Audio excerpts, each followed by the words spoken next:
All right. Another Saturday night. Another Saturday night. Shoot the breeze. I want to thank everyone who's been waiting for me to come. I'm a few minutes late. Thank everyone who's been waiting for me to come on. Uh, thank everyone who's going to be here shortly. And thanks to everyone who's listening in the playback. You know what I like to do? I like to hop on and I like to talk about what we're discussing tonight. If you're out there live with me, you could hear my voice. Please do me the favor of typing one. Let me know that everyone's hearing me loud and clear. Audio sounds good. Hit a one. Let me know you're here. I see Lero's out there saying peace, loved ones. Peace to Lero. Marcus McGee hit one. Appreciate that, Marcus. Daily Affirmations is here saying good evening. She also says one. Lero says one. Thank you guys very, very much. Nancy Annette is out there. Hits one. I appreciate that. Thank you all for being here. What are we talking about tonight? Tonight, we'll be talking about how Europe stole Africa. We're going to talk about Skid Row. We're going to have a discussion on Skid Row Explained and city planning. We're going to talk about, and I found it interesting too, the submission has a video talking about India and how India is reversing colonization, mental colonization, and otherwise. So we're going to talk about that tonight. We're going to talk about plantation tactics. We're going to talk about the FBA attacking me, Erzulian gas. We're going to talk about Haiti not having reclaimed their resources. We're going to talk about moving back to Africa, repatriation, but maybe not South Africa. We're going to talk about the school that comedy built. I don't know if you guys heard Michael Blackson, the comedian, built a school. I want to say it was in Ghana. And we're going to talk about the planned state execution of an innocent man in Missouri. So I hope you guys are up for those conversations. Like I always say, if you have a topic or a story or what have you that you want to discuss, join the Discord. I have it pinned at the top of the chat. It's also in the description of this video. Join the Discord today. Click the link. You can join the Discord. Also, pinned to the top of the chat is the panel link. So those of you who want to join the panel, click the link. And if you want to donate to the show, there are the links for that as well. Okay. With that said, I'm about to start the show officially. And on the other side, I will drop Shoot the Breeze topic number one. So you guys stay tuned.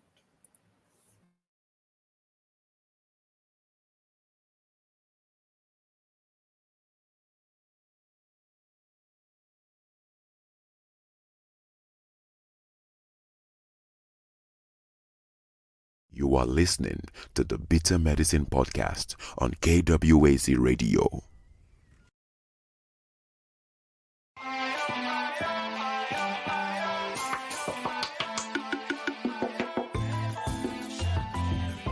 Welcome to the Bitter Medicine Podcast, where it's all about Black empowerment. Our show focuses on Black news and entertainment, arts, science, economics, history, people, and strategies that uplift, empower, and motivate Africans within the diaspora. And now, your host, whose favorite color is black, Goku.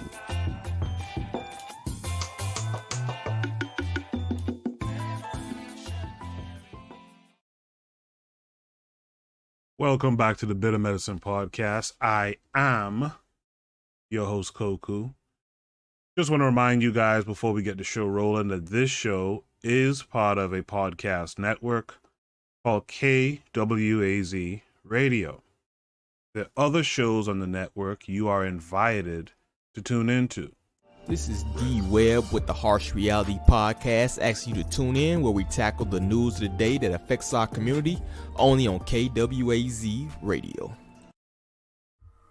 Peace, family. This is Oni, inviting you to listen to the Pro-Black Perspective, where black problems are addressed with black solutions.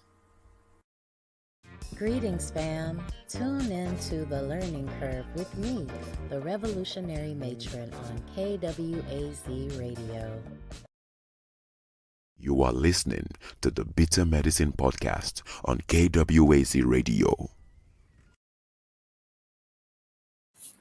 Yes, sir. Make sure you guys are also tuning into the Brother Bakari podcast, Consider Cheek Show, the Forecast Radio, and Tanzan African Mind. Tanzan actually had a very interesting show this past Tuesday. I was tempted to derive a prompt from that conversation, but I'm gonna let Tan and them, have an opportunity to kind of flesh out the idea and present that before I do a Shoot the Breeze topic on it. I see Afterzer is here saying evening to you as well. But that was a very interesting discussion. You guys should tune in to that episode if you haven't already. And make sure to tune in to all the shows on KWAZ Radio. I got to get that thing done with all the shows, that spot. I'll do that soon. Like I said, if you want to join the panel, the link is pinned to the top of the chat. And if you want to help out the show,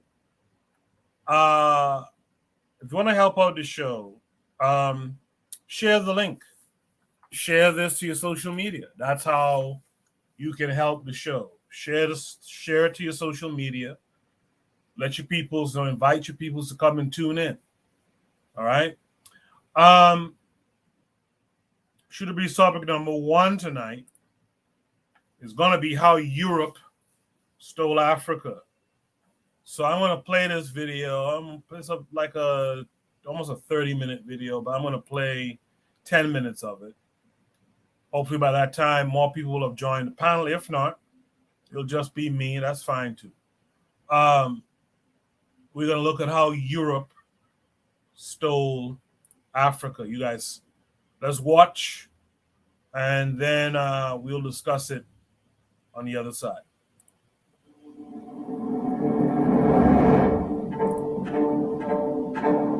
We need to look at something astounding that happened over the course of like 100 years. This is the final chapter, and what I think is the most mind-boggling chapter in the story of how Europe took over the world. The reason why it's so mind-boggling is because this is the part of the story where the map goes from looking like this in 1800, with Europe controlling like 35% of the world's land, to looking like this by 1914.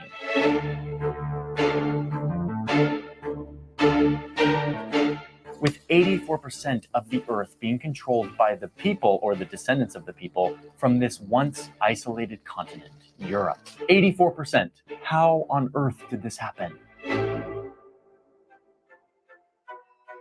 A huge part of this next chapter has to do with this continent, the second largest continent on earth, and the part of the world that the Europeans hadn't really carved up yet.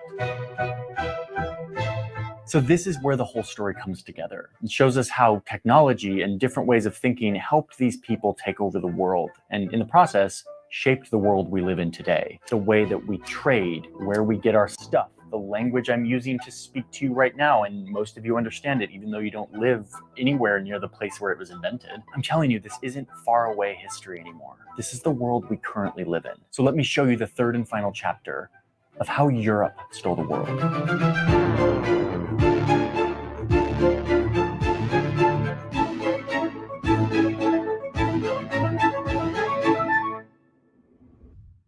Another video, another set of beautiful printed maps. And I'm telling you, this is the chapter where the maps get really good. Cartography really took off. Okay, let's get up to speed on where we're at. Remember, it all started with Spain and Portugal. They ramped up this colonialism thing back around 1500. And this led them to divide the world between them until other European countries got in on it too. Then the real competition started. The Dutch created the modern corporation, which allowed them to speed all of this up. The world quickly turned into a giant marketplace, run by Europeans with boats and guns and incentives to bring profits to the shareholders back home.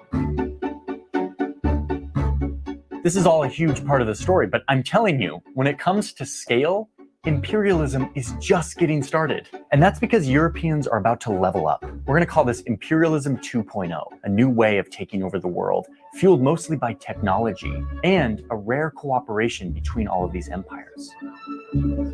One British Prime Minister described this Imperialism 2.0 as, quote, the vulgar and bastard imperialism of irritation and aggression, of grabbing everything, even if we had no use for it. But let me tell you, if you're like me and you kind of have a low-key implicit belief that European domination was inevitable and that this was going to happen no matter what, I'm here to tell you that it almost didn't happen. That's because by the end of the 1700s, revolution was in the air.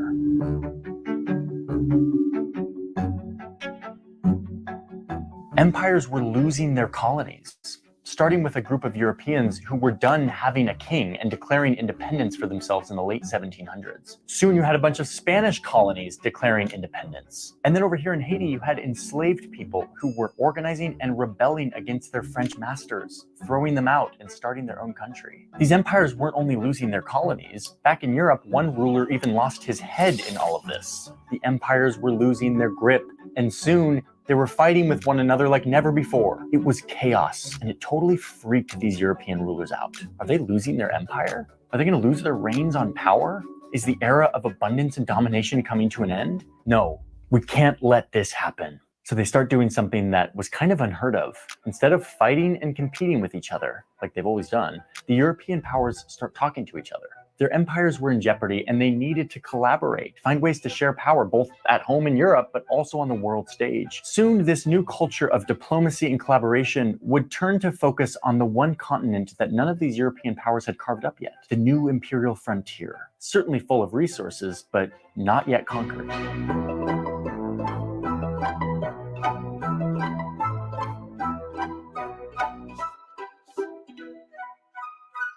I mean, the maps tell the story here. The maps were like a record of what Europeans knew and didn't know about the world. I mean, this one British map from 1800s says it all. Look at this thing. Europeans were definitely familiar with Africa, especially here in the coast, where for hundreds of years they had trading posts and, of course, the Atlantic slave trade. But look how they map the interior of the continent. It literally just gives up and is like inland parts, almost entirely unknown, which is pretty rare for this time period. At this point, the Europeans had really mapped a lot of the world, but this place was off limits. It was the stuff of legend, of myths. The caption here on the map says that this interior part of Africa may be considered as absolutely unknown or completely unexplored. All we know, says the map, is that its immense and arid sands are intersected with complete collections of the most ferocious beasts and most uncivilized men. That's all they know.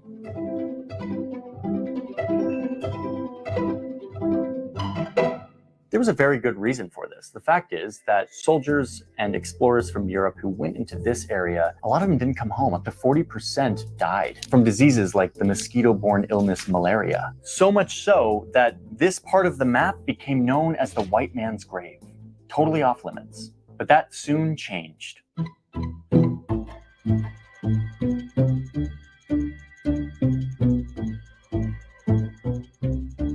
Two giant things happen that change everything, completely redirect what Europeans can do with their mounting power. First, these two French guys are able to take the bark of this tree, which had been used for a very long time for a variety of purposes, and isolate a vital chemical called quinine. It combats malaria, the major killer of Europeans in Africa. They now have a white man's shield to protect them from the white man's grave. The door is slowly creaking open. Second, this guy happens. King Leopold II. He's the king of this new country called Belgium, and it existed for like 40 years. It's kind of a minor place in Europe, nothing like these OG colonizers. So it's like 1875, and King Leopold wants to play with the big boys. He wants a colony. So he literally goes around and starts asking these major colonial powers for like some of their land. Like he goes to the OGs, Spain and Portugal, and he's like, hey guys, I know you're in decline. Can I have one of your colonies? And they're like, no. So then he goes to the British and he's like, hey guys, I know you have New Guinea. Maybe you don't have any plans for it. You could give it to me. And they're like, no, Leo, don't you realize how hard we worked to steal this land? We're not just going to give it to you as a handout. So King Leopold decides to take matters into his own hands. He turns to the map and decides this part of the map, the parts unknown, where none of the colonizers have arrived to yet, is a prime place for his colony. King Leopold sets his sight on the white man's grave. A quick reminder that this is kind of the fantasy of the Europeans who haven't explored this. In reality, at this point, Africa looks a lot more like this. But in the mind of King Leopold and other Europeans, it's a big blank canvas with unlimited possibilities. So Leopold sends explorers to like the dead center of this blank canvas. And they're armed not only with some of the latest and greatest weapons, but also with medicine that shields them from these killer tropical diseases. These Belgian explorers arrive and are able to make agreements with the locals, laying claim to this land. King Leopold now has his own little colony in the center of the white man's grave. And of course, they start mapping it. This is a map from a bunch of Belgian cartographers and explorers when they first arrive to this center part of Africa. Very little detail here at the beginning. This is 1880. They basically got this river, some of the offshoots, but they don't really know what's going on in here yet. This becomes the frame that Leopold uses to build his colony. Now, of course, this freaks the French out because they're like, hey, what's Belgium doing in Africa? Why are they exploring all this land? So they decide to send their own explorers to claim their own bit of land. After all, they've got the medicine. It's not nearly as dangerous. And the Belgians are doing it. Well, of course, now the British are waking up. They're sending people too. And even the new kid on the imperial block, Germany, is chipping in. And now suddenly, we've got a scramble on our hands. But wait, say the European powers, let's learn from our mistakes. Instead of the old days where we always had to fight over things, in this era of revolution and warfare, remember that we're trying to be better about talking to one another, coordinating. Remember? So it's 1884, and all these big Africa-hungry European empires get together in Berlin. I mean, there's this amazing painting of just them all sitting here looking at this big, beautiful map, which would be like an amazing activity to do until you realize what's actually happening here. You've got the Chancellor of Germany, you've got the OG colonizers in Portugal, explaining this place to Belgium and France and Italy, and you've even got the new country, the United States, who showed up. Kind of new to all this imperial stuff, but quickly learning how power really works on the international stage. Basically, anyone in Europe who didn't have an empire yet got in now. Oh, and crucially, they didn't invite any African leaders. And to be clear, this painting isn't like exaggerated, like it's not a political cartoon. This is literally a bunch of European dudes in a room in Berlin in 1884, discussing and coordinating how they're going to carve up and take this continent. And they decided that there was going to be one big rule for this new scramble for Africa. No pretending. None of this only on the map fake imperialism thing that the Pope arranged for Spain and Portugal a few hundred years previous. You actually have to control the land if you're going to claim it. So they divide up the map on who gets what, they leave the conference, and they get to work.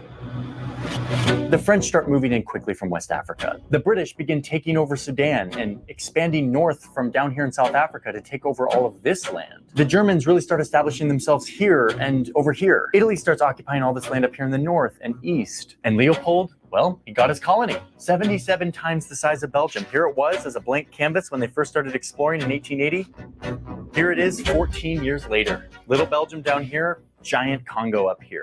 The blueprint has filled out. The conquest is complete. With his new colony, King Leopold, of course, went on to do horrible things, exploiting, pillaging the resources from this place, and wreaking horrible havoc on the people. And it is horrific, and it is horrendous, and I made a whole other video that kind of goes into it more. I'll link. Yeah, I also did Carl Hezekiah and I did a book review of King Leopold's Ghost. You guys should check that out. I think that's one of the better episodes of the book club when we had it.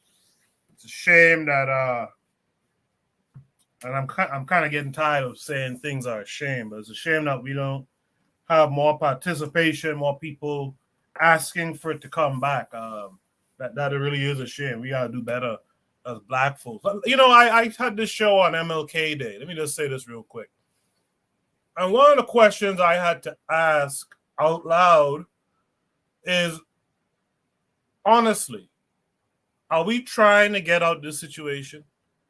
Because here's why I asked that question, right? And it coincides with a conversation I had with a good friend who said he's kind of tired. He's kind of tired of this work being put in, but like our folks aren't really responding. And he feels like he's wasting his life. And that's why I want folks, listen, if y'all ain't serious about this stuff, man, just say it. So we ain't gotta waste our time. We ain't gotta waste our lives.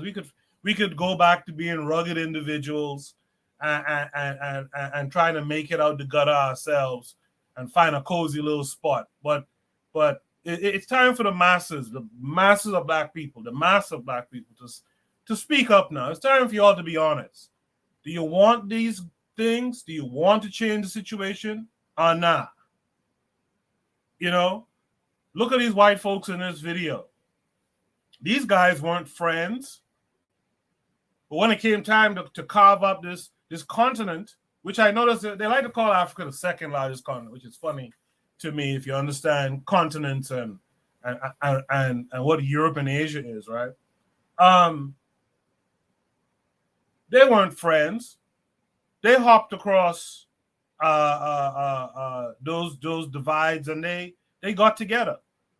They got together and explained what they learned, right? As they pushed forward through the parts, the quote unquote unknown parts of Africa. They talked about what they found. They collaborated, right? Arthur is alluding to that in the chat. Check out his comments. You know, they got into what I would call pan-Europeanism.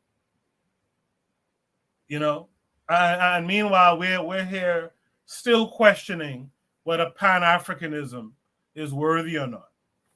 Anyway, with that said, let me welcome my two panelists tonight. We got Bwana Hagaziki. Bwana, how are you this week? I'm good, Koku. Can you hear me? Yes, sir. I can hear you loud and clear. Yeah, I'm trying to learn something new tonight. I'm on my phone, so hopefully this will go clearer and you won't have the delays. But I'm All good, right. brother. Good to see you.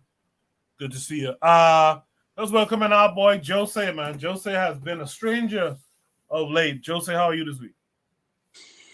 I'm strange. I'm strange this week. Right. How are you doing? I'm good. I'm hanging in there. I appreciate you hopping on with us tonight.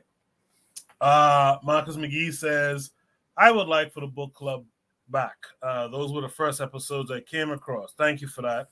After says, people testify by their actions what is important to them. The people who are serious are doing the work. I Can Fire, who was with us last week on the panel, he says, respect to the host. Respect to you too.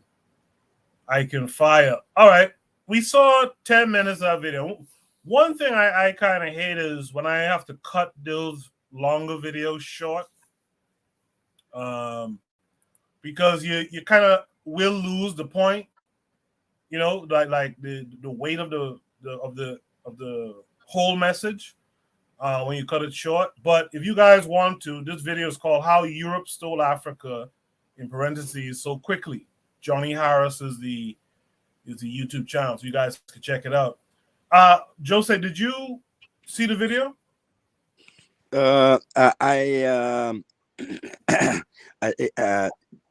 It was 18 past 2 here, so maybe I missed a lot, but I saw maybe 1 or 2 minutes and I immediately jumped in. And why to say this? Looking back, you know what it is with liars. They are satisfied with confusion. So I'm looking at this, and I have I can't call it information. It's all data, right? When the liars win, you only got data left. Right. There's no information, right, because it could be this, it could be that, it could have gone this way, it could have gone that way, and what I know, what I thought, or what I think I know about the scramble of Africa is that that Portugal initiated it. It was an idea of Portugal governors or kings or whatever. I believe back then Portugal was still a kingdom. But and then An American tells the story and it's this version. An Englishman tells the story and it's that version. And yeah. What I wanted to say is, what if we use that as a as um, as a starting point, right? So everything is a lie. The truth slash reality is the here and now, and in the here and now, we are still the most creative. We are still the most inventive. We are still the strongest. We are still the survivors. Without history, we are also the greatest. Why we don't, all we have is us. Is also in this, from this angle, all we have is us. Is the reality. We are the reality, not here and now. It's real. Everybody is afraid of us. We are the only ones really fighting against the world's evil. Everybody has succumbed to world capitalism, except the African. He is still with a stick and stone, building skyscrapers. You understand where I'm going to, where I'm Yes. going with this? Yeah. Because he was telling a version, and I'm like, oh God, and another completely new version to me. Maybe somebody else was watching, and oh yeah, that's how it went, because they learned it that way. But I just wanted to share this idea again, that we can let everything drop, and still we are number one. Thank you for that, Jose. Mr. Untouchable, Juana Hagaziki, what say you? Yes, sir. So in this video, there's a few things that stand out to me. A few things. The fact that the Europeans was they organized, they cooperated with one another, which is important, and the fact that they shared technology, being the gun, which was very important in conquering over Africa. They shared medicine, the quinine, which was very important as well. And they also shared information. Information was important to the domination and conquering in Africa. And I think that with those three weapons, they went into Africa. But I'm asking, for me, I used to play sports, and they used to say the best defense is a good offense.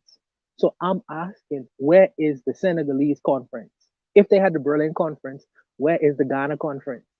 You know what I mean? It's like these guys sat there, our ancestors sat there into their separate nations and states. I didn't think, man, these guys are trying to run a Boston on us. We need to organize like they are. We need I to have a organize big like problem they with are. that one. Big problem. Yeah. Okay, come back to it. Come back to it. No, no, I no, So, I, no, I want to no. add something. I I'm want to.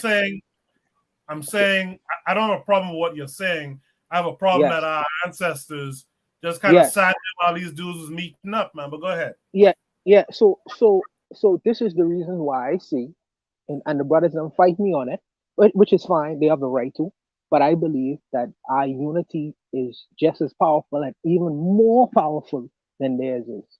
But if we sit in our collective little tribes and nations, etc., etc., etc., they're not doing. Even if I disagree with my brothers, even if I have an ideological disagreement with my brothers, I'm understanding that my external enemies, external forces, is the people who I should fight the most first. We as brothers, we could work out our differences later. There's a more pressing issue that we have to face, and I feel like our ancestors on the continent didn't realize that until it was too late. In fact, they still rifling with the fact that, oh, I'm Igbo, I'm this, I'm that, and them, and the outside forces. Now it used to be Europe. Now the Chinese coming in with the same unification because they were separate entities in China, but they coming into Africa as a unified force. When are we gonna get the picture and stop playing with this whole idea? Oh well, we can't be Pan Africa, we can't really get together. This is. I understand Jose saying that this is their version of history, but this is the history that was written and I could like quantify. And I don't. I know Africans have written their own history as well, but this is quantifiable history to what they did. It's interesting how the criminals tell tell about that, how they so honest about committing their acts of crime all over the world. That's interesting. But I say use that information because they showing you what they did. So I feel like we should get on the defense and do practice the same kind of politics. I would the only person who I know in history, the black man in history, who had the balls to go into a European society or state is Hannibal. That's the last man, black man, who ever attempt to do that. We don't think like that. You know what I mean? Dominic me going into European countries. Needless to say, I'll leave that. I'm just saying that it's important for us to have a collective idea of the world because our external enemies are doing it. So and so should we practice the same thing as a defense and in some instances as an offense. But that's a big balls argument. That's a whole other argument. But this is what I saw in this particular video. Jose, you could rock. Yes, I want to rock. We make the mistake to call the Berlin Conference unification because we forget what happened right next. Right next, what happened was World War I. And World War I was over Africa because here's this bag full of money, right? And here is Azuki, and here is Jose, right? And we both want this with this sack of money, this bag of money, right? So we're going to fight over it, and the one who loses goes home with nothing. So what happened? They fought, and German quote unquote, and that's again my point about how history is being told. Quote unquote, Germany got punished by losing their colonies. No, they fought over it. It was not. It was bound to fail. The Berlin, excuse me, the Berlin Conference was bound to fail and end up in a war. Why? Because that's how competition in industrialization works, right? So it was no unification. It was greed, and greed led to the First World War. I want to lead the industrialization of this world. I want to and it's not even nation. If we dig in deeper, it's corporations and the old money. But anyways, let's keep on faking it as if it's countries that are leading colonization. Germany was like, no, I want to lead the industrialization, the industrialized future. France was like, no, I wanna, and England was like, no, I wanna, and the Netherlands, because Belgium and the Netherlands, that's one country. Belgium wasn't even two digits old at the Berlin Conference. I'm exaggerating, but you know what I'm saying. So eventually it led to world wars, right? So let's stop saying that they work together and united and etc. Same as the new quote unquote colonizer slash partner, China, right? They are there's no competition because everybody has one foot of the government up their ass, right? No, it's of course it's competition among these Chinese companies in Africa. They're competing for with a brown tongue. They lick the ass of the Communist Party or the government or the 5-year plan administrators, and there's competition. They're not united. They're competing with each other in Africa. Let's be real. Now in 2023, we are past the first and the Second World War, and before that was the Berlin Conference. So how are they united? They are not united. The whole thing is mentality. So we can beat techno. We can. Adapt technology, but then we still need the mentality to see uh, uh, uh, uh, uh, other humans as a threat to our existence, and we don't. We don't, and it's not going to happen. I'm afraid. But Jose, So Jose, okay, go ahead. but Jose, you could very easily say that they do both things. They fight amongst each other, but they also get together. They might fight for who goes first, sure, but they join together. They'll join together for a common cause, and then they'll fight about who gets to lead. I think it's both. I actually think it's both. In Ukraine, in the past 10 months, the past 10 to 11 months, we have seen how not united the Europeans are. Germany I doesn't don't want think to live in tanks. Poland has its own agenda. Slovakia is dealing with Russia. Everybody does what he wants, and what his pocket demands. so. What I would say is this: yes, European powers compete with one another, but yes, they also get together as well because there wouldn't be a European Union. And when England said that Yeah, we're gonna but let, wait, I live let in me the finish. European Union. Yeah, let me I, finish. I see the bullshit. That I see the Southern European countries cheat. I see the Northern European countries. The population get angry for all the money that goes to the Southern European nations. No, there's no European community. so when Brexit, when England or the UK decided to leave out of this whole formulation of European states, they was trying to unify and I think they come under €1 dollar, some nonsense like that. But let me say this. When when um when George Bush decided to go into Iraq, France decided to afterwards.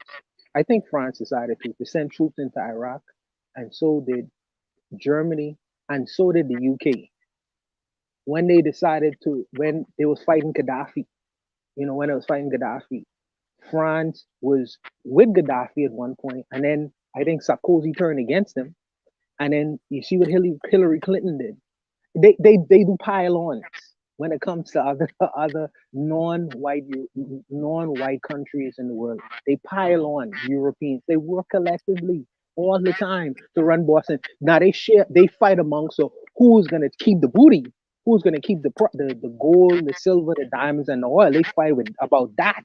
But as far as dominating and controlling the world, I think that they compete with one another. Because ultimately one group wants world domination like Hitler did. But I don't think that I think that when they doing the pile-ons into these non-European countries, they send troops, they send money, they send forces. Collectively, they do that. It's like a domino effect, one after the other. They did it in Iraq. They did it in Gaddafi's Libya. They do it all over the world all the time. So from my standpoint, I feel like that is instructive.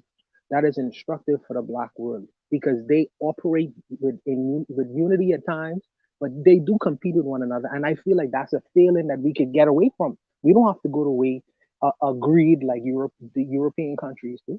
You know what I mean? You say, "Ma, listen, ma, if you eating, I could eat." Maybe that's not how human beings function. Maybe that's not our nature. But I think that's something that we could look at other groups to say, well, they are exposed when they operate under the premises of greed.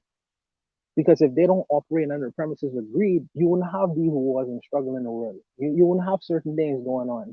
They could share the spoils of our natural, minerally rich resources and not even have to fight about it. And we'll have nothing to say about it because we could do nothing about it. We don't have the manpower, we don't have the technology, we don't have the military might to do anything about it. But they just, because of their greed, they decide to fight after they get all our resources, they fight amongst each other for it. So I think that is a chink in their armor that we could avoid. But collectivity, I feel is what makes them strong, and it is going to continue to make them strong in the world. And I feel like we need to change our strategy and methods. I believe that, maybe my opinion, I could be right or wrong, but I believe that I think it's instructive in what they do. I agree with we have to change, but what we have to change is our mentality. It's the mentality behind that gun, it's the mentality behind that that staff of that investment company or that multinational. It's the mentality, the fuck you mentality, and we don't have the fuck you mentality. We don't have the I eat and you die mentality. We don't have it. And that's the core. That's what we are lacking. So why does it work for the European? He has programmed everybody. He has turned every face to the same direction, and that's to have a blue jeans, to date, to have a nice car, to go on vacation two to three times a year. You know, the American dream. And that's what that's the mentality that he planted in everybody. And he may be the system, not even the white man, the system, the commercial, make grow 15% every year, slave driver is that's how he programmed every nation. So this we the black man, the African, in the diaspora or at home, still have this abundance reflex. Oh, it's dry, it hasn't rained over here, we'll move over there, no problem. Shrug and move over, you know. So there's we to cut a long story short, we lack the mentality, we lack the fear of extinction. That's interesting. That's an interesting statement. I have to think on that a little bit, but that's an interesting statement. I can think on that one. We lack the fear of extinction. That's an interesting statement. I got to think on that. Yeah, I often think it's the opposite. I think we fear extinction. I think that's why we don't act. You know, we fear we'll be wiped out, and sometimes I wonder personally, is it worth? Is this reality worth not being wiped out, man? You know, in the chat, Forecast agrees with Buena. Trigger Happy 262 has some interesting commentary. Trigger Happy 262, click the link and join the panel tonight, man. We only have a few of us tonight, so just come through and join the conversation. Let me drop the link again. Yes, Trigger Happy. Come on, man. It's a new year, brother. You know what I mean? You type chapters, bro. Come on and make a contribution, brother. You know, your voice is just as valid as anyone else's on the panel. So come on and click the link. We can't read your chapters. You know, come on and express yourself. For real. Let's go to Should Be Topic number 2. Should Be Topic number 2 is Skid Row Explained. City planning. This, of course, came with a link. Let me grab it again because I put something in the chat. So let me grab it again. Skid Row Explained City Planning. So it's the link here. Let's watch it, and then we'll discuss.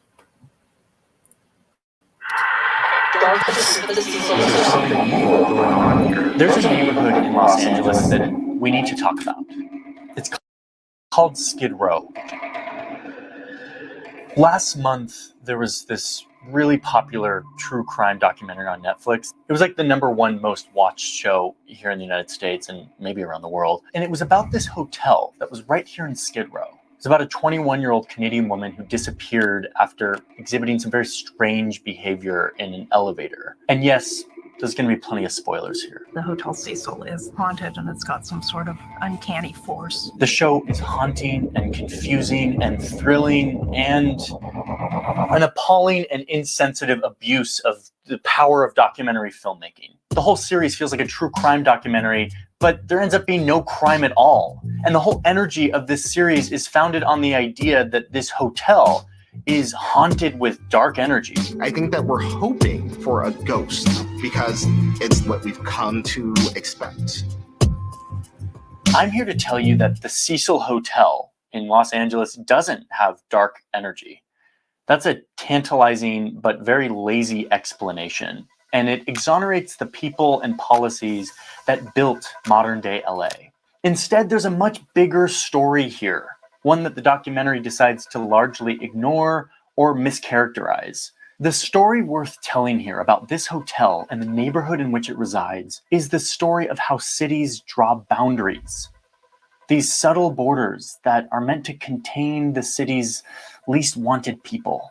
Once you understand what this looks like and how it happened in LA, you can understand how it happens in a lot of cities. And it helps you understand what's really going on with the Cecil Hotel. It's the story of a city and a microcosm of the American dream.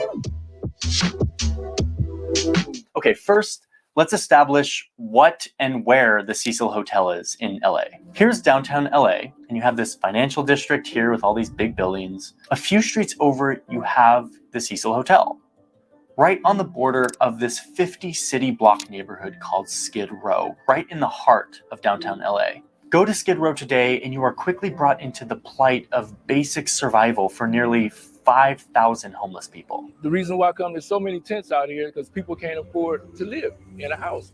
Nearly half of them are considered to have serious mental illness, and life expectancy here is 48 years old, 30 years less than the US average. This small block of streets is surrounded by highly developed districts that every year become more shiny and more expensive. So how did Skid Row, this one small block of downtown, become where so many of the city's sick and marginalized gathered? Way back when California was first taken from Mexico to become part of the United States, loads of Americans were moving west, moving to California. Some of them were looking for gold, and some were just looking for a new start. The US used to be really good at railroads, and they built a railroad across the entire country. That railroad ended right here in LA, right in the location of modern-day Skid Row. There is probably no single area holding so much of charm and beauty and the good things of life as Southern California. So you have a lot of people arriving around this train station looking for work. This area developed a reputation as being full of transient people coming to the West with dreams of gold and a new start, and instead ending up with neither. No jobs, no homes. It was a part of town that no one wanted to go. Los Angeles counties has a gregarious fun zone where everybody has a good time. As LA grew, so did the bad reputation of Skid Row, and so did the homeless population. The neighborhood was sort of for the untouchables, and when anyone considered helping them or figuring out a policy to solve this, people resisted. One columnist of the day wrote, quote, "Don't help this class. It is a crime against the community to do so." The Cecil Hotel was eventually constructed in the 1920s, right here on the outskirts of what was becoming this undesirable part of town. At the time, it was a grand hotel built for business travelers. What turned the Cecil Hotel from this to this wasn't dark energy or mysterious forces, nor was it the fact that U2 played a concert on the roof right next to the Cecil Hotel in the late 80s. No. What happened to the Cecil Hotel is something that happened to this whole neighborhood starting in the 1970s. When city planners and politicians started re-envisioning downtown LA, drawing lines on maps to contain the growing population of mentally ill and homeless. The goal here was to bulldoze all the decaying buildings in downtown and to make way for a new business district full of tall, shiny buildings. The original demolition plan included Skid Row, but the community leaders fought back, saying, listen, City of LA, if you demolish Skid Row without solving the underlying issues, you're just going to have a bunch of smaller Skid Rows pop up scattered throughout the city. Homelessness isn't going to go away if you just bulldoze the neighborhood. The city was like, yeah, you have a point. So they agreed upon setting firm borders that would be the, quote, containment zone, where the homeless and mentally ill could stay so that the surrounding neighborhoods could build nice big office buildings without the presence of these undesirable populations. Within Skid Row, they constructed public bathrooms and benches and public spaces so that, as the city officials said, those amenities could, quote, act as a magnet to hold the undesirable population elements in Skid Row. Undesirable population elements. Wow. That is just a fantastic way to take human beings and turn them into units. So weird. Even though the borders of Skid Row, based on the city plan, were not like walls, they were just city streets. But the city planners made sure that they would have, quote, strong edges that will act as a buffer between Skid Row and the rest of the central city. They promised that when Skid Row residents enter the buffer, the psychological comfort of the familiar Skid Row environment will be lost. So how did they do this? One way they did this is with harsh lighting. Back in the old days, they had these historic lights on Main Street, which is one of the borders of Skid Row. They replaced those with like harsh prison lights to make it very just unpleasant to walk across the street.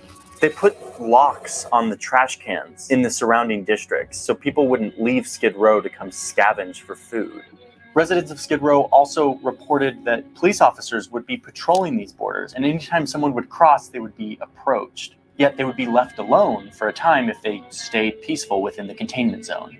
All of this happened throughout the 70s, 80s, and 90s as rent prices started to go up all throughout this area. So rent is getting more expensive.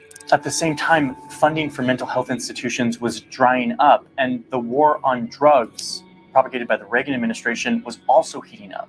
Skid Row literally became a dumping grounds for mental health institutions who would drop off patients right here, knowing that they would be contained. The idea of saving Skid Row by drawing borders around it came from the community leaders of Skid Row itself. It was a solution to keep affordable housing, keep the community intact, but soon this solution was used as an excuse to neglect the people within these lines. Street cleaners and trash collectors came less frequently than in the rest of LA. City maintenance for streets sort of stopped showing up. But the one city resource that did show up in abundance was the police, whose job it was to keep these, quote, undesirable population elements within this zone, criminalizing the poverty inside these lines. And yes, here's the Cecil Hotel, right within these firm containment borders. So if you look at the Cecil Hotel under this lens, you now see the danger, the drugs, the violence, not being caused by some creepy dark energy that lured in this woman from Canada. Instead, this was the result of a policy, intentionally creating borders within the city to keep the city's problems contained into one area. A spot that had real culture and community values and history. And yet, because of these dehumanizing policies, Skid Row became defined as a series of statistics and social problems. What I've found by looking into these policies is that this wasn't an inevitable course of action. The city could have put its money and effort behind the harder thing to do, which is addressing the underlying issues of unemployment, mental illness, drug addiction, and unaffordable housing stock.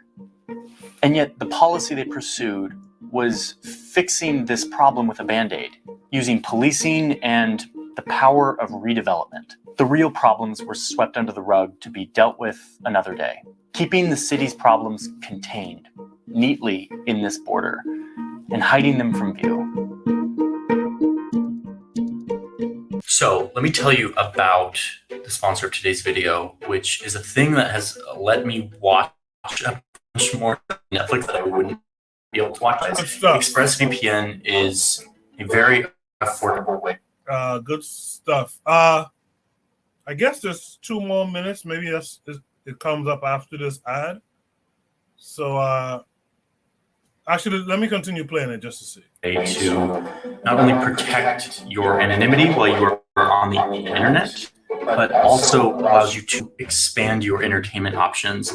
Basically what a VPN is it allows you to connect to the internet, but like via a different country. So like I'm in the US, but I can like connect via Canada or the UK or India. And now the internet thinks that I'm in those countries. But also it allows you to expand the stuff you're watching. Like a show like Brooklyn Nine-Nine, for example. Like I can watch stuff that's only available in Canada here in the United States, which is pretty cool. The crazy thing about this though is that it's really cheap.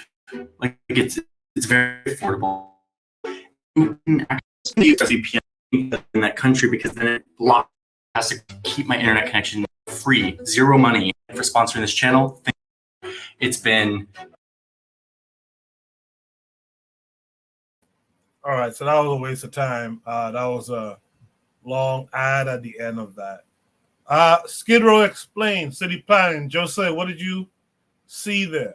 What was of note to you?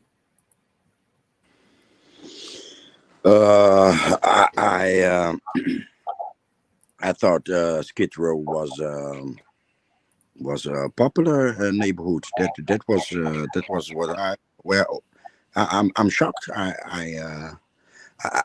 see a lot of policy. Practically the whole world comes to the United States and Israel. The police of the whole world comes to the United States to learn and copy, and go to Israel to learn and copy. You did know that, right? So I recognized a few policies, and I actually, I'm involved. My whole damn life I'm involved. I wish I wasn't. I wish I was egocentric with my own to-dos and have-tos and dreams, but I'm always involved, and so I noticed. I think a couple of policies in this city, Rotterdam, are maybe results of visits to LA and Skid Row, right? Certain terms, a certain angle in approaching the Skid Row type of neighborhoods, so I at a certain point I stopped listening, and I'm looking for words. My thought.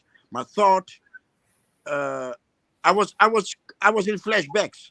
I was listening with a half ear and in flashbacks of all the policies here in this town, and I thought, wow, these motherfuckers.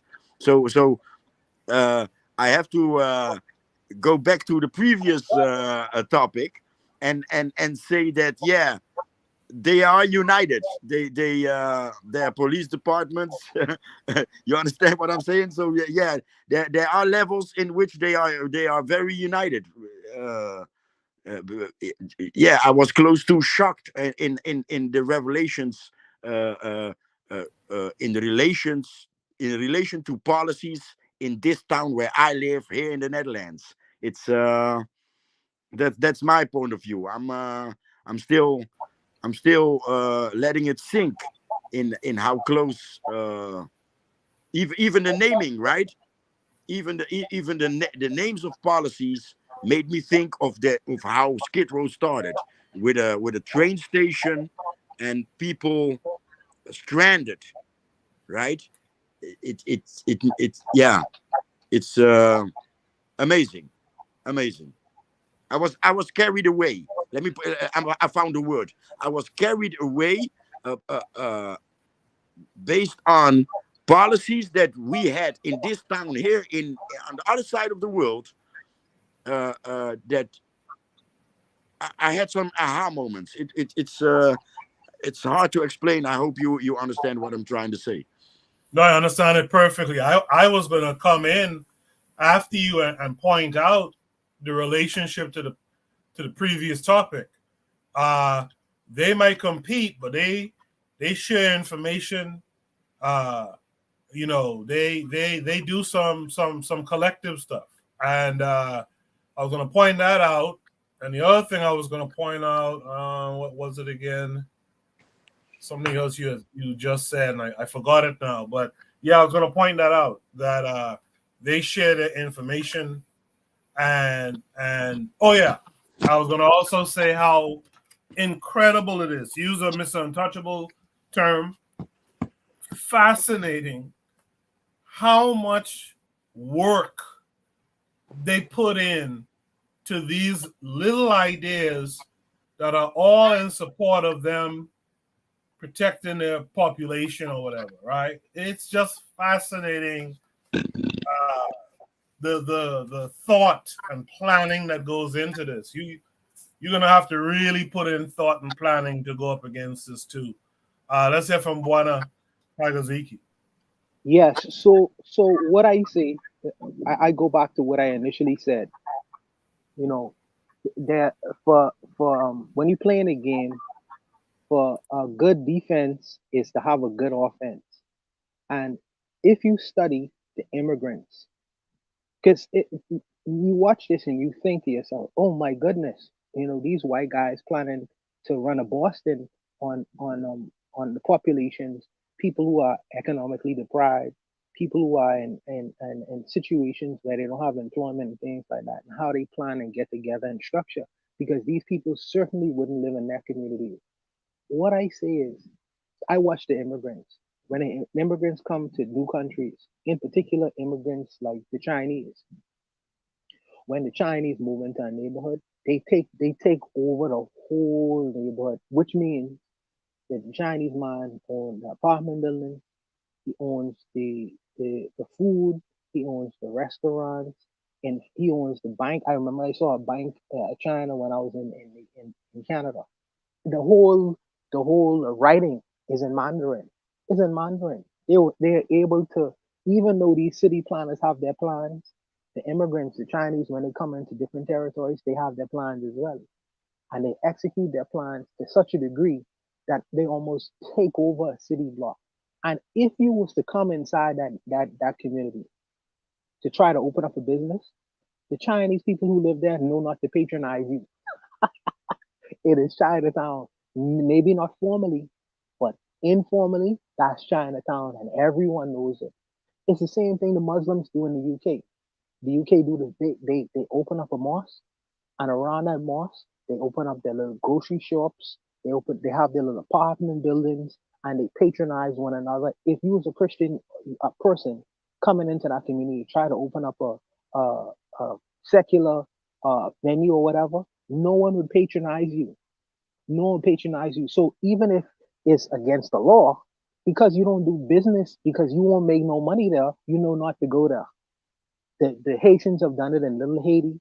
The Italians have done it in New York City. I am just saying, humbly saying, that we may not have the ability to do make these formal plans, but informally, maybe not necessarily written on formal documents, but go into different territories and take over blocks as well. The Muslims did it in Michigan, in Detroit.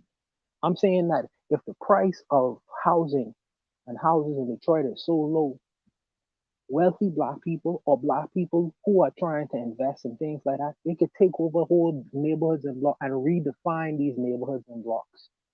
You know what I mean? We could play offensively as well. And if other businesses were to try to move into them communities, don't patronize them. Don't give them a reason for them to stay there. So indirectly, you are really city planning as well, but you just ain't doing it in a formal way. You know what I mean? So I feel like we could carry on the same strategies as well if we had the idea of collectivity. Because, like you say, from the same video, they had developed financial areas, arts and design areas, all these other things, and strategically, I think that we have money men and thinkers within our community who could practice the same kind of policies. And because we don't define their laws, we have to do it informally. You don't always have to go on a public platform and make a statement. You do it to your resources and your acting. I think it's good to see how strategically people plan out things. And for me, it's just an instructive video. This is just a how-to video for me. I mean, and people who are interested in these kinds of things, these are how-to videos. I'll stop there. Want to shout out to Brother Bakari, who's in the chat, saying peace and black power to the panel in the chat. Skid Row explain. I lost that thought too. Is there any other thoughts on this prompt? Yes. So what I also wanted to, I don't know if Jose wanted to go. What I also wanted to say is, this is how the Chinese is doing, taking over Africa too, just piece by piece. You know what I mean? Informally. Let me buy this business. Let me get this hotel here. Let me get this hotel, and they bring their families in and their cousins in, and they redesign, reformulate certain areas. You may not be able to take over the whole country itself. In time, they'll eventually do that. But they take it over piece by piece, and they have their own intent and planning for what they want their community to look like. And I feel like we could plan strategically as well. It's not beyond our gate to plan just like they did. They did it in a nefarious manner, but we could do it for our people in a manner that is productive for us. But I'll stop there. I appreciate that, Mr. Untouchable. If there's no last thoughts, then let's go to Shoot the Breeze topic number 3. Shoot the Breeze topic number 3 is, should leaders of the diaspora implement these methods? These methods are in this video for reference. So let's check this video out, and then we'll have a discussion on it. It's been 75 years since we got independence. The colonial mindset, the inferiority complex, is still there in the minds of India. For more than 65 years, the government did not make any effort to erase the symbols of slavery. But thankfully, since 2014, after Prime Minister Modi came to power, significant initiatives have been taken by the government to decolonize India, to restore India's glorious heritage. I'm going to list the 7 most impactful things the government did since 2014 to decolonize India. If you find any value in this video, please share with your friends and spread the word. Number 1, Abide With Me to A Mere Watan Ke Logon. Abide With Me is a Christian anthem which was played at the wedding of Queen Elizabeth II. This hymn has been part of the beating retreat ceremony of India's Republic Day celebrations since 1950. I do not understand why did the independent India took up the Christian anthem composed by the Britishers to celebrate the Republic Day. Especially, that day should be about remembering our freedom fighters and realizing how glorious our heritage was. I'm ashamed to even admit that we have been doing this for 75 years. But thankfully, now it's being replaced with A Mere Watan Ke Logon, which memorialized Indian soldiers who died in the Indo-Chinese War. On 29 January 2022, when A Mere Watan Ke Logon played, instead of Abide With Me, it was nothing but goosebumps. Number 2, a new ensign for Indian Navy. The St. George Cross has been removed from Indian Navy's new flag. Instead, it now features the national emblem with the tricolour on the top left corner of the flag. The national emblem is covered by an octagonal shield and sits atop an anchor. Beneath it is the Navy's motto, Samno Varna, which means, may Varna, the god of ocean, be auspicious to us, and the golden border surrounding the national emblem, inspired from the seal of Chhatrapati Shivaji Maharaj. My question here is, why did we keep the symbol of Britishers for 75 years even after the independence? Number 3, Rajpath to Kartavya Path. Rajpath was known as King's Way before independence. It was named after King George V during the British Raj. After independence, it was simply translated to Hindi and became Rajpath. Rajpath was for British Raj, to which the people of India were nothing but slaves. And now it's renamed to Kartavya Path, which means the path of duty. For a democratic nation like India, Rajpath doesn't make any sense because we do not have a king here. Those who are using the path are the servants of people. So Kartavya Path makes a lot more sense than Rajpath. Number 4, the statue of Netaji at India Gate. A 28-feet statue of Netaji Subhash Chandra Bose is now installed under the Grand Canopy of India Gate. Earlier, this canopy had a statue of King George V until 1968, which means India kept a statue of a British king at the most significant part of the nation for 20 years, even after independence. Number 5, budget briefcase to Bahi Gata. In 2019, Finance Minister Nirmala Sitharaman made history by dropping the budget briefcase culture and opting a Bahi Kata to carry the budget papers. Number 6, 3 Andaman Islands were renamed. 3 islands named after the British officials now have been renamed. The Ross Island, named after East India Company's hydrographer Daniel Ross, is now Bose Island, named after Netaji Subhash Chandra Bose. The Neil Island, which was named after British Brigadier General James Neil, is now called Shahid Dweep. The Havelock Island, named after another British general, Henry Havelock, is now called Swarajya Deep. For 7 decades, these islands in India had the name of British army men who fought for the East India Company against the Indians in the 1857 War of Independence. Number 7, the traditional outfits during convocation. Indian universities have been carrying on the British style of wearing a robe and cap for the convocations. Now the UGC asks the universities to wear traditional handloom Indian outfits for convocations. And it's so heartening to see many universities have started following this already. Recently, on 75th Independence Day, Prime Minister Modi said, "We do not need to show ourselves like others. We will stand with courage in the way we are. We need freedom from servitude. There should not be any trace of servitude left in our existence. And it's high time we do that." Jai Hind.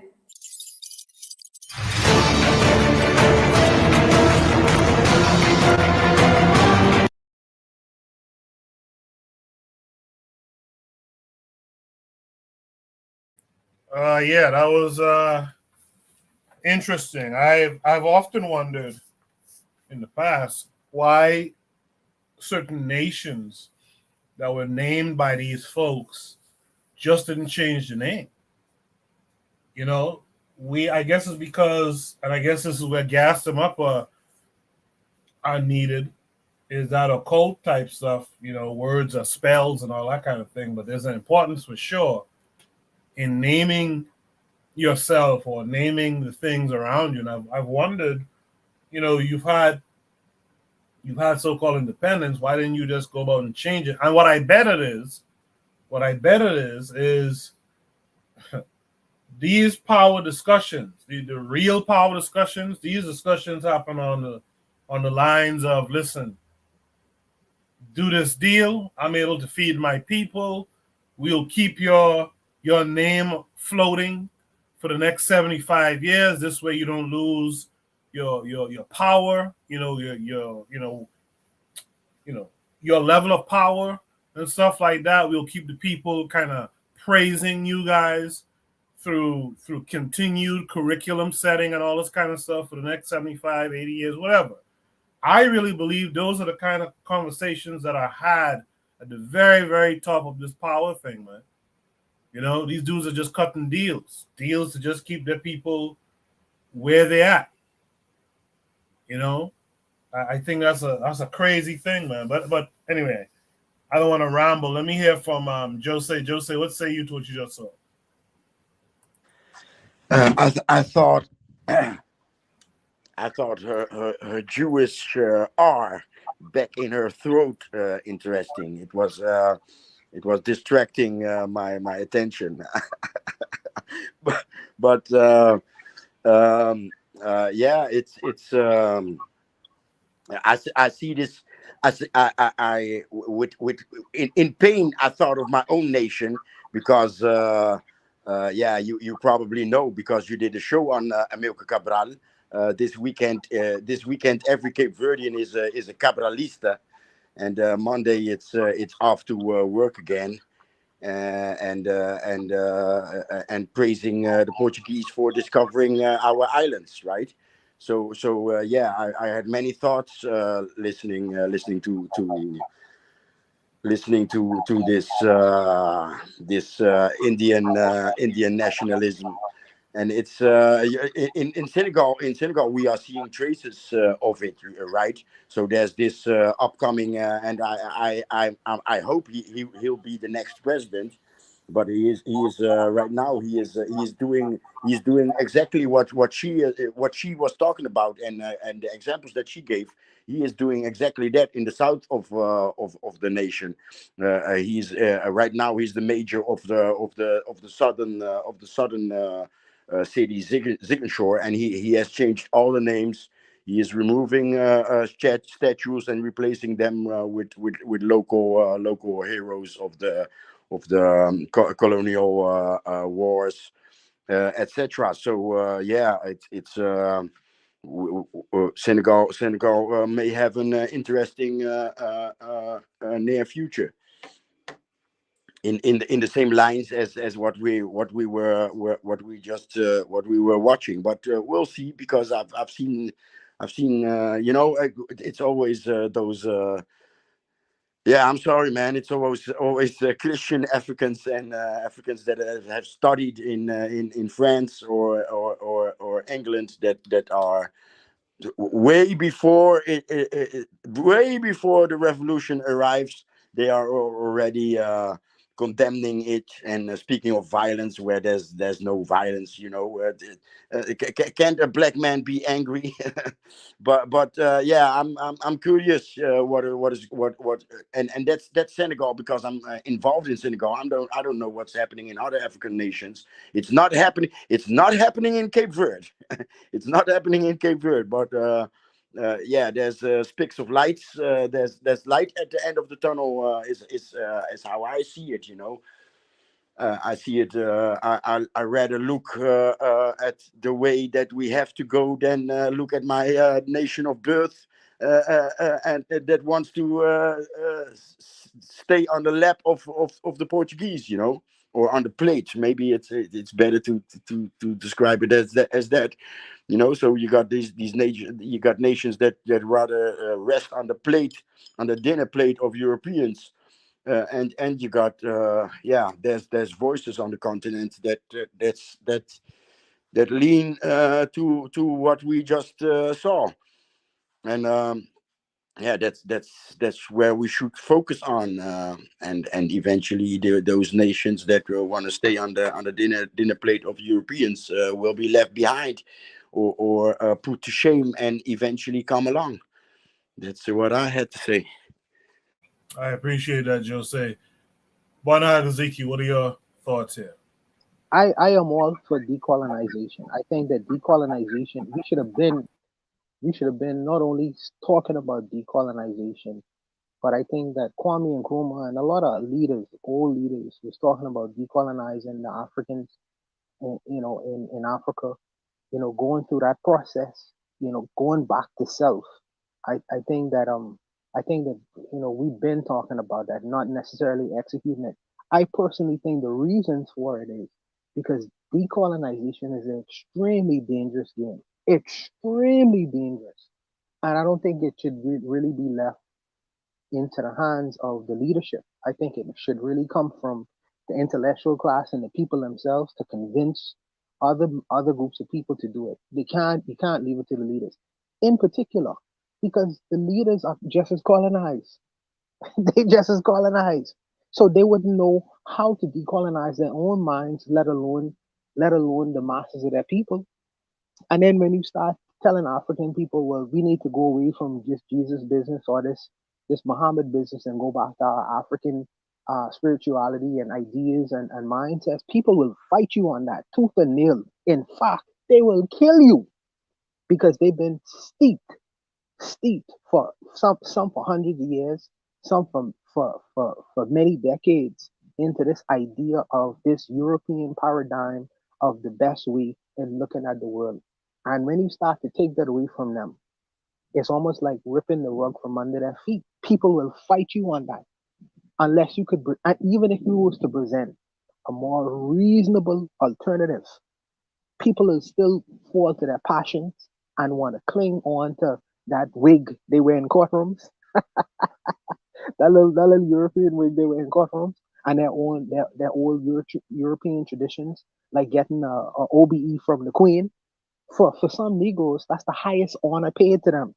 So for you to take that away and say, well, we're going to just have an African version of honoring you in our country, they say, well, I don't want that. I want something from the Queen, and they will fight you tooth and nail in that. What is interesting that I find is in America, there is a politician his name is something DeSantis.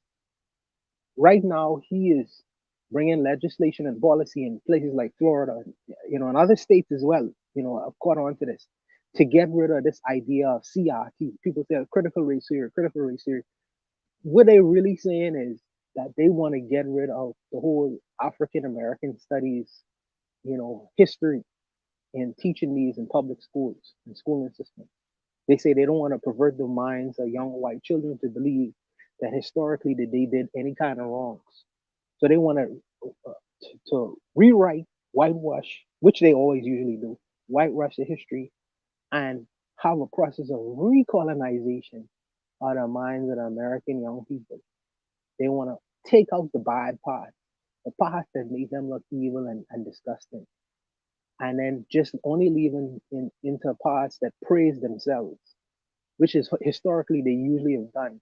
But now they're making it illegal to have little white children taught about MLK and the civil rights movement and things of that nature. It's just interesting. They're recolonizing them, but we ain't taking a note from that book and trying to properly condition and instruct our people in how we need to look at one another. In fact, I remember there was an argument in my own home country, our hometown, Koku, where there were some voices that saying, well, we need to get rid of Christopher Columbus. He was a killer, he was a murderer, he was a genocidaire. Don't you know many old people was fighting you? And I said, well, what the tourists are gonna come to look at when they come to the Bahamas? Because you know when the tourists come here, they want to get their ego stroke. You know, they want to feel like, well, we are the founders of the world. You know what I mean? It's like, well, if you take that statue down or you take the statue of the Queen down, what are they gonna come to look at? Because they need their ego stroke. They pay money, hundreds of thousands of dollars to come to these countries to see how a long time ago they dominated the world. So they come here for that ego stroke. So you don't want to remove them. So you have the young people fighting against that and saying we need to get rid of them statues, and then you have the oldest saying, well, we don't need to get rid of, because they really cling on to these old, antiquated, outmoded ideas of the white man should be in charge of the world. You know what I mean? So the process of decolonization, I feel, is a very dangerous one, and it's a tricky one, and it should come really from not necessarily people who are properly instructed, and that could also be leadership as well. But from what I have seen, there's not enough Black African people who understand their history or who have been inculcated, you know, from a historical mindset, African mindset, for them to be able to push that out to the rest of the public. I think that they need to be properly instructed first before they go through that process. But I applaud India and what they try to do, even though the Indians don't really like Black people. I applaud them in their attempts at decolonization, even though I know there's a lot of old people who are going to fight against the young people. They don't want that. And shout out to Dr. Obadele Kambon, because Dr. Obadele Kambon is really one of a loud voice in this whole bringing back the idea of decolonization and going back to the African mind, even in Ghana. And he's an American, and he have a big voice in Ghana. So shout out to him for at least attempting it. But I just feel like it is a dangerous thing that you want to decolonize the mind of someone who want to hold on to old vestiges of certain things, believing that this is the best way of looking at the world, which I believe is patently false. But I believe it's a good thing for India. I think it should spread to all so-called non-European countries. And I know people are going to fight you on it, but I think it's a fight that we all should take up. And we try to do that every Saturday night on a Bit of Medicine podcast and conditioning the minds, people back to our African mindset themselves. I'll stop there. I appreciate that, Bonner. Yeah, I was going to bring up the Columbus thing too.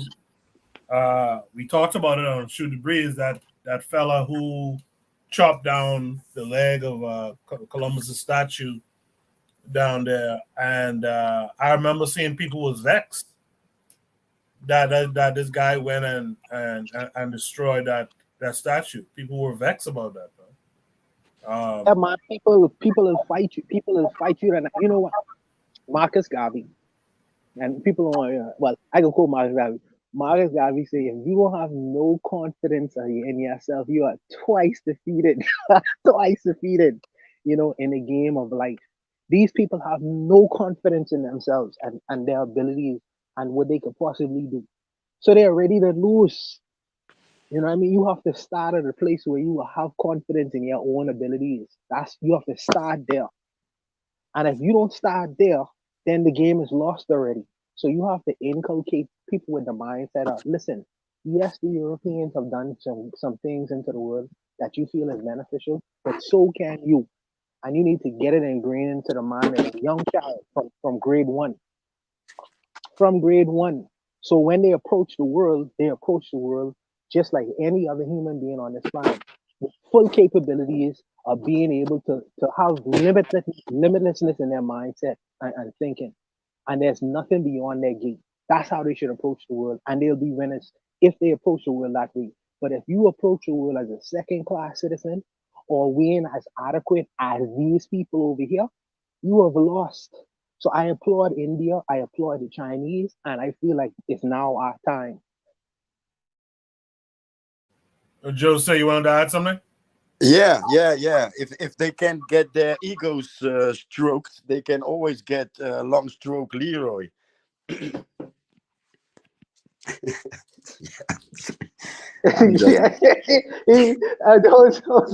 Jose been drinking a little bit tonight. He having some fun. He having some fun tonight. Yeah, that's all. That's all. All right. There's nothing else to add. Let's go to Shoot the Breeze topic number 4 tonight. Shoot the Breeze topic number 4 is college degrees not needed. Thoughts. Let's check this out. I believe this takes us to YouTube as well. Yep. Takes us to a video.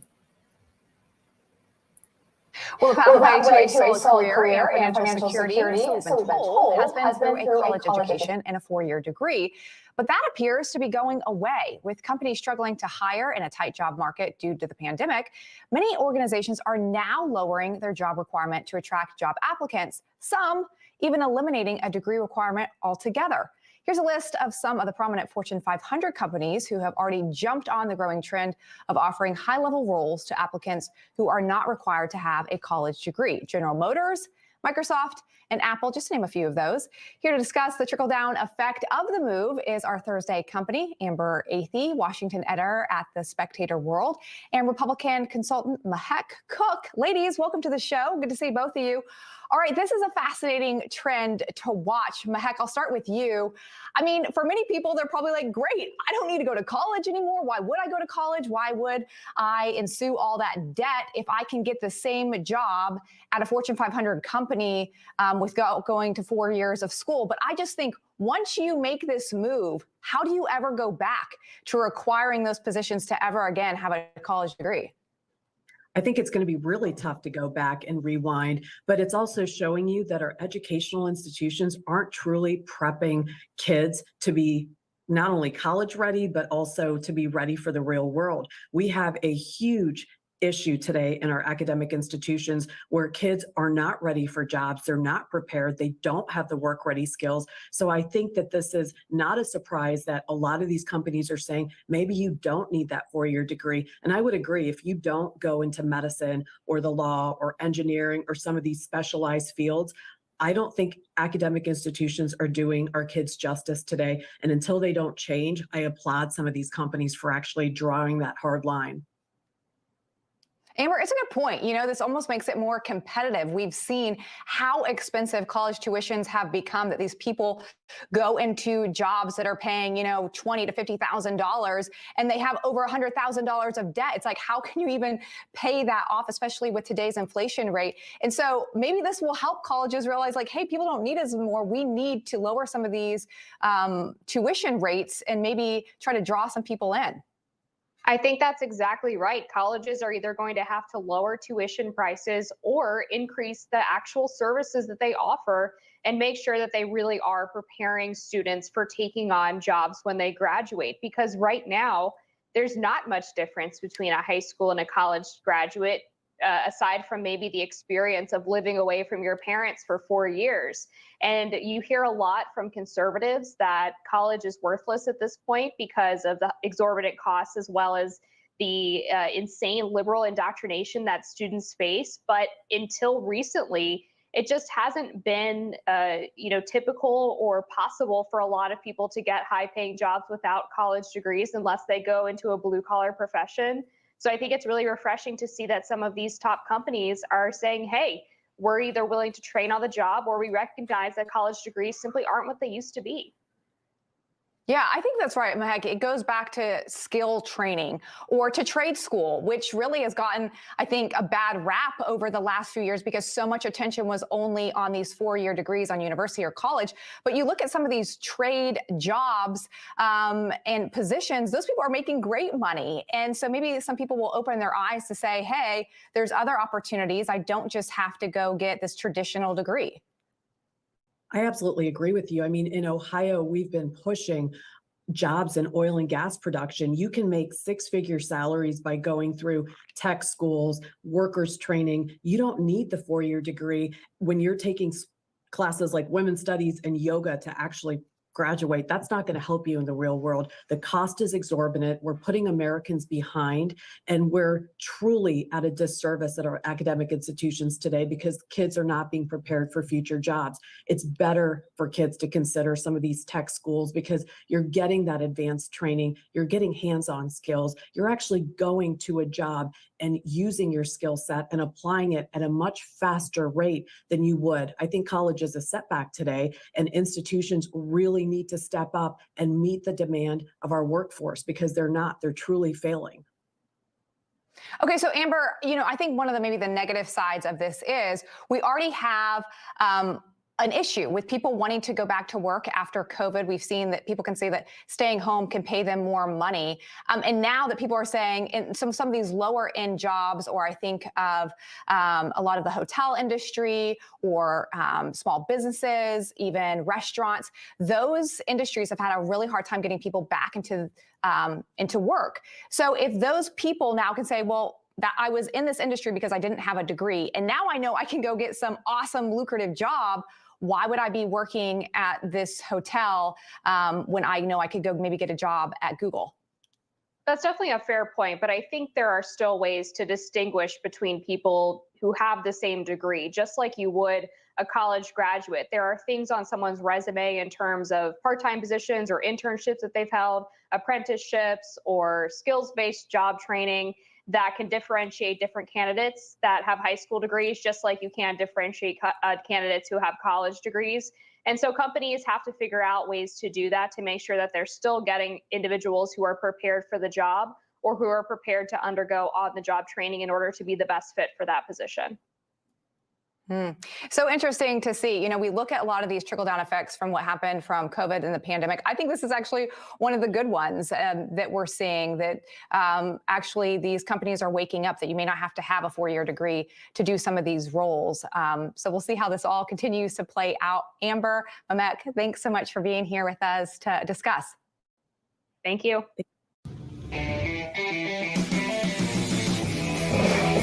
Yeah. Clearly, they have some prediction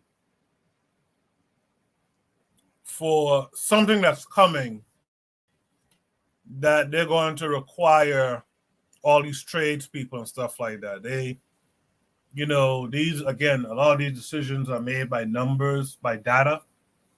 So they're looking at the data, looking at the trends, and they think something is coming, some shift, and it's going to require all these tradesmen. Marcus McGee in the chat says they're paying for me to go back to school for skilled trade certification. Earlier, he mentioned he was working for General Motors. Ben Uko, he's in the chat. He said, if you're going to STEM skills, then you need college. If not, learn a trade, right? He's a tech guy himself. So yeah, college degree is not needed. What are your thoughts? What are you guys' thoughts? Jose, let's start with you. I agree with you. Planning tens or hundreds or maybe even millions of young people leaving education is a tough job. So yeah, via media, they are preparing the population for what's coming. I agree with you. This is there's always an agenda into managing the many young people that into managing a country. So yeah, I agree with you. There's something behind it. There's they are expecting a change indeed. Yeah, that's what I think. And I my whole damn life I think school is just to get the papers to get in, because once you are in, if you do more than 1% of what you learned at school, it's a miracle. I mean, I also have a tech background. When I was doing my Microsoft certificates. It was in the NT4. NT4 was new, and when I did the exams, I had to learn 80% of the exams were the Service Pack 3 from NT3 was just introduced, and 80% of the operating system had changed, was revised. So that's a terrible example, because the exams were absolutely not what I was doing in reality.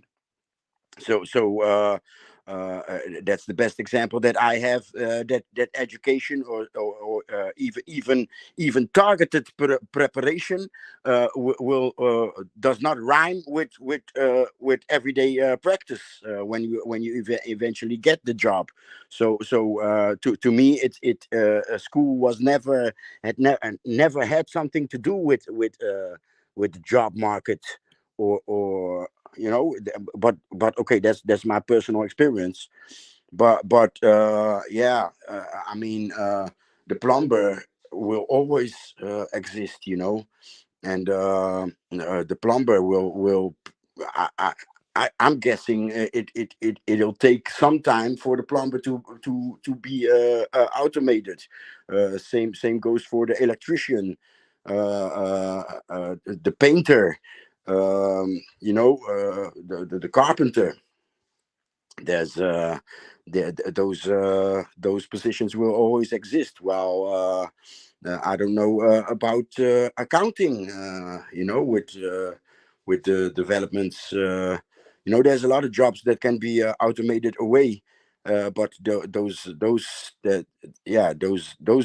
jobs will never fade away. So yeah, maybe they're expecting that a lot of work will be automated, and a lot of people will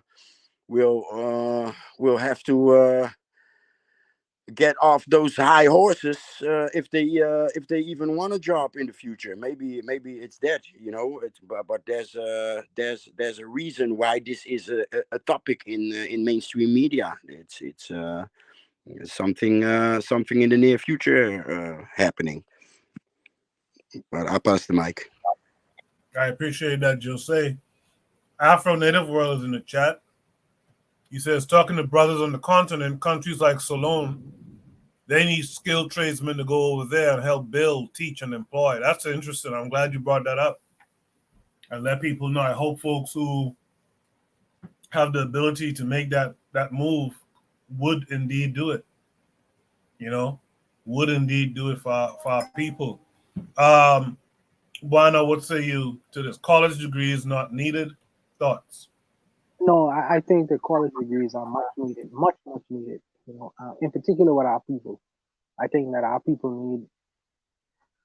Here's the thing.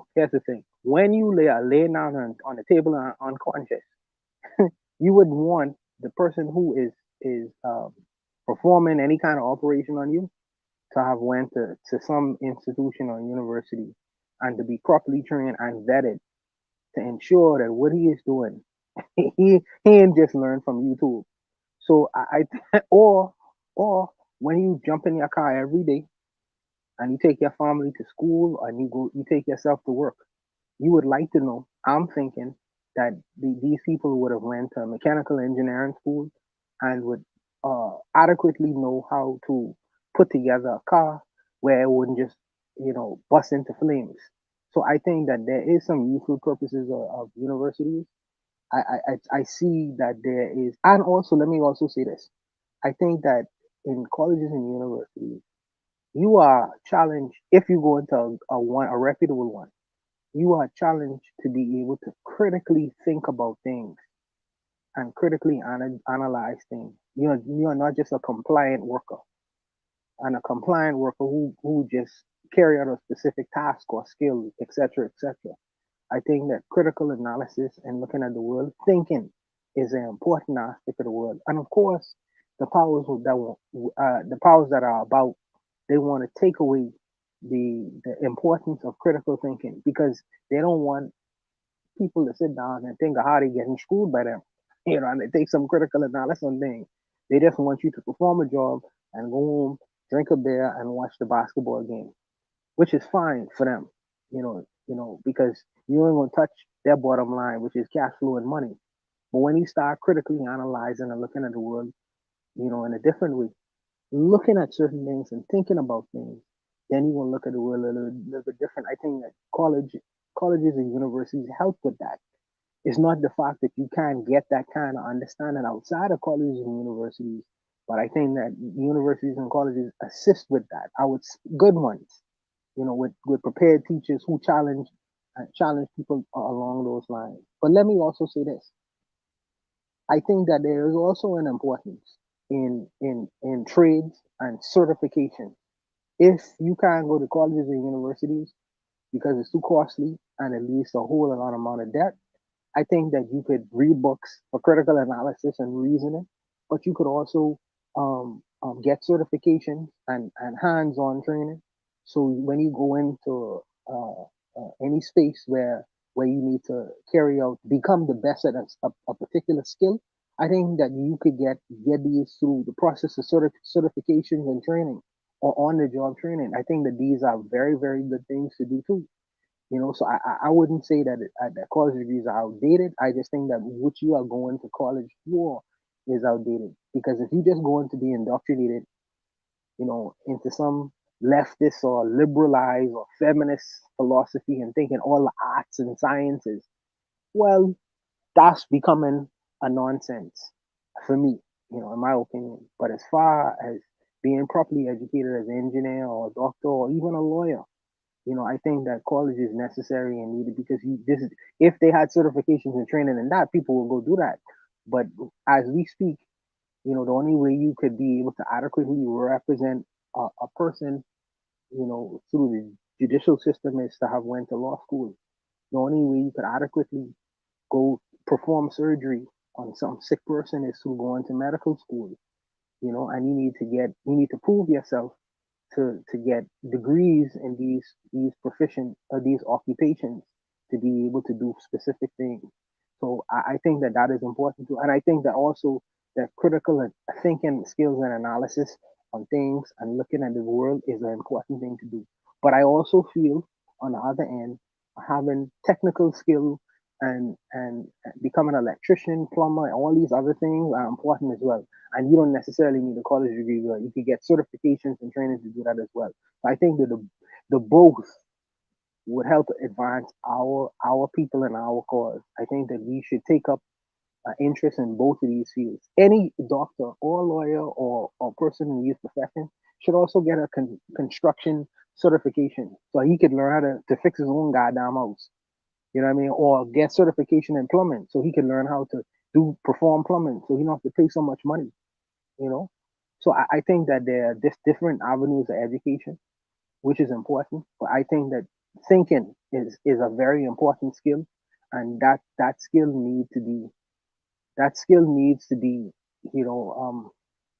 I think that we could do more in getting more information on how to use that skill because that skill has invented the world that we live in right now, critical thinking. And unfortunately, the only place that we have to exercise that or build muscle in that effort is through universities and because people don't read no more. They just watch YouTube and go on Instagram and all that shit. So, if people are readers, readers are leaders. But because we don't have that because that is not a foundational principle of our people right now, I think it would be good for them to take a program, even if it's an associate's degree, even to get some training into thinking. Thinking is an important skill to do. It just can't just be a sole worker performing some skill as a compliant. I just come in here to do my duty and then go home. I don't think that's a very good thing for our people. So I think that these two things coupled together would make a very productive people. I think that they don't have to be coupled together, but I think that it's important to use both avenues if one could. I would leave it there. Thank you for that, Boida. Tanzan entered the chat, saying peace and greetings, everyone. Afro Native World responded to Tan. Marcus McGee offers a really good insight here that I hadn't considered before. He says the skilled trades workforce at General Motors are all older guys that are getting ready to retire soon. That could very well be what they're predicting. They did that about 10 years ago in the US. They predicted that there was going to be a shortage of medical doctors. And so they kind of changed the traditional requirements for pre-med students in undergrad. They changed them. They swapped out certain topics that I guess were proving difficult over the years for other more social science type topics and stuff like that. So that could very well be what it is, Marcus McGee, that the trade skilled labor guys, they're aging out, and there's going to be a bad gap if they don't put out this kind of propaganda we watched, right? The funny thing about that, Kuku, is automation is going to take their jobs. Automation is going to take over their jobs. I mean, well, I in this industry, maybe Mr. McGee would like to come on and give us his analysis on the issue. Let's welcome in Ben Uko. Ben, how are you this week? I'm doing pretty good. It's gonna be on here for a little bit here. Can you guys hear me? Yes, go ahead. Yeah, this is something that really should be talked about here, because this is actually something really serious. Because when you, first of all, here, number one, let's just talk about all these standards that they're lowering all these standards. Like you don't, first of all, the guy, one of your guests was saying, we don't read anymore. Oh, no, absolutely not. Then you just, and the reason of not forcing to read, you're just passing everyone through the school system, just whipping them out. Oh, this is what you're gonna be. Boop, out of the system. Just go to school for 12 years, do what you're told, do all this BS, and that's what you're getting. Then you go to school. Then you go to school for additional years. You have no plan. No plans, no nothing. And you just said, oh, I'm just going to take this degree, make it easy, and then I have all this debt. So you have all those layers. Now you have the skilled labor. This is what's all mad with AI. I don't even like AI. I don't think it's really good technology. I think it sucks. But they're just going to keep pumping it and pumping it and pumping it. This is the biggest thing that's important. STEMs and trades are going to be are the importance of our future. We gotta be very honest. They have really dumbed down our public very well. They've done a good job under both parties. What are you getting out of this? Well, you think you're just gonna go to school and be a fool and just party all the time without any standard? This is why you guys have the issue with the HBCU. We go through celebrity. We don't put in the hard work. And I'm gonna rest my mic and I'll respond after this. Ben, what I would say, I agree with that. No, go ahead, Bonner. Go ahead. No, what I would respond to that is the Americans, and when I say Americans, I mean Black Americans in particular. The Black Americans has the best access in the world. You know, they have something called the internet, where you could go on YouTube and you could really, whatever field of industry that you would want to, that you have an interest in, you could go on and learn and really become proficient in it. Most black people in the world don't even have that kind of access, that access. And I think that you could benefit off of that access. And if the Americans, the dominant, the white Americans, they ain't showing y'all no love, y'all could offer that service to the rest of the world who really are in need of that and be sufficiently compensated for that service. You know, use the access that you have and benefit not only yourself in learning the craft and the trade and the industry, but you could benefit other people around the world with that craft and service. But use this access. This thing called a smartphone. Unfortunately, you don't have smart people. But with this smartphone, you could learn the intelligence of the universe and bring it to the doorstep of people who don't have that kind of access. So I believe that the Black Americans and people and Black Canadians and the UK people in the UK who look at the internet as just a piss in the wind should use this tool to properly to really inform themselves, and they can benefit themselves substantially and the world. So I think that I just personally think that it shouldn't be a tool that's misused. You could use it and benefit yourself and the rest of the world with it, the rest of the Black world with it, if you all feel to do so. Don't just use it for partying and whatever. You know, just use it as an access point to where you could properly instruct yourself with whatever industry and skill that you need to benefit not only your people but other groups of Black people around the world. And people will thank you all for it. In the chat, I agree. In the chat, Nama X joined us, saying peace, love, and reparations to the Black world. Hell for the power of knowledge. He says, to me, Burkina Faso kicked out France from their country today, from what I heard. If that's true, that's wonderful news.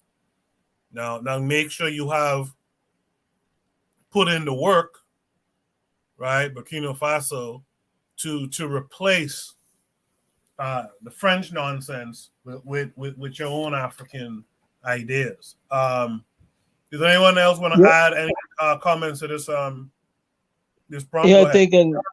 Yeah, I think also we got to add into this whole angle. But remember, they also took out the trade skills out of our schools. That's why we don't even have any trade. So we got to remember that they also did that. Because remember, back in the times before, Black Americans used to have trade schools, like trade places in high schools, but they all yanked that all out in the 70s and 80s. Because they didn't want Black kids to learn a trade. No, they want us to be lazy. They take out the trade schools, but you guys have uTorrent. You guys have YouTube. Yeah, man. You take them courses online, brother. Take them courses online, man. You're not helpless because you all have access. Access is the important key. That what other groups of people don't have, your brothers are blessed with. I think that since they take it out of the schools, people have their own agency. You know what I mean? Take it upon yourselves to find these things on the internet, uTorrent. Y'all could download any courses y'all want to and learn it anyways. They don't. Yes, the school absolutely. Yeah, the school don't have to teach you it, brother. You know, you could learn it in other places. You know. Yep. I just recently found some other stuff for the Black Tech Building Program, my Facebook podcast, where there's a lot of things, like there's different things in the Java classes I didn't learn. No, I had to teach that myself. I had to learn how to write this code myself. I'm still learning how to write the code in Java. So when I was doing HTML and like SQL, I was never taught that stuff. I taught myself, and I still got some things to learn in SQL to this day. But yes, man. Because stick to it, Ben. Stick to it, Ben. And then after you learn it to a proficient level, you know, you find out how you could use it to sell that service to others. You know what I mean? So they could improve their situation if they want to build a page, and you could just sell it. So I can sell the service and I can build a page for you. You know what I mean? So you continue. Right. And that's the same. that's the same thing I was doing with fixing computers. I had to learn things online. I had to pay like about like 59 something like, because the first I was paying like $39 a month to do like some computer, like some courses. So it wasn't like courses, like labs, computer labs, how to fix these computers. And I was working at a job that was actually teaching it, and I was doing some of it at home during the weekends. And not all the weekend, but during that time, I was actually learning it and learning and learning it, trying to get proficient at it. Because they weren't going to teach that fully. No, I had to learn it myself. So that's why. And then look, this Newsmax this is a Chris Ruddy news network, and this dude.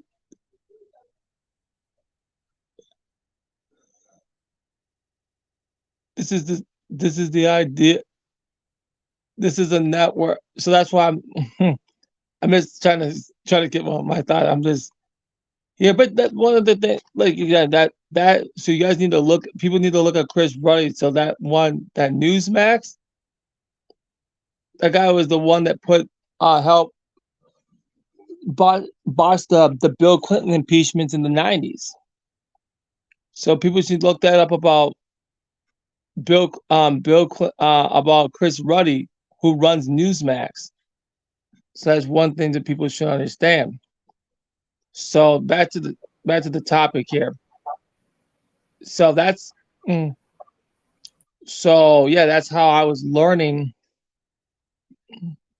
most of my stuff. And then I went to go learn to do the fixes at like this program called Free Geek Twin Cities. And I'm going to be going back there soon to brush up on my skill and fix these computers myself. That's how I learned how to do the break, fix, repair, because I wasn't going to learn that in the classroom, in the KWAZ classroom. No, I had to learn it there, and I learned a lot. That's what exposed me to Linux 10 years ago. And there's always a lot to learn. All right, thank you for that, Ben. In the chat, Marcus McGee makes an interesting point. He says, we didn't have the internet when they took it out, though. So I guess when the trades were taken out, had to be before 96, 95, 96, I guess. And so he's saying that there was a gap there where, 20 odd, 25 years ago, there was this gap because they took it out of schools and you had no internet, so you didn't have the access. Nama X says, we know the answer.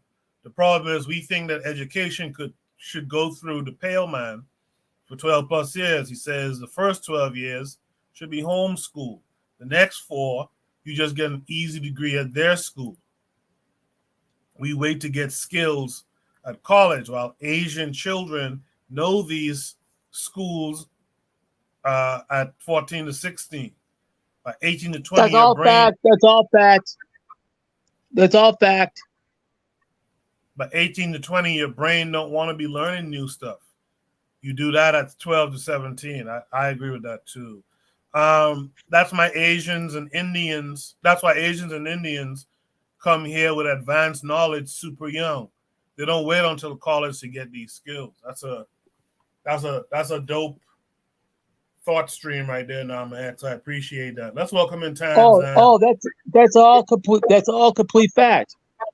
Because they don't want to wait till they get to their late 20s into their 30s and they have no skill.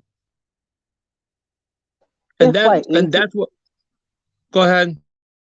Sorry for interrupting you, Ben. If by 18 to 20 you don't want to learn anything new or no new skills, you might as well go to prison right now. You really and truly, you might as well get them to put the handcuffs on you and go to prison right now. That is a crime because information is continuous, first of all, and information changes. They change every 5 years. Now, because of the age of technology and the information we exist in, information is continuously being updated and changing. No, Buana. If you want, Buana, sorry, I don't think that's what he's talking about. okay, okay, all right. He's talking about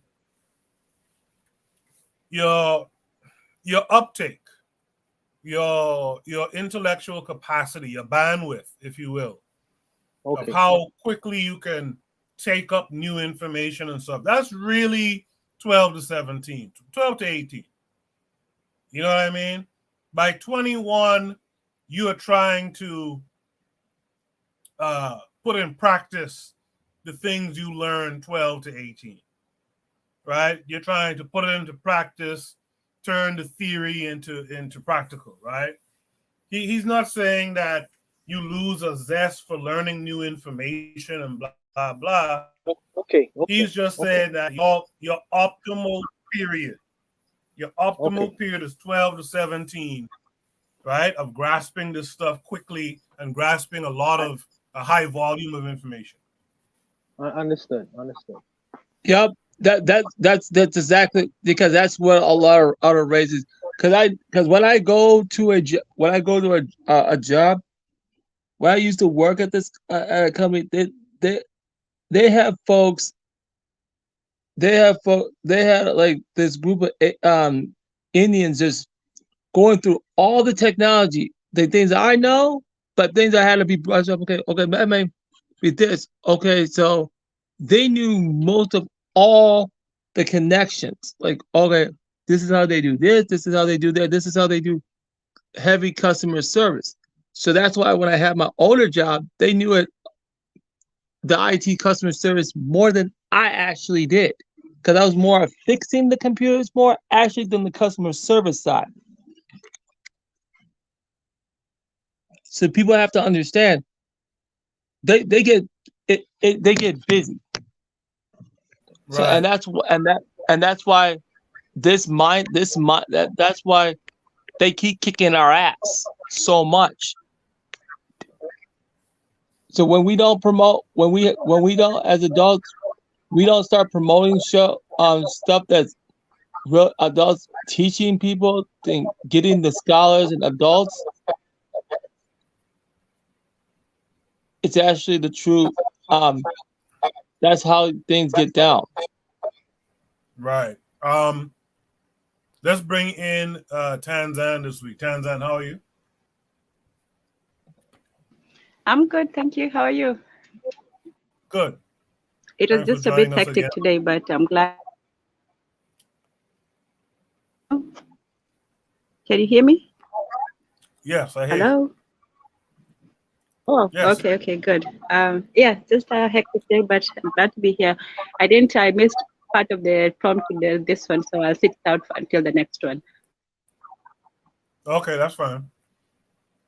Yeah, Namax is saying how it's scientifically proven. He says optimal. Yes, that's what I meant. Yeah, I figured. Yeah. Doctors and things, they aren't made in medical school. Doctors and engineers and stuff, they're made in that part of school when you're 12 to 16 or 17. The kids who go to SAC, for example, or the kids who go to QC, for example, and when you see them later on becoming the doctors and this, that, and the other, that they were made in those years, not so much in the latter years of your teens or early 20s.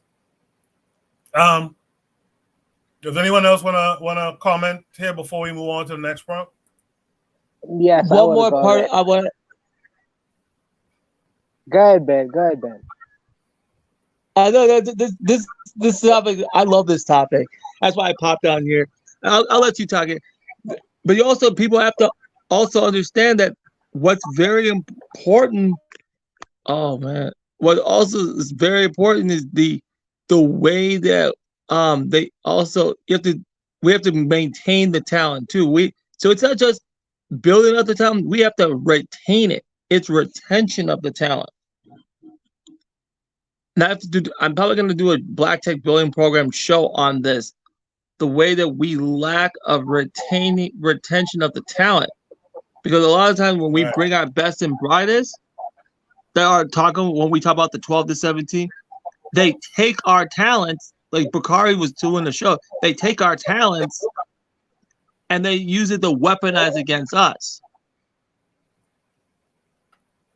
It's funny that you say that because they use it to weaponize it in a couple of different ways. We saw on Tanzania and them show this week where Khalid Muhammad, you know, he is revealed to have been like a talented kid who they plucked out with 28 other people and put them through these programs and whatnot. And years later, when he's Khalid Muhammad, the black nationalists, people are using that information to tie him to being an agent. So it's interesting that whole, that retention thing is interesting what that really means.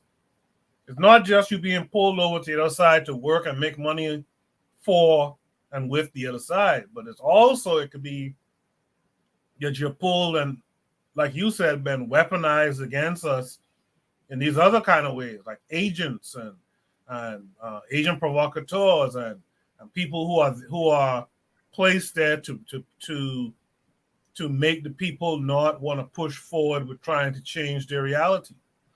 Neil deGrasse Tyson, when he goes out here and promotes the lethal injection. So he goes out there, gets an interview, promotes the lethal injection. So just weaponizing his scientific knowledge. It's the same thing they do all the time. They get these folks, they are best and brightest, use them, and they all go away. It's pretty sick. It's real warfare. All we need to do. Yeah, Coco. Just an aside, bro. I went to Princeton. They call that the ghetto private school, but I went to Princeton. So what I would say is this: people have openings at different points. So I wasn't the best student in school, man. I really skate through. I mean, when I say skate through, I mean it. I got my diploma, high school diploma, like just by the skin of my teeth. I wasn't the best high school student, but when I went to the United States for university, it's there I found a little bit of my stride academically. So I feel like if you say that children become things like from soccer, be doctors and lawyers, that might be true for a lot of kids. But I just feel like with that one size fit all, man, I mean, you can kill me with that because I wasn't that. Maybe I was, and I didn't know it, But I wasn't expressing that kind of potential in high school because I believe that children have openings at different times, intellectual openings at different times. So if he was to put that suit on just like the kids who used to be outstanding in SOC and QC, then I would be lost in the sauce, or people like myself, because like I say, I just think that children have openings at different times, and for us to just gauge it to 16 to 18, bro. I mean, I would be lost in the sauce, bro. So I was thankful that I stuck with it and was able to learn other kinds of things and learn how to learn in different kinds of ways, as opposed to how we are instructed with our system in the school in the hometown. So I just think that maybe I was lucky, but I just feel like if brothers was given a different opportunity and was educated in a different way, then you would see their genius and intelligence. But because we have the educational system where it's one size fit all, these lawyer doctor definitions is decided early. Whereas if first of all, if they was educated differently and if they was given time to develop, maybe you may have possibly seen some other kinds of people come out of these institutions.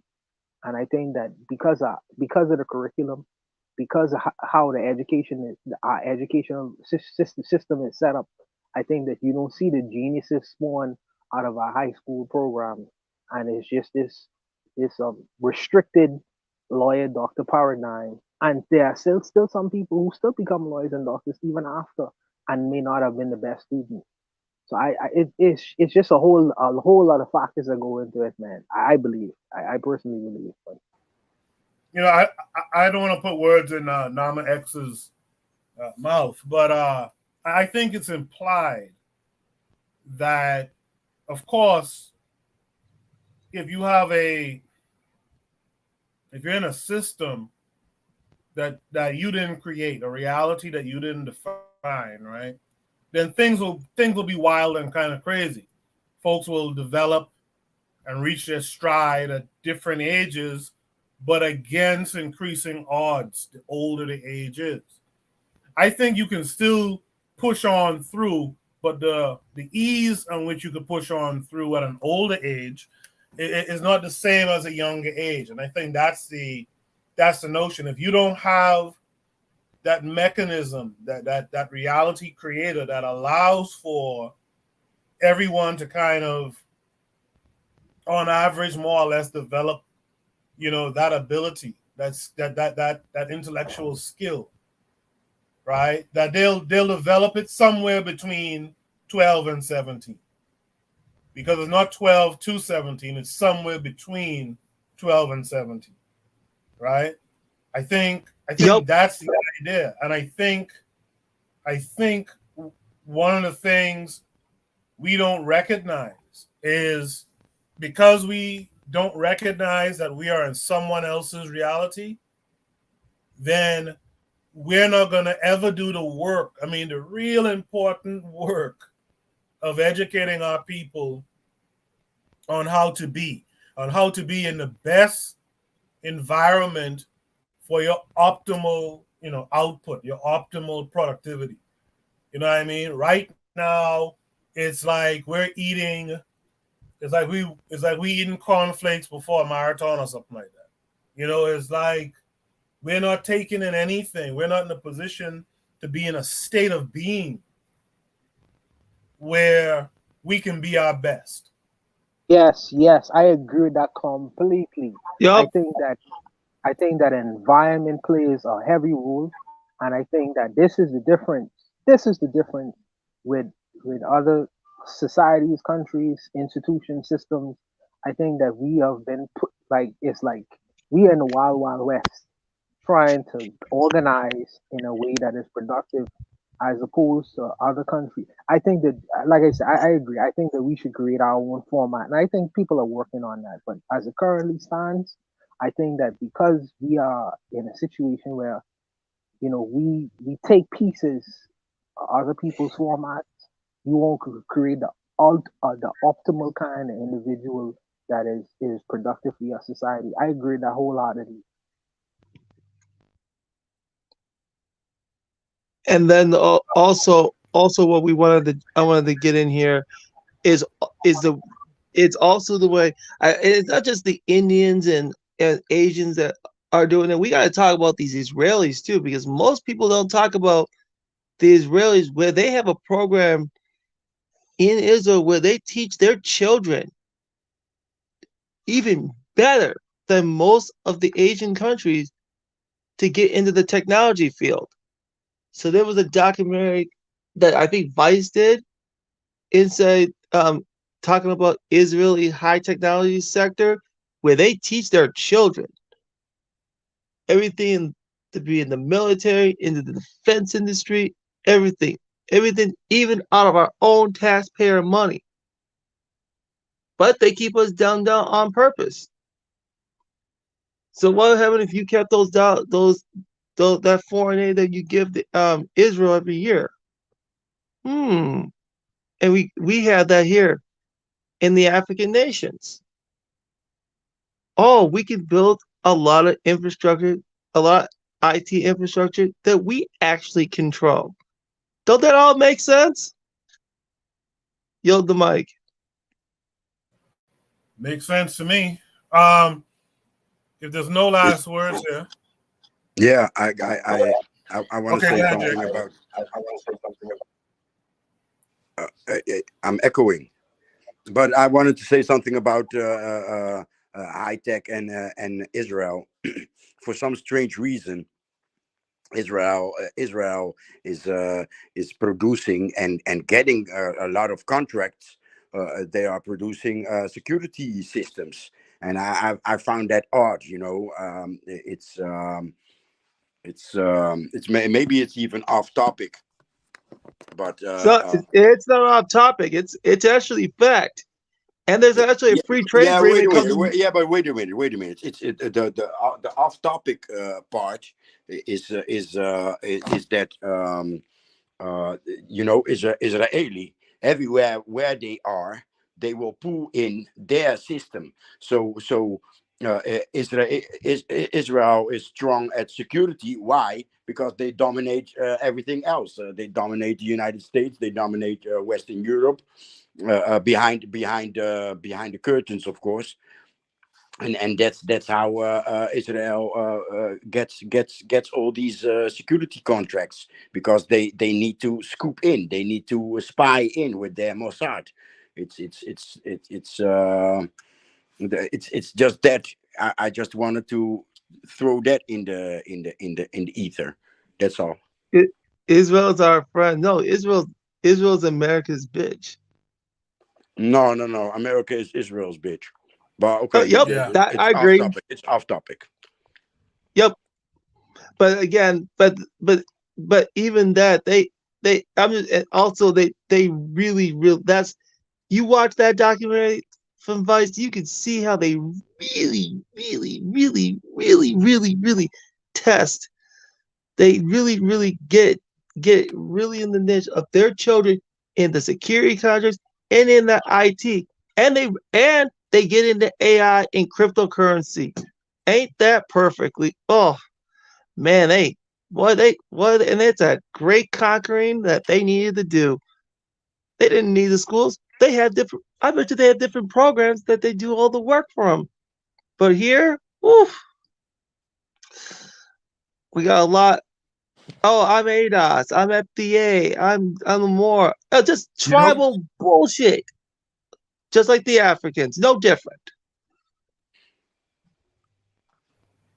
Yeah, I wanted to say something, but my train of thought is gone. So let's go to the next topic. Yes. All right, should be topic number 5. By the way, shout out to Gas Them Up, who's out there in the chat. Should be topic number 5 is how plantation tactics is still being practiced in modern Western societies on Black folks. This came with a link.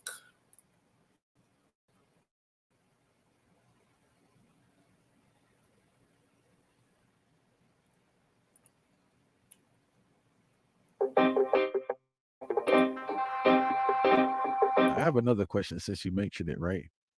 What was the origin of this tactic of using slaves to commit violent acts of discipline against other slaves, and what was the psychological effect on other slaves when they witnessed that? I don't know the origin, right? But I know the effect is you can't trust your own people. You know what I'm saying? All right, because if we're all in this plantation together, and one person's being put above us, to either make us do work or discipline us, whatever the case may be, it does create a system where you learn not to trust your own. In many ways, there's manifestations of that today. All right, if you work around a bunch of people, and there's one person who seems to be currying favor with the powers that be, that creates distrust. Not only the person who's currying favor, but around other people, because like, who's the next one that's going to try to move up the line and get control over us? So that in the larger picture, it does create a lot of distrust within a community, and I think that is something that's going to manifest itself today in a lot of ways. And it just seems that slave owners were great psychologists. Great.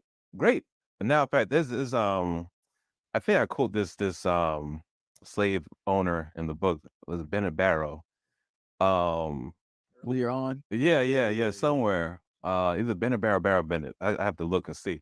But anyway, they will make rules how to run a good plantation. And one of the main things is interesting to make it to make the point is that they wanted to make sure that the slave looked at the plantation as their home. That there's no other place a slave would rather be than the plantation. So this little area that we have, there's nothing outside this area that's better for you than the plantation, right? And so in one sense, that made the slave very reliant on the slave master shore, but also killed the will to escape and rebel too. And that's still something that we still manifestations of today in terms of how African Americans are treated in some environments. Whereas, there's nothing else better for you, right? What we've created for you here is it. There's no need to ever think about can things be better for me. Now a lot of people rebel against that, but there are some people who accept. Many people fight. That's what I'm saying. The job you have, either the church you may attend or some of the communities that you reside in, this has been set up for you to enjoy. Don't ever think about anything else. And that's a huge problem. And historically, right, when we think about the harshness of slavery, the focus is always on violence, but not psychology. And I'm just so bro, it's just like it was psychology. And I just think that the way it's presented, people present as if violence kept the slaves. It was more the psychology that kept the slaves. No, well, the psychology was affected because the slave maintained himself more than the master maintained the slave. Their boundaries you never crossed. Because that psychology was so effective. And that's why I think for Elkins and some other historians, the parent-child relationship is what they use as a way to speak about the relationship between the slave master and the slave, like a parent and a child, like a child views his parent as his ultimate source for everything. Like how many children, children who are reared well, at least, I mean, the child's not just going to leave home and run away, all right? Because this is everything to me, all right? The parent supplies my needs, feeds me, clothes me, gives me love and care. Even if that love and care may be abusive at sometimes, children are still going to stay at home. It's just like the slave, right? Because of the care they believe they're receiving from the slave. Now, let me tell you, there's an interesting part of the story, Uncle Tom's Cabin, where there's a wild slave named Scipio, right? Rebellious. He's the anti-Tom, right? Always trying to run away and rebellious and so forth, right? The slave masters, there's a group of slave masters that have a meeting about Scipio, how to tame him, get him calm. There's one slave master says he has the answer, right? He has the answer to fix Scipio. So to your point now, he takes Scipio. Now, most people would think that this slave master took Scipio and beat him every night and tortured him and starved him. That's not what he did. He said he took Scipio, put him in his bed, and cared for him. That's what he did. And then Scipio turned out to be. But this is the thing. This is the end of the story, though. Scipio ended up taking care of the plantation way better than the slave master ever would, just because of that. So to your point, it's not violence. No, sometimes it's psychology. Make you think that I love you, make you think that I really care for you, and you'll be better. He's taking care of the other slaves now, taking care of this man plantation better than the slave master ever would. So that's really it's psychology. Like you said, it's not violence, and they figured that out. It's not always beating. Scare them a little bit, make them feel good, and they'll take care of stuff better than you will. And it's so wild because it's what happens then happens right now. Same thing. It hasn't changed. Same thing. And that's why, in a lot of ways, people always say, "Well, why are things haven't changed or gotten better?" Because a lot of us are cared for too well. That's a problem. Because people talk about racism and pain. No, we're cared for very well. It's like I'm not trying to mess with. It's hard to do it. You know what I'm saying? So a lot of ways we keep the same way the plantation maintained centuries ago, the same way these systems are maintained today. Not always violence. It's the care you got to watch out for, right? Not the police out here beating people or shooting people, or somebody at your job is doing you violence. No, how are they caring for you? That's a sign of how the plantation is being maintained. That's the scarier part, because we love being cared for. Violence is easy to see. The care is the problem.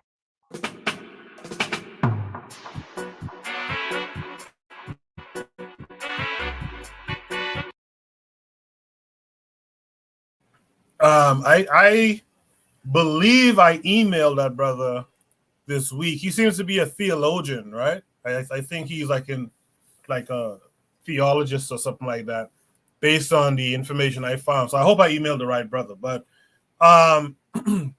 I emailed him, but something he said at the very beginning, man, that I don't want people to forget, that goes back to the point I was making before. You know, these guys, these people that we have this war with, these guys have done a great job of creating realities, man. Like he talked about, you know, how they instill in the mind of the enslaved that there's nothing outside of here. There's nothing better than this. This is your reality. This is the best it is. There's nothing else. Don't think outside about anything outside of this. And we did that. You know, they had a film a couple years ago. I don't remember the name now of the movie.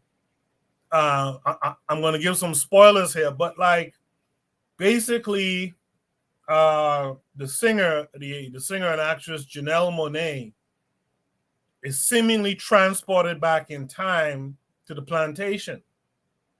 Again, I'm giving some spoilers here, so forgive me.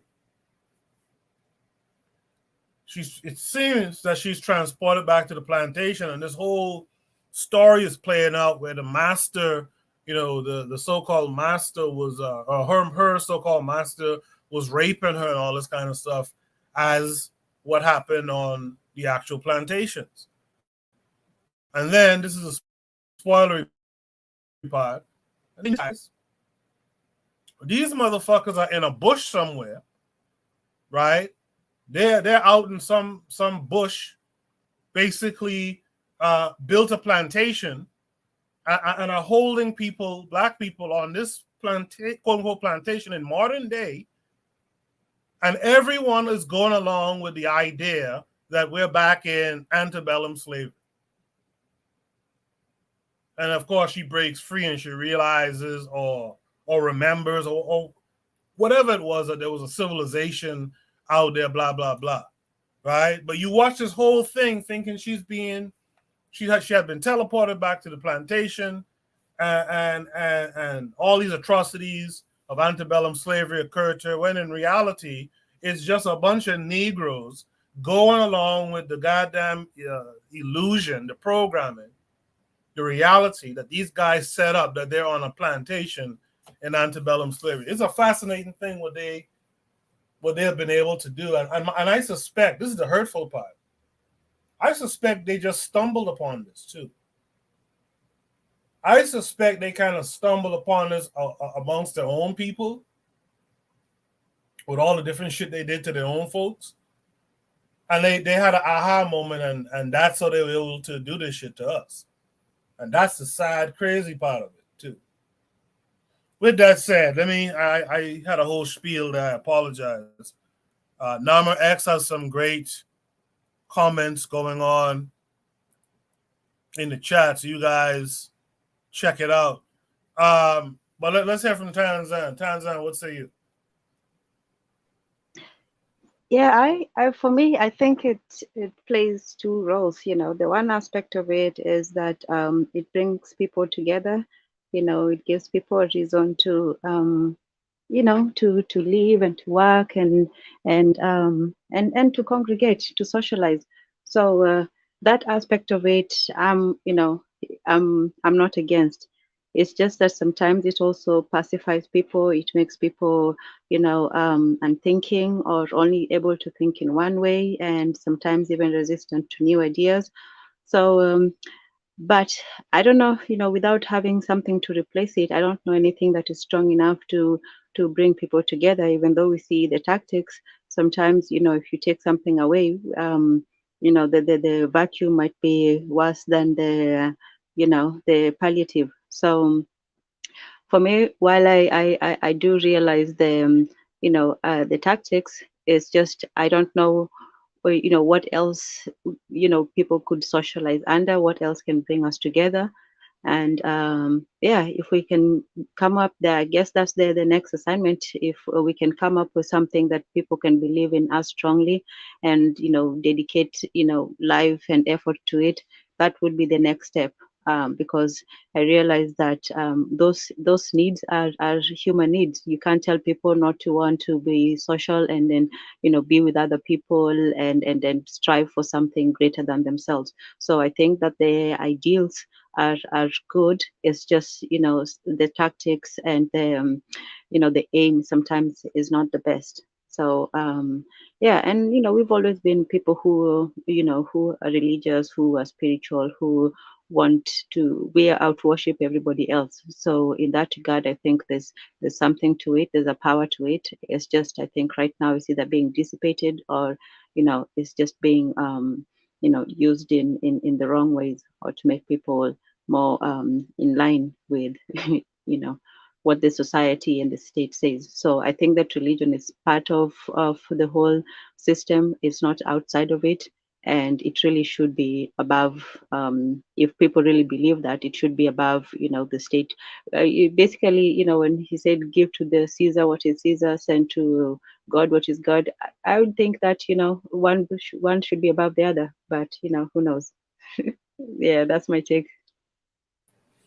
Gas him up in the chat asks a very interesting question. I get where he's going with it. He says Toussaint was a slave owner. Did he do this? Yeah, because the conversation is going along as though it's about the practice, when really it's about the people. That whole saying, don't throw pearls to swine, etc. Right? It's the people who you have to look at here. It's not so much the practice. And when you talk like this, you kind of absolve the actual people who did it, the enemy, right? You kind of just make it this neutral kind of figure. But no, let's identify the enemy. Let's identify the enemy. Let's hear from Ben Uko. What say you to this?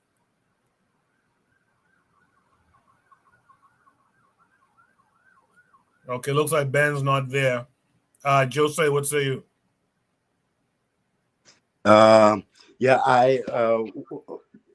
of course it's true. Psychology, it's even in team building. You have a project, you have an idea, and you managed to convince a group of people to help you with your idea, and you will use psychology to keep the team or the group going, right? Even in staff meetings, you will have psychological quote unquote games to convince the rest of the team or the participants or the rest of the staff department that the direction you want to go in. You will use psychology to convince people, and that's the same. It's the same. What's happening to us in the diaspora is the same. Yeah, and the best example is of course the group that's most talked about, and that's the Black American. So yeah, we are number 9 in we have this and this trillion spending money. We are number 9 on the economical ladder worldwide. No, you're not. That's the psychology. That's the lie to convince you that you're better off in the United States, because you're living from bill to bill, just like us in Europe, right? The majority of us is living from bill to bill. So how do you have that much spending money? It's not spending money. It's the rent that you have to pay. It's your credit card that you're paying. Also, I wanted to bring up that point, because always religion comes to mind. But look at us. How many of us are pure in our religion? No, it's that lie that you can have when you're in the West. You don't need to be. No, you can have a house, you can have a car, and you can take a vacation, and you can take whatever. And of course it's psychology that plays the greatest part. Of course it is. I pass the mic. Appreciate that. Did Ben come back? I guess not. Buana, what say you? Yeah. What I would say to this particular prompt is, for this kind of discussion, I would uh, defer to our resident psychoanalyst in the room. Tan, Gas, and Jose, who go into detail in delving into the ideas of psychoanalysts. By the way, shout out to Gas and his last video on optics, mirrors. It was a very insightful thing that they was discussing in terms of these kinds of things.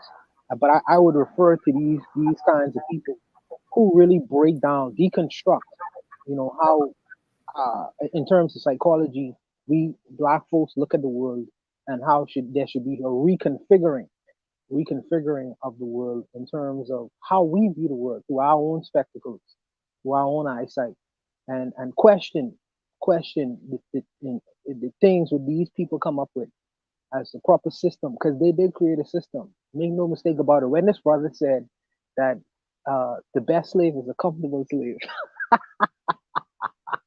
the best slave is a comfortable slave. It's not the slave who is malcontented, who is getting whipped all day, every day, getting beat up. That slave wants to run away. No. We don't want those kinds of slaves. We want a contented slave. So we're gonna make a nice cushy pillow for him, and we're gonna make him lay down on a nice comfortable bed, give him good food, where his stomach is always full. And in doing that, we maintain our system. In fact, we don't even have to maintain it. He'll do it for us.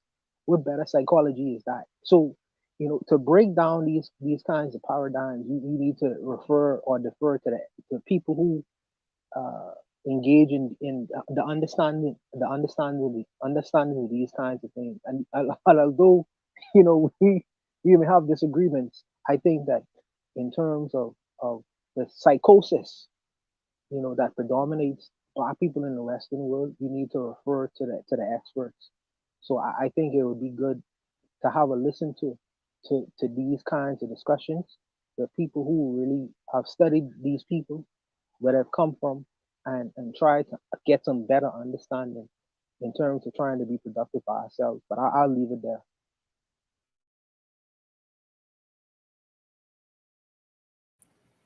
Trying to find a mute button. I appreciate that. Does anyone want to add any last words here? So what I'll do here is this. We're making good time tonight. I'm going to drop Shoot the Breeze topic number 6. But I'm going to pause for station ID. And on the other side, we'll discuss Shoot the Breeze topic number 6, which is why is FBA attacking Koku, Zuli, and Gas? We'll talk about it on the other side. Just stay tuned. You are listening to the Bitter Medicine Podcast on KWAZ Radio. This is D Webb with the Harsh Reality Podcast, asking you to tune in where we tackle the news of the day that affects our community, only on KWAZ Radio. Peace, family. This is Oni, inviting you to listen to the Pro-Black Perspective, where black problems are addressed with black solutions. Greetings, fam. Tune in to The Learning Curve with me, the revolutionary matron on KWAZ Radio. You are listening to the Bitter Medicine Podcast on KWAZ Radio. Once again, make sure you guys are checking out the Brother Bakari podcast, the Consider Cheek Show, the Forecast Radio, and Tanzan African Mind also on KWAZ Radio. I was talking to someone. I'm not going to reveal it yet, but I was talking to someone to join, and they said they're interested. I'll reveal that when it happens. Why is FBA attacking Koku, Zuli, and Gas? This, of course, came with a video. Let's check it out. in the world right now in the United States government. That colonizer owes us tremendously. Whether we get it or not, we're pursuing it. 10 toes down, we're not backing down. You know, we have the courage now and we're moving forward on it. All we're simply asking of our brothers who are not of the lineage is it just basically don't undermine us. That's all we're saying. Don't undermine us, because guess what? We don't go anywhere on the planet and undermine anybody. We don't have a history or a culture of that. So what we're saying is when you come here and you immigrate, knock yourself out, do what you came here to do. We're fine with that. Just don't get in our political struggle we have with our oppressor. We understand that the oppressor may have given immigrants an opportunity or a lane to come here and live their best life that they would have never lived in the continent or anywhere else. We get all of that. We're just saying don't undermine us. It's really that simple. But what we're finding now is you get a lot of people who come over here and they speak on our politics and they start to get in positions of influence and they start to say stuff like, well, you know, get over it, slavery, there's no more slavery, there's no more discrimination, you can make the best of what you can do in America. They've totally given up. We're not giving up. So I'm going to say a couple of things. One, I think it's a bit more than that, right? We've seen some anti-African rhetoric being used by a number of individuals that I would argue is extremely unbecoming of someone who is seeking to what, as you stated, get at the colonizer. Number two, I think one of the major issues many people have, and I'm an African-American, is that we see many individuals in the movement, and not saying you in particular, I've never heard you say that when you was on Dinah's platform, but use rhetoric in which they are parroting the very white supremacists that they state they're seeking to fight. So I think that's another issue that I think many people would take umbrage with as to why they view the FBA movement as what? Problematic. Hold on, I'm gonna allow you to provide a retort. I just want you to repeat yourself. I couldn't hear. Okay, I said it. One of the issues many people take umbrage with the FBA ADOS movement is the fact that they find many of the individuals who have taken on this movement signifying and parroting the very anti-African, anti-Black rhetoric of the colonizers that we're supposed to be fighting against. So I think that's one issue. I think a third issue we have to look at when we talk about undermining. There isn't a history of African or Caribbean immigrants coming to America and undermining Black liberation struggles. There isn't a history of that. However, what we do know is there have been some Black and African immigrants who have come to America and been put in positions of power by the white power structure, just like African Americans have been put in positions of power by the white power structure, and they work to what? Do harm to African people, irrespective of where they are in the world. The last issue point I would make is that Kwame Nkrumah taught us that if we are vulgarly nationalistic in our approach to defeating white supremacy, rather than Pan-Africanist in origin, we would simply be used against each other like pawns on a chessboard. And FBA pushed the rhetoric of them trying to delineate from Africa, which is literally suicide. African Americans are about 13 or 14% of the population. Do you really truly think that you can defeat this whole system of white supremacy with 13 or 14 population? 13, Let me say this. 13%. Yeah, 13%. Listen to me. We've always been outnumbered on these lands. We've always been undermined by other groups. So we've always been a numerical minority. That's what I think a lot of Pan-Africanists don't understand. We've always been a numerical minority, and we fight. We don't run. We don't have a history of running. Hold on. Stop. No. Listen, on my channel, I do not allow people to make claims that are patently false. So I'm going to stop you right there, and I'm going to correct you, and I'm going to tell you why. First and foremost, whenever African people or Caribbean brothers and sisters come to America, we accuse them of running. The claim that you made of African Americans not having a history of running is patently false. The first African American to repatriate was Paul Kufi. We had a large segment of African Americans go to Haiti after the Civil War. We had a large segment of African Americans go to Liberia and Sierra Leone. Not Liberia. There was a few that went there, and that got shut down. Right, and then we had, of course, in the Garvey movement. So there's been a history of African American repatriation. In fact, I actually have a book up here entitled why African Americans left America and went to Africa. So this whole concept of we not having a history of doing that, we've seen significant movements. No, what I said is we don't have a culture of that. No, so first off, you said we do not have a history of doing that. Well. Let me correct my word. No. I will let you finish, but as I stated, I do not allow people to make claims that are patently false on my platform.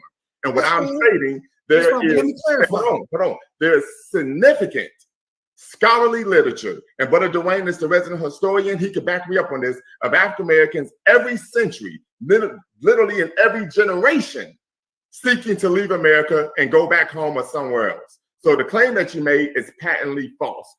You could provide a retort. I'm going to clarify my words. Maybe I shouldn't have used history. We don't have a culture of that. Here's the deal. For centuries, we've always could have gone to Canada. People forget that. There were a lot of African Americans that went to Canada, particularly after the Fugitive Slave Act was passed. Say this again. After the Fugitive Slave Act was passed, a very large population of African Americans moved to Canada. So once again, you're making a claim that is patently false, and that group was led by what? Martin Delaney. They had a conference in Cleveland after the Fugitive Slave Act was passed, and they all said, we got to get the hell out of here. So you're making a claim that is patently false. Listen to me. That's fine. You can speak that.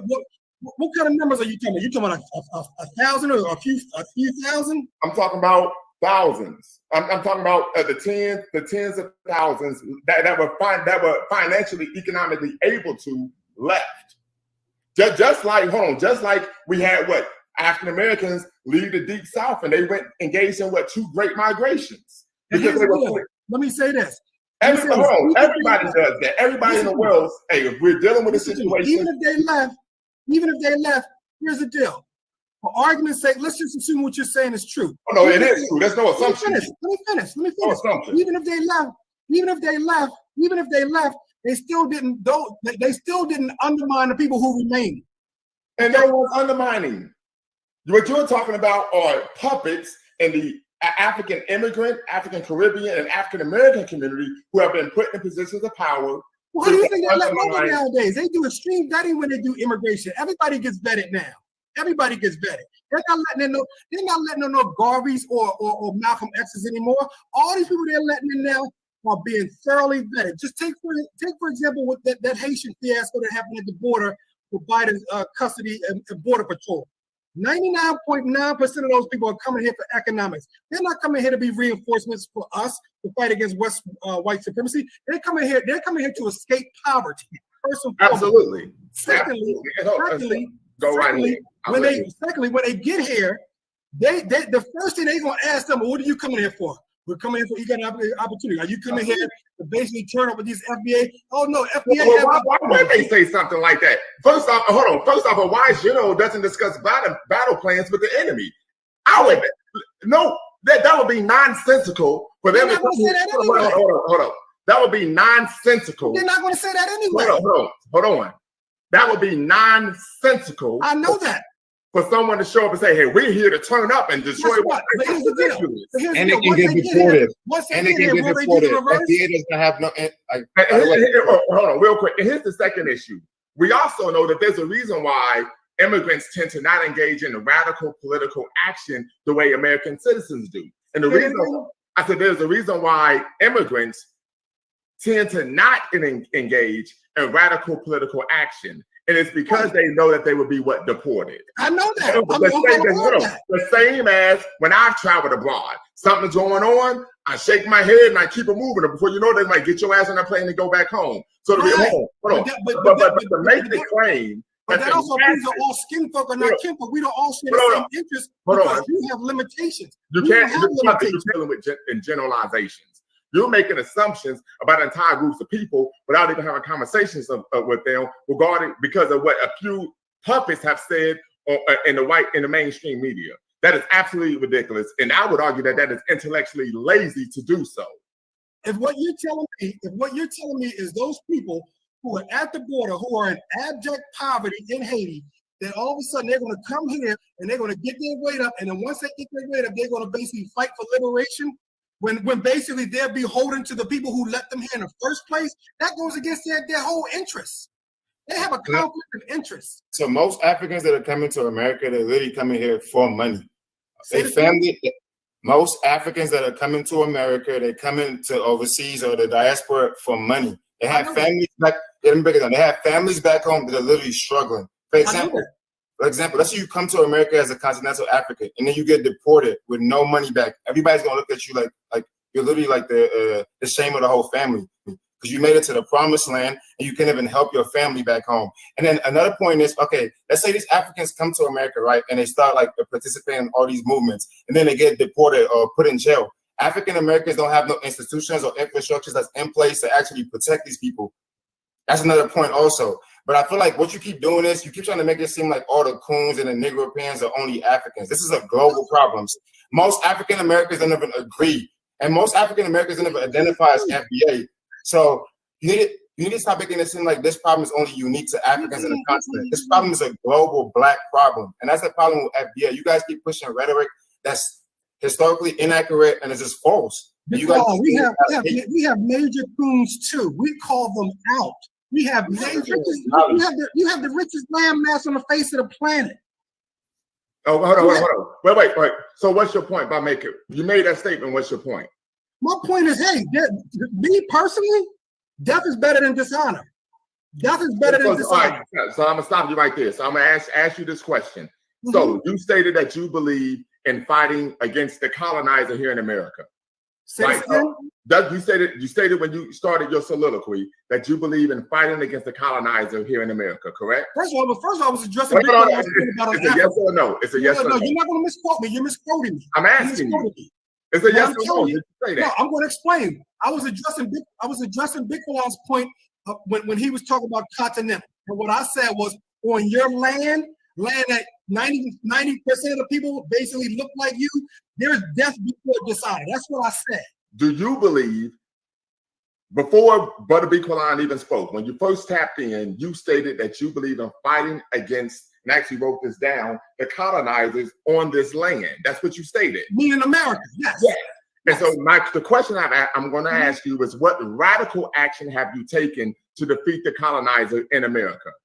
What we're doing right now. No, hold on. I said, what have you done? What have I done? I'm glad you asked. I'm a practicing attorney, and I've been doing it for 26 years. Okay. I've been in the criminal justice system for 26 years. I used to be a public defender for many years.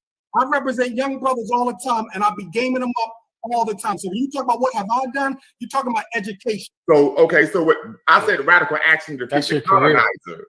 I didn't say educating Black people and defending Black people. No, that's the first step. That's the first step. You didn't answer the question. But I am. You just don't want the answer. No. Because I have a career. I'm an educator as well. I teach African American history, right? And I asked you, what radical action have you taken to defeat the colonizer?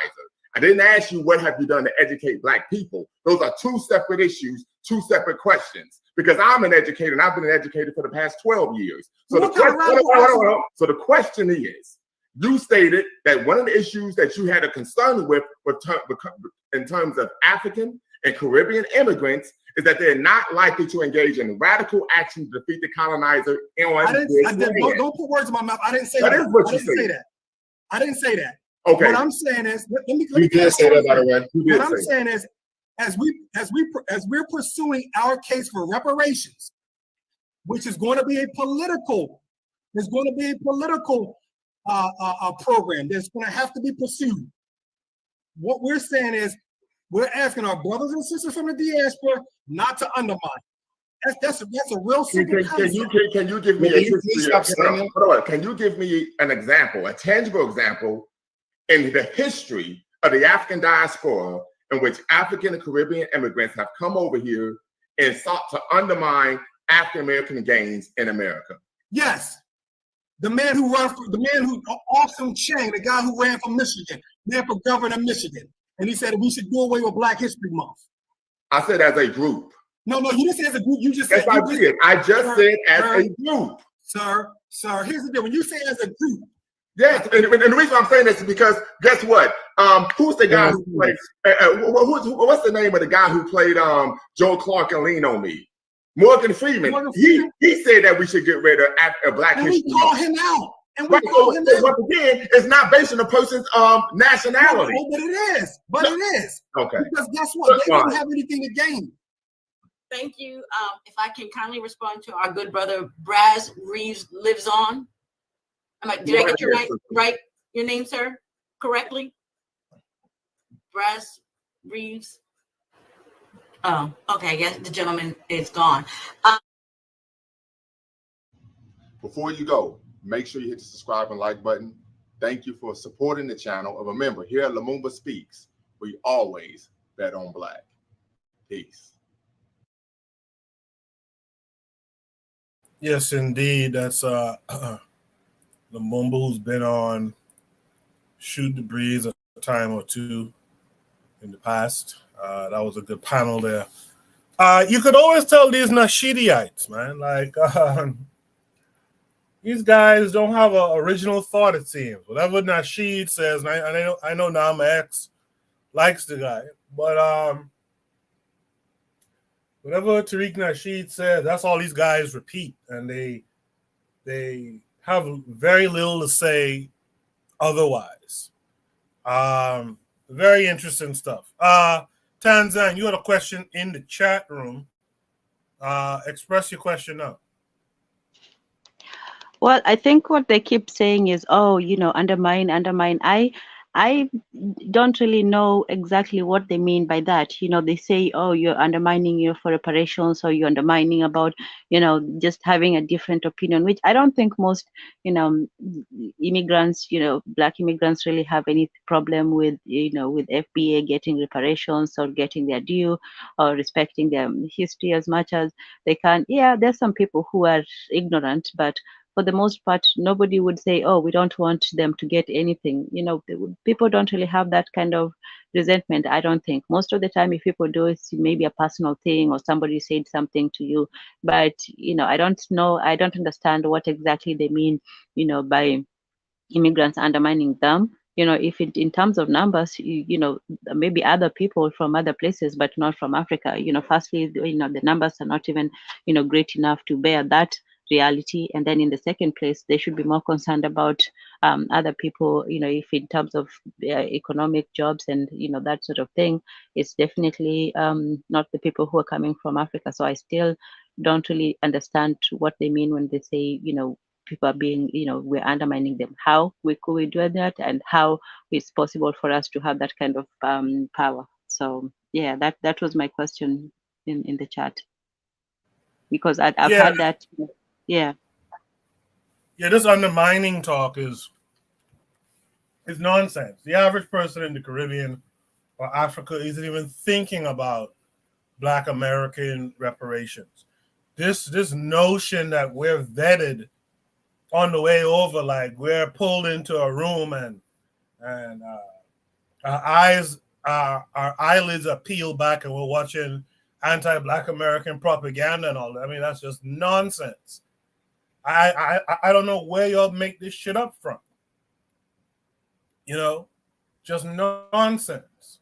One or two fools who've been here for a while, they might repeat some white talking point, and then y'all conflate that to all immigrants. The real immigrant who's doing you harm is the Latino ones. Those ones who are coming from Cuba and all that shit, that's the ones who are causing you harm.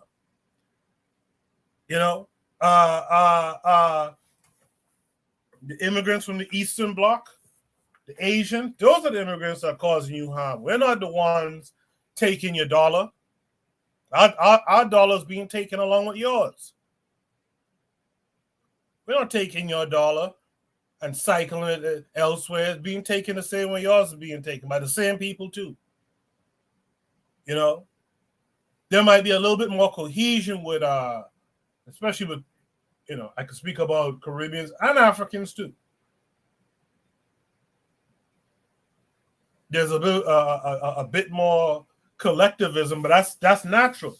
To be foreigners in a foreign land, you're gonna seek out your own kind in that way, people who you can relate to much more easily. But this idea that folks is are graded and educated in this anti-Black American thing. Y'all got to stop that shit. It's asinine.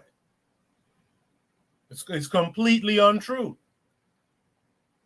But it feels good to hear some shit like that. Oh, that's our enemy. That's the op. That's another thing. I talked about that this week in a short. Babysitting. Well, no, what's it called again? Baby and Black folks. Y'all let these folks talk to y'all like children and have y'all focus on childish things. Petty name calling and all this old stuff. While they repeat silly phrases like bussy and Bucci and all this old stupid shit. Like, grow up. They have y'all, that's the same way they feed y'all these little slogans. Yeah, the immigrant is the op. You know, the immigrant is schooled to be against you. Stop that shit.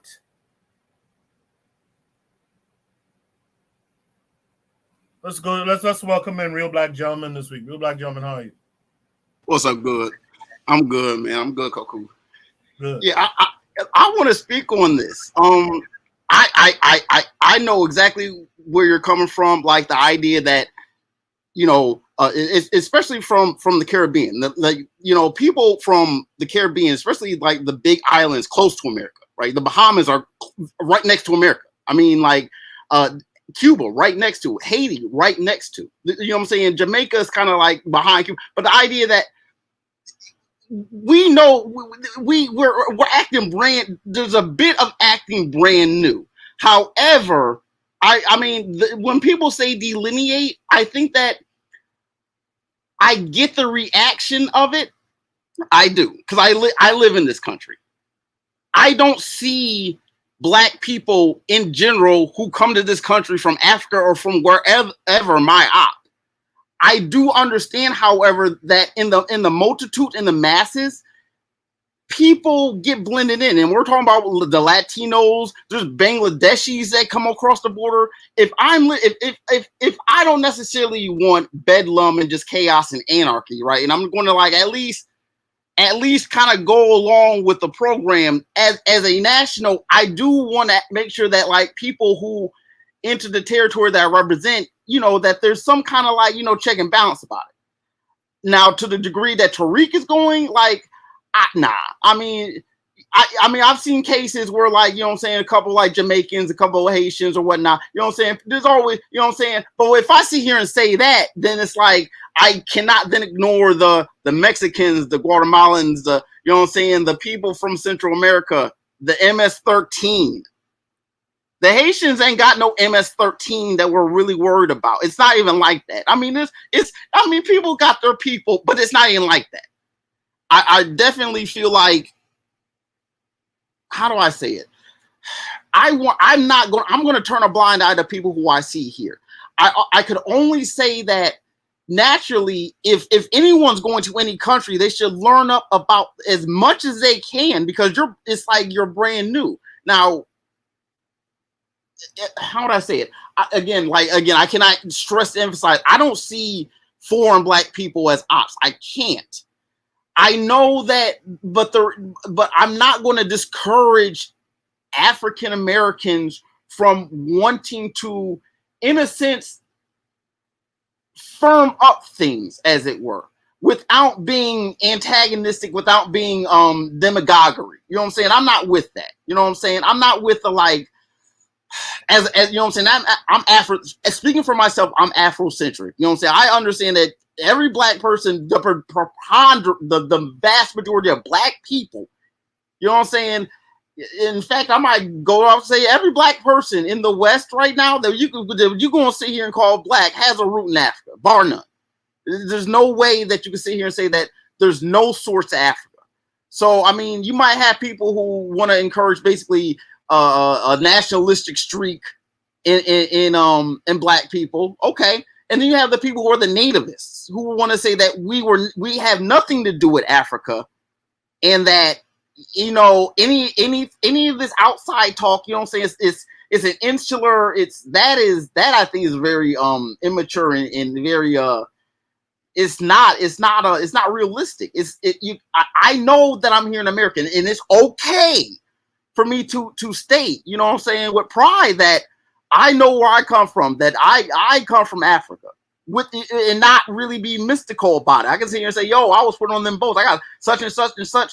And the fact that if you're black and you're here and you don't necessarily, you know what I'm saying, if you're from Africa and you are, I mean, there's 50,000 countries. I mean, you know what I'm saying? This is, I get it because as black people see, again, the Latinos and other people coming to this country, you know, and what as African Americans that we have, you know what I'm saying, that we've gone through, we constantly get the short end of the stick. And in fact, that I would go so far to venture is that much of the world finances is built off of black people's back. And even worse so, some of the worst things that we can do in this country is built off of black people. Black people can be the salt of the earth, and we can be some of the most wicked people on the face of the planet just by being in America. And that other people just don't hold a candle to because they're just not built this way. It's just like trying to make the most of it kind of has people saying like, whoa. We need to, like, you know what I'm saying, like make sure that we reassess things. The whole idea of reparations, like people are worried because people are worried that the whole idea that we're actually not going to get anything from this country while other people do enter the country and wind up getting, you know, a heads up on things just on the simple matter that you can deal with a couple people as entities as opposed to you kind of see your own people who live here as a background population.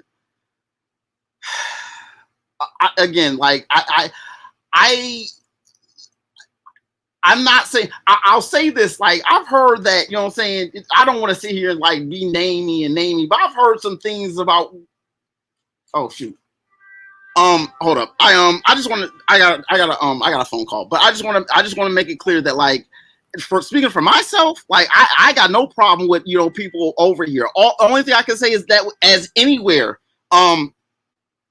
just to make sure that you learn about what's going on in wherever you're going from. Wherever you're going, learn the history, talk to people, and just make sure you know where you fit in. I'm gonna pass the mic. Yeah, I think you touched on something there too. There's something in this conversation that we just viewed that goes back to the previous prompt. You know, damn, I just lost that thought. What was the thought? I just lost it. In the meantime, let's see if Jay is there. I'll come back to my thought in a second. But it's related to the previous prompt. Is Jay still there? Go ahead. Yeah, I'm here. I'm cleaning my carpet in this sleepless night, but there's a whole lot of things I want to say. I hope I can. Oh, Jay. Yes. Jay, real quick. The thought I had was related to the previous prompt, which is this idea that we have been made not to trust any other black folks. That's another part in this story too that we don't talk enough about. The psychology of the Black Americans who, because of the plantation system, the plantations they were on, and the people who creates their world, right? Their illusion. They don't trust any other black folks that come around. So that's a tie I want to tie back to. Jose, okay. Let me use that as an opener then. Everywhere we are, we have the same problem. There's a large part of our population anywhere where we are that does not trust blacks, and it's you know, in this political weather in this United States political weather is the immigrant, you know, and in this weather, our brothers in the United States, they are also looking for the immigrant. How it became the black immigrant, I don't know exactly, but maybe it's the next point that I want to touch. It's this general non-trust in black people. You have it even inside families. I mean, the F word in the black community, the F word that is really forbidden in the house is the word father, right? So the black leadership is not trusted in black communities. So automatically, in this anti-immigrant right-wing political weather in the United States, there you got it. Black folks in general don't trust black leadership. Plus anti-immigration. Voila, we got an enemy, right? What's that word used for it now? The enemy is the op, right? That's drill music language, right? And you know, in drill music language, they talk about killing each other. And here we are, nearing the nigger killing nigger culture, the African American nigger killing nigger culture, right?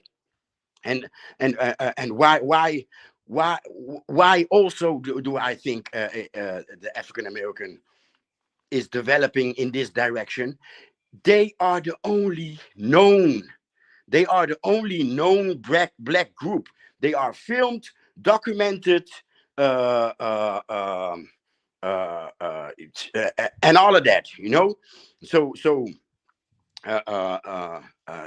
they are the only group with an image, with a body, with a voice, with a face. The only black group. So when we speak of blackness, and when we speak of black issues, it's always about African American issues. So I understand this talk about interfering, obstructing, and I know where it comes from because everybody is speaking about black American daily life. And nobody speaks of black Dutch daily life. Nobody knows how blacks are doing in France. Everybody knows there's a lot of blacks in France. Nobody knows how they are doing. How is police treating them when they go to the hospital? How does that end? Everybody knows about the numbers of dying black women, dying black mothers while giving birth, or shortly after. Everybody knows. Everybody knows about the abortion. So when we complain about things that we do to ourselves, it's most of the time colored by Black American daily life. So actually, it's hilarious how Black Americans complain about having their own lineage. The only lineage known worldwide, the only black lineage known worldwide is the Black American lineage. Slavery, cotton, slavery. And slavery isn't, I mean, I believe most slavery was on sugar plantations. But the slavery image is cotton. Why? Because the Black American is the only black group spoken of, spoken about, spoken against, spoken for. They have the least to complain because they have an image. They have a face. They have an address. You can find them. Where? America. You know? So where do you find the Cape Verdean? Where do you find okay, the Cape Verdean is easy. Everywhere where there's a port or a harbor, you will find Cape Verdeans. But where do Cameroonians? Where do I find Cameroonians? I have family in Senegal, but I find it hard to find Senegalese here in the Netherlands to team up with, you know, I have half a container to send. Can I find somebody else with another half to send, you know? So that's one point. You know, the American has a face. Another point in all this, you know, the only immigrants, no matter where, the only immigrant has a color. Even in South Africa, the immigrants have a color. The white people are never called immigrants. So there's a lot of white people in the United States. Did they run? Did they flee? Do they have a culture of running? I mean, they are in South America. They named a whole continent Australia. They named another country, a big island, New Zealand. Don't they have a culture of running? No, it's weak black. It's that image that you see in the mirror. That's the weak motherfucker that runs, not the white man. He's strong. He conquers. And these people are waving their fingers in our faces, speaking about fighting and staying to fight. How they can't even imagine conquering. They can't even imagine going to a place and dominate it and come up winning. No, it's running. You're running. And the white man, he came and conquered us Indians. He conquered us Indians, and he's no immigrant. It's these Hispanics. It's these Africans. And I'll pass the mic. Jay, that was I really like that response. As you were talking, I was thinking to ask you, do you think the situation in South Africa with the so-called black immigrants who are crossing the borders and finding trouble from the black South Africans there, do you think that's influenced by the U.S. and the fact that they kind of center the black American or the African in America's situation? 100%, because the United States is the next Germany, right? So the multinationals have their aim at the United States. So that's the lifestyle, because shortly before the United States became the lifestyle template with rock and roll and chewing gum and blue jeans and the American dream, right? Before that, Germany was the dream. So now the big industrials and old money have aimed their future at the United States. They are selling a lifestyle, and this lifestyle is followed everywhere, and especially where blacks are, the black lifestyle is adapted. So yeah, they're copying us. No. We follow the advertisement. The American dream is advertised, and blacks have a template, and that's the black American. Chinese have a template, Chinatown. You know, you have a Chinatown in this city, you have a Chinatown in Amsterdam, you know.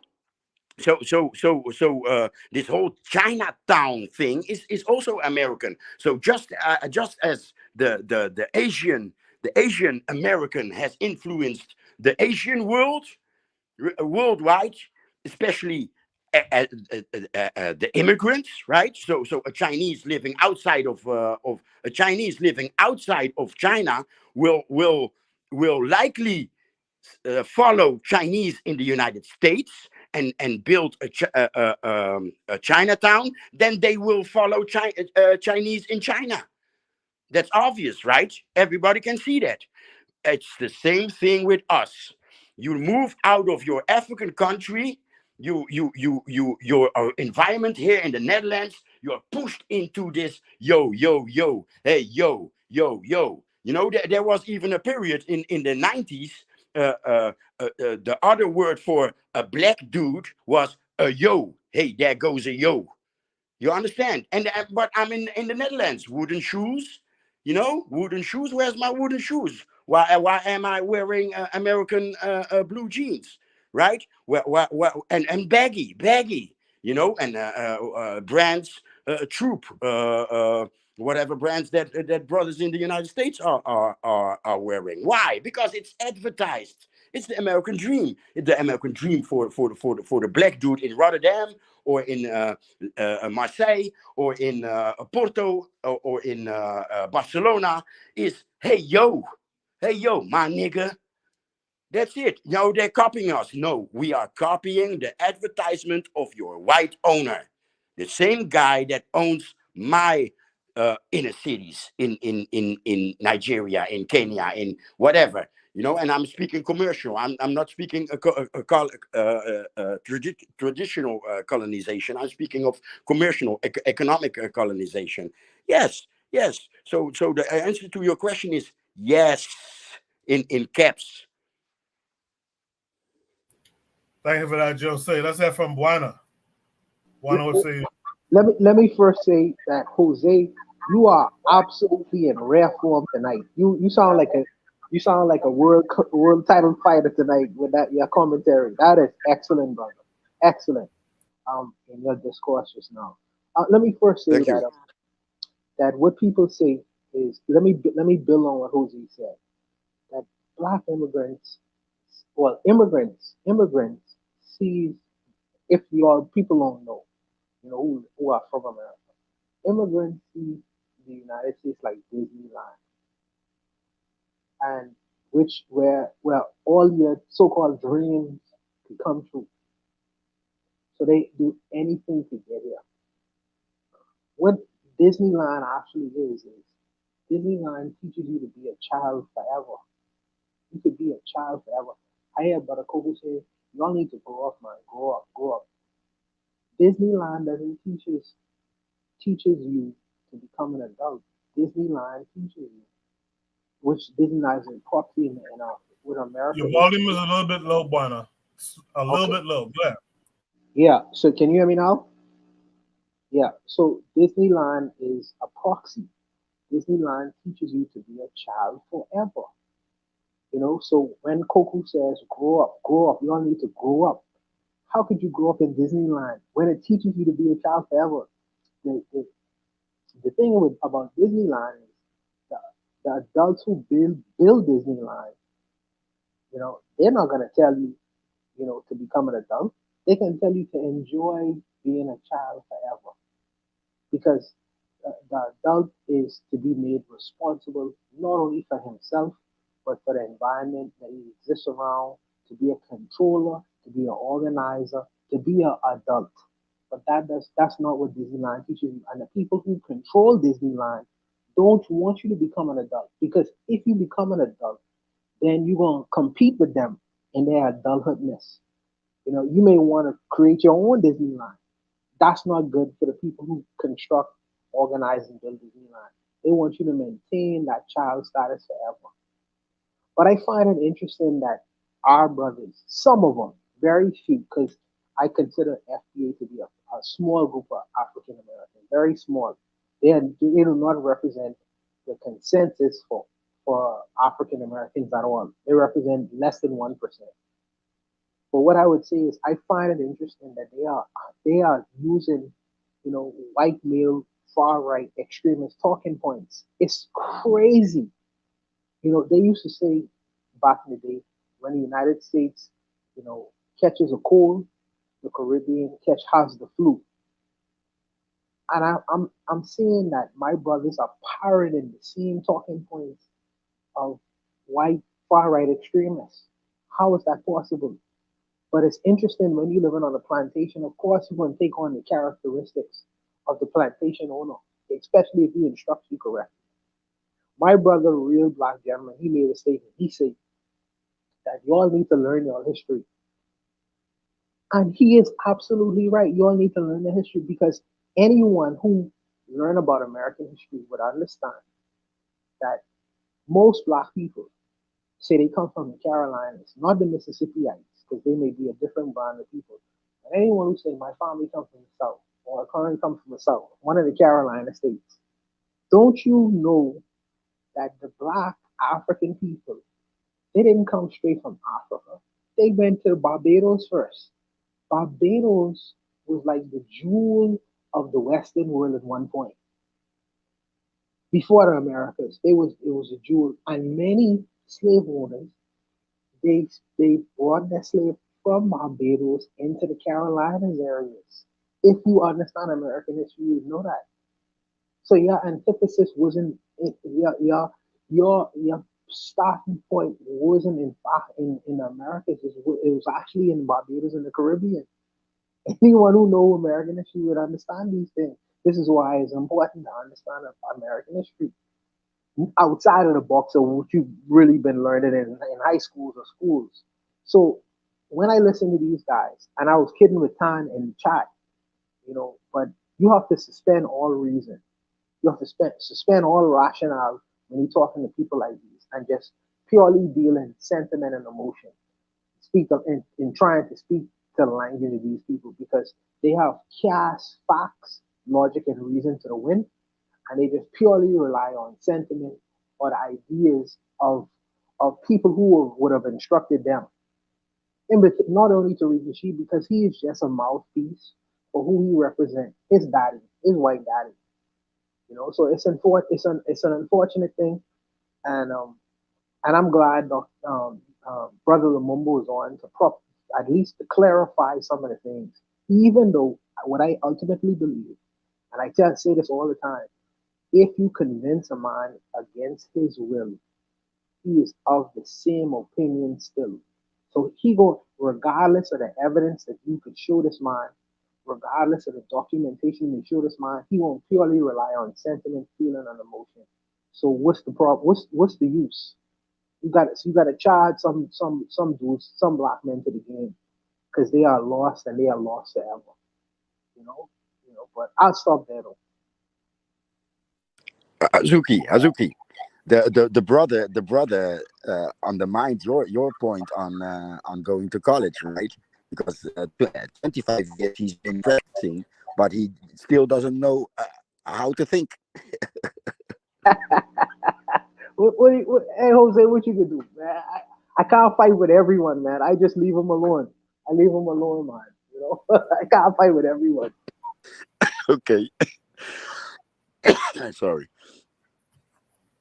If anyone has any last thoughts, go ahead now.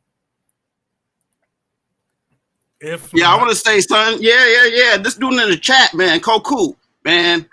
Clean. Look, I be jumpy about people. Look, I'm out here speaking. You got this dude blowing up the chat. That shit's like, sus. Clean that up, man. That he you know what I'm saying? It's not even about opinion. It's not about, at some point, pure detraction. You got to clip that. That's just pollution. I hear you. Nama X has those FBA ADOS leanings. I think he has a lot of Tariq Nasheed talking points, but he's not a Nasheedian per se. I think the thing that I like is there's the opportunity to be heard, but there's also the opportunity to listen. And I think the brother coming through, he not only does he come through Shoot the Breeze, but I've observed Nama X on a couple of the other shows on KWAZ radio. So, I'll say that he comes through, he participates, he's listening, he's not belligerent per se. He's repping for his squad, I guess is how he looks at it. But ultimately, I guess I want to say this, like I'm in that circle of FBA. I am FBA, no doubt. I just don't want people speaking for black people. And we got, again, the whole extra smoke. You gotta, that tunnel vision ain't cute. Talk about some Latinos. Talk about, stop talking incessantly bad about black people who are not Americans for no reason. You're gonna do what you're gonna do in the chat. I'm just saying that when I see something like that, look, I don't trust you. And the fact that, you're not really trying to talk. I don't, Like, it's one thing to like play by the YouTube rules, but it's another thing, you know what I'm saying, be about, you know what I'm saying, like, it makes me say, who sent you type stuff. Like, if you really legitimate, like, you know what I'm saying, you got to have a little bit of passion, not that sarcastic, sardonic. That's like soul sapping. I don't need that. You know what I'm saying? Like, this is like a current situation that we talking about. You know what I'm saying? We want to have current peace, not all this, you know what I'm saying, side stuff. And what I'm not saying, you know that you try to elicit a response. You know what I'm saying? Don't be on that type of time, man. I'm a pass. I feel you on that, Real Black. We'll keep an eye on the situation for sure. Let's go to Shoot the Breeze topic number 7, because it also has to do with the topic too. Topic number 7 is Shoot the Breeze. Topic number 7 is this true or bull? Why hasn't Haiti reclaimed those resources? How can Haiti reclaim them? This came with a link, of course. The link takes us to a YouTube video. Looks like a short.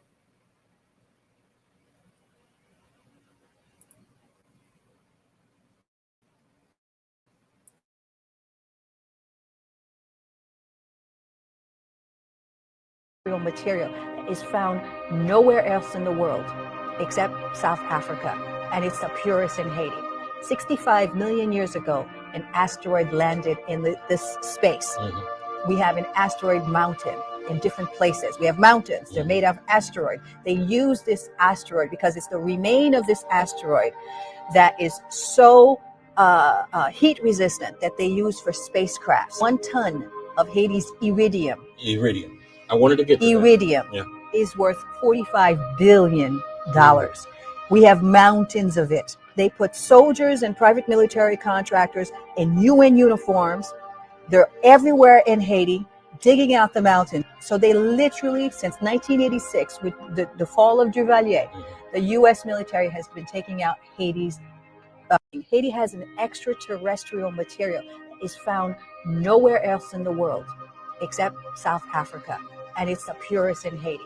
65 million years ago, an asteroid landed in this space. We have an asteroid mountain in different places. We have mountains, they're made of asteroid. They use this asteroid because it's the remain of this asteroid that is so heat resistant that they use for spacecrafts. 1 ton of Haiti's iridium. I wanted to get to iridium is worth $45 billion. We have mountains of it. They put soldiers and private military contractors in UN uniforms. They're everywhere in Haiti, digging out the mountain. So they literally, since 1986, with the fall of Duvalier, the U.S. military has been taking out Haiti's. Haiti has an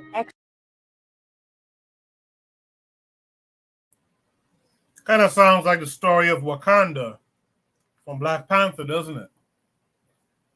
You know, that sounds a lot like the story of Wakanda in Black Panther. I gotta wonder if they were inspired by that. Is this true or bull? I wish Azuli was there. Azuli, if you're out there, plug in. Why hasn't Haiti reclaimed these resources? How can Haiti reclaim them? Let's go to Real Black Gentleman first. What say you?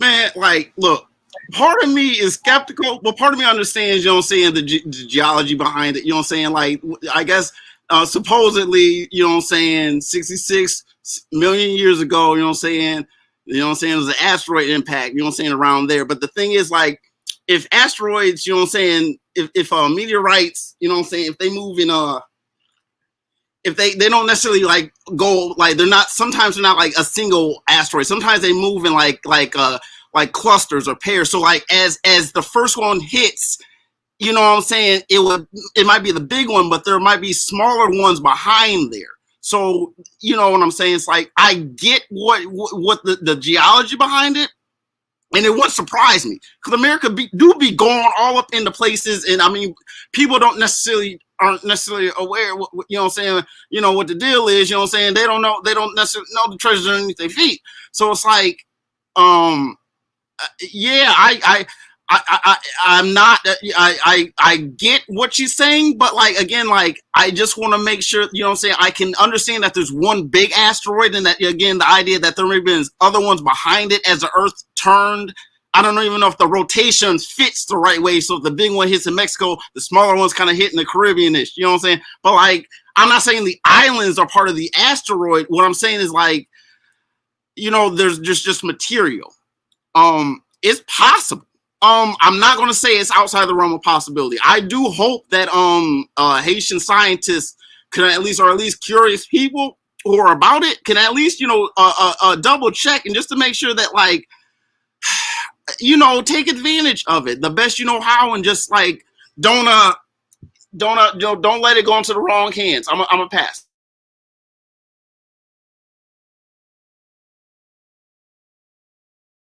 Sorry, I was muted. I was trying to look up the iridium behind the scene there while Realback was talking, but I wasn't able to get to it in time. In the chat, Nama X says the solution is what I'm looking for.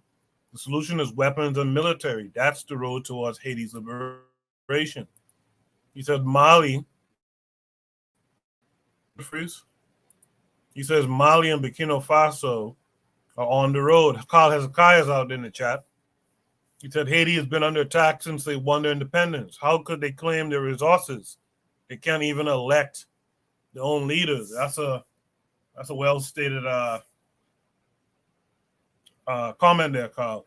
Jose, what say you to this? I say maybe it's a little bit off topic-ish, but the West always brags about technological advancement, and this is difficult. And you know, the West has the best fighter planes, fighter jets.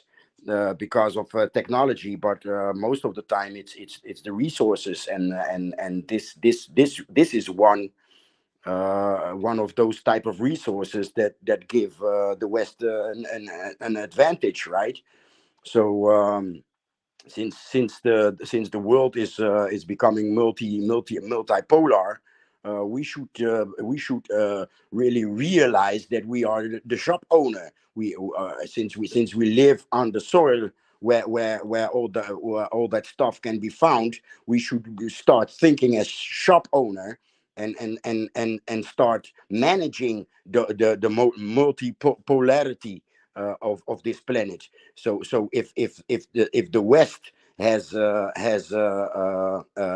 best planes, it's not because their technology, it's because their compounds, and the material that they use. They can fly longer in their military jets, because they got the stuff in their engines. So what should we do? Sell that stuff to the other poles, so that to strengthen those other poles, and to shut up the big mouth of the West. That's what that's my take on this subject.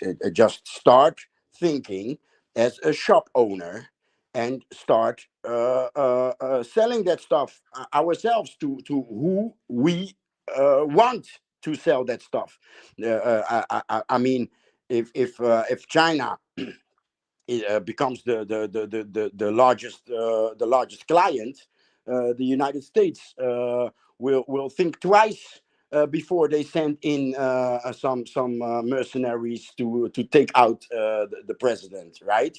I mean, I've been accused of being a China lover and agent and trader, but it's the art of war that I'm trying to express when I speak, when I have this proposition like I just did.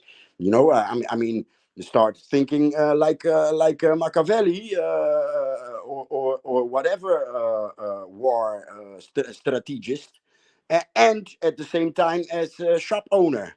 And I pass the mic. Yeah, I feel you on that, Jose. I do, and you went to the next point that I was going to get to when you were done. The problem is when you become the shop owner, we have these folks in our countries who the U.S. could come and buy out, called rebels.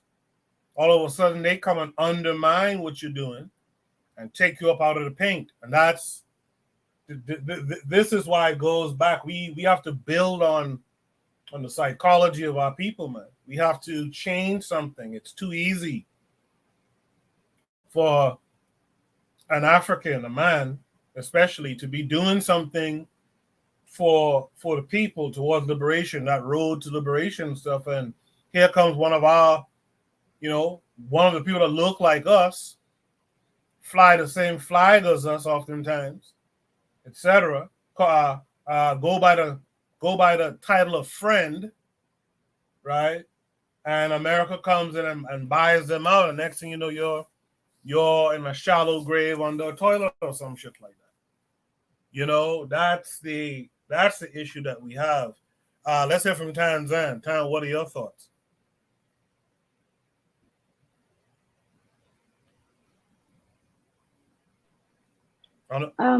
For me, sorry about that. Yeah. For me, I think that we have to start seeing firstly ourselves as we're either brothers or we're enemies. I would think that in a time like this, when Black people all around the world are facing, dire consequences, and we should be talking about how to strengthen our positions instead of how to, continue with this. To me, they seem petty. Maybe I'm just on the outside of it, but I don't really see what we're fighting about.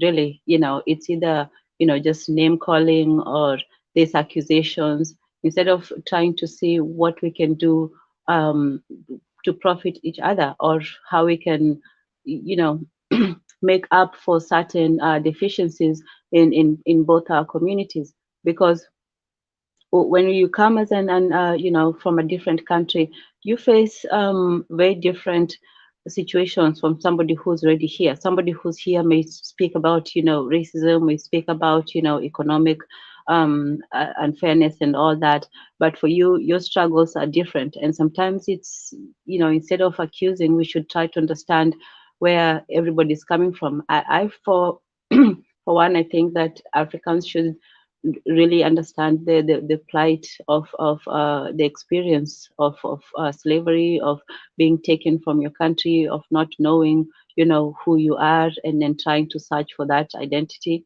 And the same thing with Black Americans and Caribbeans. They should also understand, for Africans, what it means to belong to a tribe, to have certain rules and regulations, to have and relations, the way you view other people and so on. So yeah, we have differences. We have things that have separated us, not just time, but also distance and our experiences. But I think that just trying to talk about what separates us is not as important as what brings us together. Now, in terms of Haiti, I don't know too much about Haiti, except the basic the history of Haiti. Izuli is the expert, but if they try to claim any resources, if any country tries, they found gold in Uganda, I think last year. And what would happen to that? It's not that the Ugandans are going to be richer for it. In fact, there used to be this saying back in Kenya that we were lucky we don't have oil, because, the people who have them always end up fighting each other. We just have our simple agricultural products and so on. So, when you have when you have some big resources that you're not able to protect, then you become a target. And I don't know about Haiti. Maybe they should seek maybe they should seek partnership with the neighbors. Maybe they should see about working together. I don't know about their neighbor on that island, but I'm sure they have friends across the Caribbean. Yeah, that's that's my take on it. Tan, did I skip you in the last prompt? I think you did. I asked my one question, but I didn't really get to to speak about it. Yeah. I'm sorry So about my apologies. it's okay. My apologies. Let's go to Bana Hagaziki. Is this true or bull? Why hasn't Haiti reclaimed these resources? How can Haiti reclaim them? Yeah, first, let me say that I have my issues with this lady right now because I just have my issues with her. Let me just leave it there like that. But what I would say is Haiti and Haiti is not there yet in terms of being what we would consider to be a world player. They as far as their leveraging power, they hold very little. And this is all respect to Zuli if he's out there listening. I ain't trying to be disrespectful or I'm just trying to come up with my interpretation of what I would do if I was in a situation. So they have little leverage and power. So what I would do if I was in this particular situation is the fact that you have uridium, as um, Jose would have suggested earlier. It's like become a shop owner, shop owner. Uh, Haiti needs first and foremost they need to learn to know how to feed themselves. They need to know how to feed their people. So if I have uridium in the ground, but I don't have the machinery to extract the uridium in the ground for it to be useful for myself, then I have to show up to other countries in the world, countries, so-called first world countries, who have the ability to extract these kinds of things. Maybe not the United States. You go to China, you go to other places in the world, who have the ability to extract these things in the world. And I say, well, what do my people do? My people had a thriving rice industry that was ruined. I need to rebuild that. So if I approach another so-called first world country, do they have the ability to help me reconstruct my rice industry? So I would at least be able to feed myself. So because rice is one of the things that I feel would be able to feed a lot of Haitian people. The next thing is what else the Haitians like? They like griot. Everything is griot, griot, griot, griot. So then I'm a approach countries that has a good uh, um, animal farming industry in terms of trying to create a lot of goats, got a lot of goats for the island because we need to feed the people hungry. We need to give them some food, animal husbandry. We need to rebuild that industry. So I would leverage my iridium in terms of what I could use as a trade-off in rebuilding these kinds of industries. So whoever in the world that's very good at these industries, I need to bring them in and have a trade-off, a leverage trade-off. And say, well, you give me this, I give you that. That's where I would start first. I would try to take uh, elementary steps before I start trying to jump and run. You know what I mean? So I feel like to restart Haiti and getting Haiti going again. I think that these are the things that the leaders need to consider. But I don't know if they'll do it or not. I really don't know. But I do know that Haiti does have a lot of mineral resources, and it's unfortunate that the devils like Hillary Clinton have already went in there and claimed their stake in terms of mineral resources in Haiti already. But the fact that they may have discovered this new resource, this new resource, it could be used in terms of leveraging power for them to do other kinds of things for the people of Haiti. But for me, I just there's so much nuances that goes into that country, so many nuances. So many people who have their fingers, their tentacles into that country. I think that one of the things they need to do is cut the many different tentacles that exist in that country that is preventing that country from thriving. Even the tentacles that exist within Haiti itself because you have a mulatto population, you have a wealthy mulatto population who benefits from the chaos that exists. So when you get rid of them by any means necessary, I think that Katie would be free to operate independently without having to restrict themselves from the internal tentacles that exist there, who benefit from the chaos, and the external tentacles who don't necessarily want to see Haiti become a thriving population. But I am optimistic. I believe that if one of the countries that exists that will arise from the ashes, history is like a phoenix out of the fire. I believe Haiti has the potential to do that, and I'm waiting to see that happen. Maybe not in my lifetime, but I believe it will happen. They are great people, and I think it will happen for them. I'll stop there. I appreciate that, Buana. Does anyone have any? Yeah, I got a question. Well, if it's on the Haitian side, why is it possible that it's on the Dominican side too? I mean, these are things that just like when you hear things, you hear what people are saying, but it's like, okay, Haiti, okay, that's like a third of the island. So, what about talk about iridium in the Dominican Republic? These are just things that you just got to ask. That's a good point too. I guess the fact that she didn't mention it, it must be on a mountain ridge. Yeah, and she is a Haitian, so she is talking into another thing too. She ain't a geologist, you know. She just going off of information that she may know from someone else. So she is not an expert. She's a lawyer, I think. So she is not an expert and really kind of like understanding the specificities of what's and also she lives in the United States, and it's not to take away from what she knows that's going on in Haiti. But I just think that sometimes you need to with what you hear, sometimes you have to really scrutinize it very carefully, especially when who you hear it from. But I think her name is Razuli Danto, you know. But what she goes by. But I just think that that's a legitimate question, a real black gentleman. You need to do some more investigation on that matter, I would believe. Nama X in the chat says Dominicans sold all their resources to divided states corporations. DR had the most gold reserves on this side of the world, all sold by the government to divided states' company in the mid 2000s. Probably sold the iridium as well. So that's some information you guys can do with what you will. If there's no last thoughts here,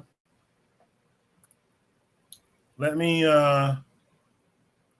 shoot the breeze topic. Hold on a second. Where are we now? We're on topic number 8. Let me grab it again. So we're going to shoot the breeze topic number 8. This takes us to Twitter. So shoot the breeze topic number 8 is, so everyone says move to Africa, right? Maybe not South Africa. Let's see what this is about. This takes us to Twitter.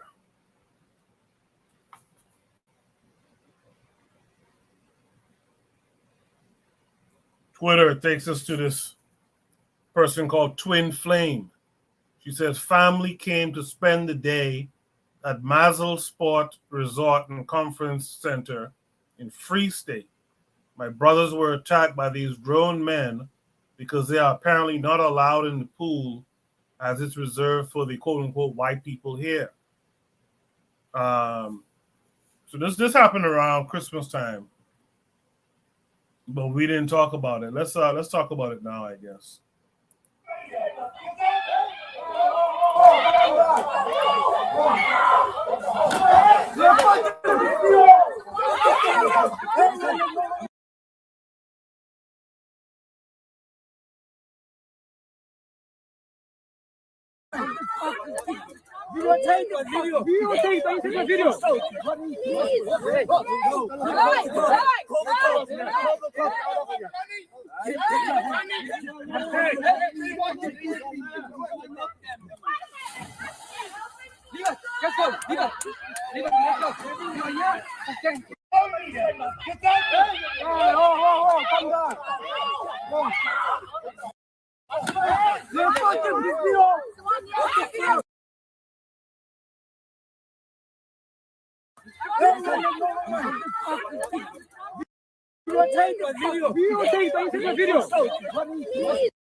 I was looking to see if it was a thread, but yeah, that we've probably seen that about 2 weeks now. But it came up.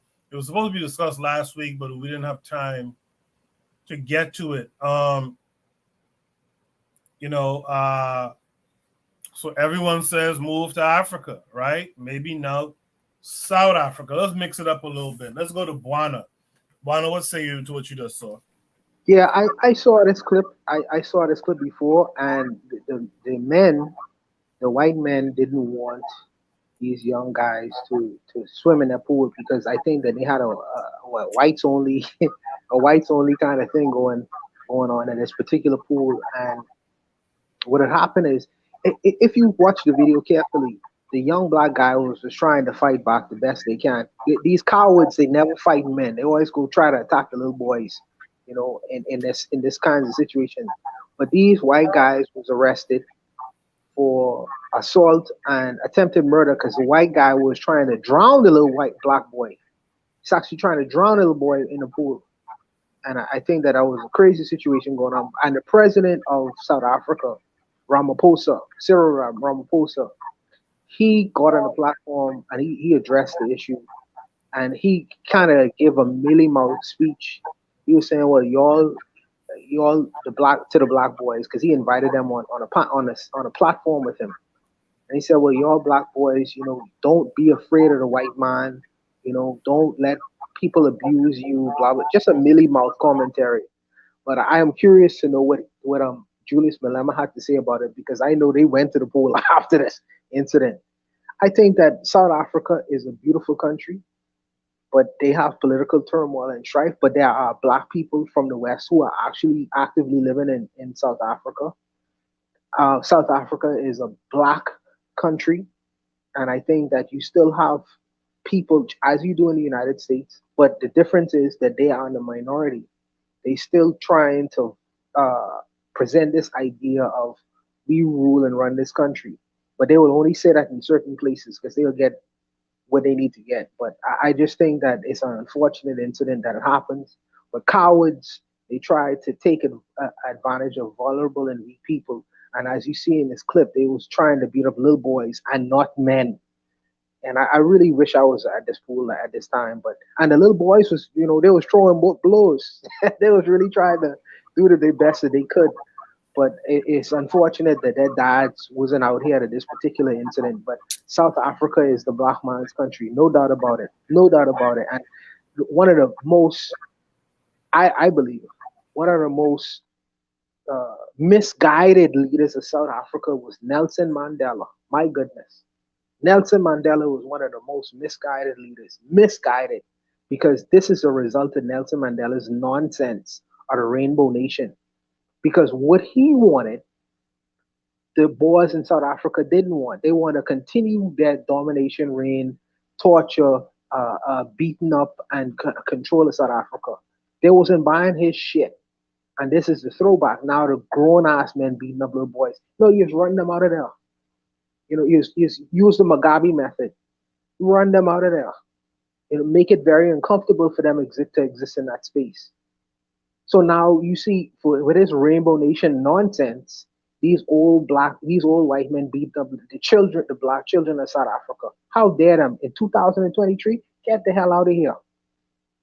So we work towards, well, I hope they work towards finding a real solution, not no truth and reconciliation bullshit, but some real solutions to the Africanness existing in that space in South Africa. But Africa is a beautiful country. South Africa is, and I think that it is for Black people to exist in. No country you're gonna go into that you're not gonna find situations where people are gonna, you can have strife and disagreements and arguments like that. I don't know where these people exist in. It couldn't be in the United States of America where you can't go anywhere in the world because you see fights happening. Where you live? You live in Disneyland? Come on, man, give me a break. You know what I mean? This is our continent, and this is a continent we should dominate and control. And yes, there's going to be issues that all human beings face, but I think that we should exist in this area just like any other human being. The Indian doesn't feel unsafe in India, nor does the Chinese feel unsafe in China. But Negroes will say, "Well, don't go back to Africa because these kinds of things happen." Give me a break. But I'll stop there.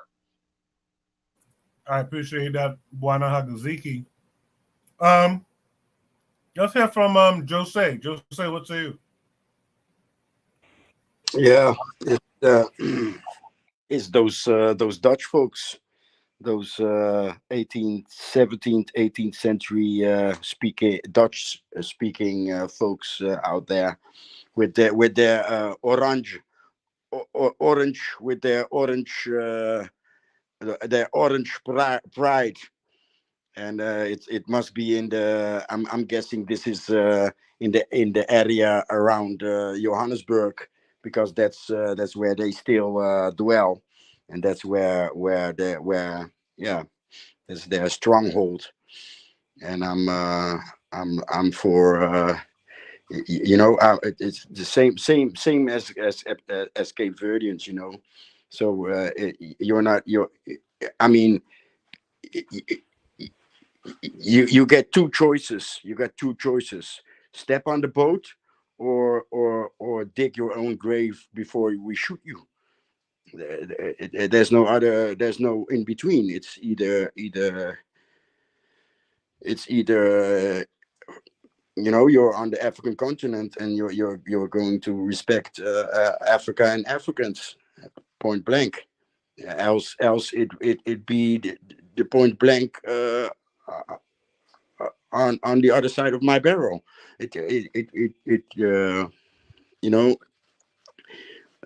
We need to people need to fear us, and not just fear us, fear a single black man in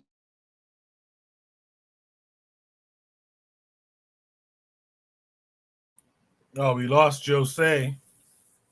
Let's go to Real Black Gentleman while we get Jose back. Real Black Gentleman, what say you? Man, this is infuriating to look at. I mean, yeah, I would definitely, respond firmly. I would throw my hand. I would.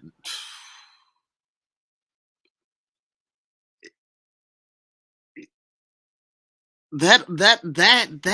I mean, we talk about Africa, and we talk about the Arabs, and the Muslims up north, and and all that. But the whole Dutch takeover, and there was the Dutch and the British. That whole confederation of the Boers, man. It's ugly, and it they want too much. They're going to keep on in this entrenched situation. They tried to have nukes. You know what I'm saying? Them white folks tried to have a nuclear program, for crying out loud. So you know what I'm saying? So they could, throw some dirty nukes on niggas. That's all. Look, I don't trust that whole setup. It's not humane. The people down there have a green light to act in the Africans, the people. You know what I'm saying? The classical peoples who what it is. You know what I'm saying? All the stories about that whole side being unpopulated. We know those are lies. It's ugly. I mean, this is ugly. This is. I mean. I mean, if this is why when we talk about Africa unification, imagine if you know what I'm saying, like you had a million-man army just mob down to South Africa just to hold it down, man. This is why, you know what I'm saying, this is why you need to get some roads. This is why you need to get roads, man. So you can move people and get people where they need to go. Because I mean, it's always going to be a population war. It's always going to be this stalemate between the Boers, and it's always going to be a waiting game. You can't play that game. Because I mean, unless, you know what I'm saying, South Africa or somehow, you know, gets that advantage, which I don't see it. And I mean, that advantage, I mean, people know what they need to do to get the advantage. And, you know what I'm saying, they're going to have to, like, seek resolute contrition from these invaders, man. This is ugly. This is ugly. These white people don't belong down there. Everyone knows that. They're a successful colony from their point of view. From black people, it's just like, wow.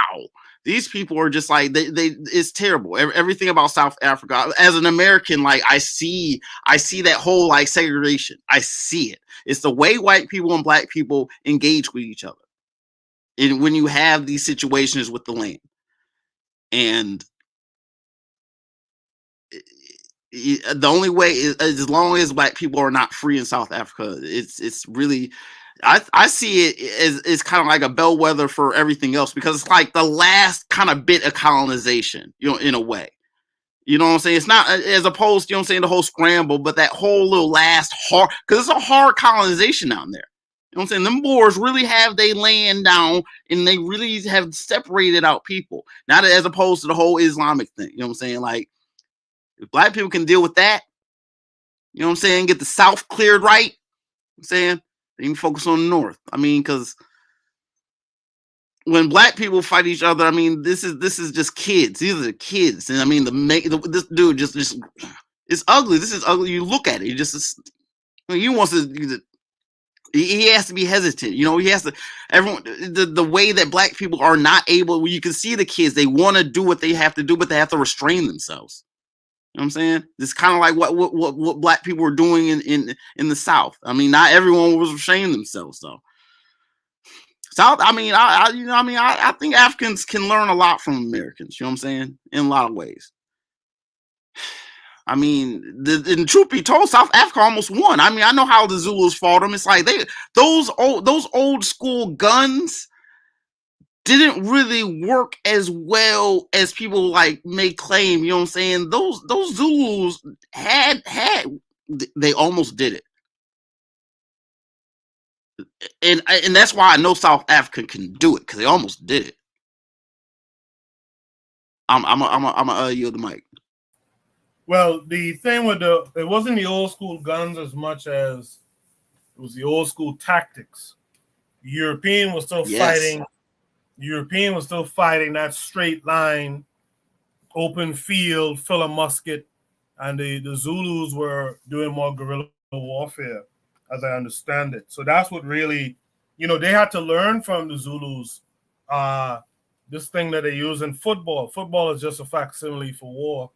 The wishbone, right? The wishbone offense and all that kind of stuff. That, you know, they learn a lot of their tactics from the Africans, actually, because before they was just like two sets of idiots stand up in an open field shooting at each other, similar to what you saw in that movie. Mel Gibson had a movie called The Patriot, where you watch a cannonball get shot, hit the ground, roll down a hill, and just took a white boy's foot off. Like, he couldn't see that coming, right? But that's how they did warfare before. So it wasn't so much the guns not being good, it was the style. You know, styles make fights, and their style wasn't ready for the Zulus. Jose came back. Jose, what say you? Unmute your mic, Jose. Yeah, I was practically done. You know, I was practically done. Oh, okay. All right. Tanzan stepped off, so Does anyone have any last thoughts they want to add to this prompt? In the chat, Now my ex says, I keep saying that very fact about guns before the 1900s, but everyone doesn't believe me. Uneducated black people telling me that slavery happened because Europeans had guns in the 1500s. And I tell them the guns had no real influence back then, and they act like they did. Since no one has any final words there, we can move on. We're making real good time tonight. We're almost done. We can move on to Shoot the Breeze topic number 9 tonight, since Tan stepped away. That shortened the length of that conversation. Shoot the Breeze topic number 9 tonight. Okay. Buana, what's up? No, just for a filler, what I would say is that the South Africans, as a collective, needs to understand, and I don't think that they get this yet, that Nelson Mandela was a failure to the Black South African people. I believe that his solution is a failed idea and ideology. I think that the ANC is a failed ideology, and I think that this is the result of their ideas as far as trying to make South Africa move forward. This whole rainbow nation nonsense that they go on with, it is a failed experiment. I think. I'll stop there and leave it there. Shoot the Breeze topic number 9 tonight. The school that comedy built. I assume this was supposed to be shout out to Michael Blackson. School out kind of works too. This came with a link to YouTube.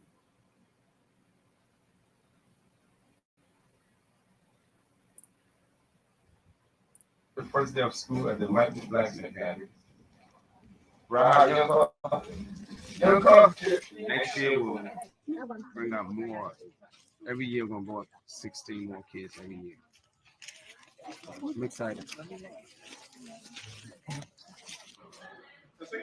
Most of the time, at least lately, I've been hearing that they usually get 2 teachers per class. So you have a teacher and a teacher's assistant. You know, when you have over a certain amount of kids, I think you should have that. And we'll pay extra attention to the kids.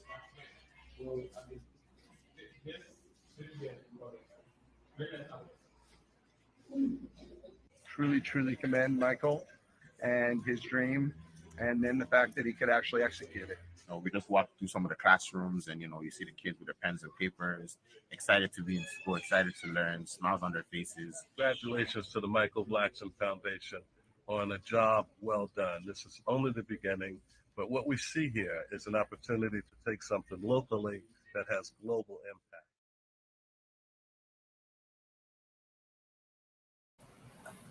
Yeah, well done for Blackson on what he's accomplished. He's Ghanaian, the Ghanaian American comedian Michael Blackson builds a school back in his home country. That's kudos to him.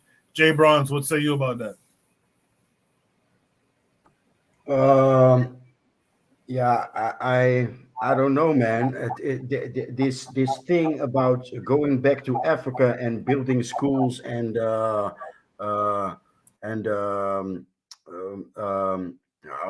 orphan homes and helping. You know how you help. You know what would help Africa? Business, money, economics, right? So I'm cool with those millionaires building schools, right? But it's again advertising. I've a lot of these repatriating blacks, right? Even us immigrants, we are programmed like, oh, Africa, oh yeah, schools, food, water. People go to Gambia and they drill a well, and you know, and they collect school materials, and it's the same story every time, you know. So okay, I'm not this is not aimed at this comedian. What's his name? Black Sun. It's not aimed at him, you know. He got the millions, you know. He can't afford it. But this mind state of going back to help. So I'm the helper, you know. I see that, and that's not in this video, but I see that a lot with repatriating organizations, and I'm you know, it's okay when these guys do it, you know, these millionaires, but you know, if you're the average Joe, and you know, you're on social media, look, I drilled this well, and you know, I mean, all hands on board, all hands on board. It's you know, yeah, I'm more like show me the jobs you created, or show me the businessmen you educated, you know. So show me the businesses of the people that you've educated, you know. So building schools is not yeah, I'm gonna say it, and it's going to sound bad maybe, but I'm not impressed. I'm not impressed about black folks going to Africa and acting like UNICEF. I'm sorry.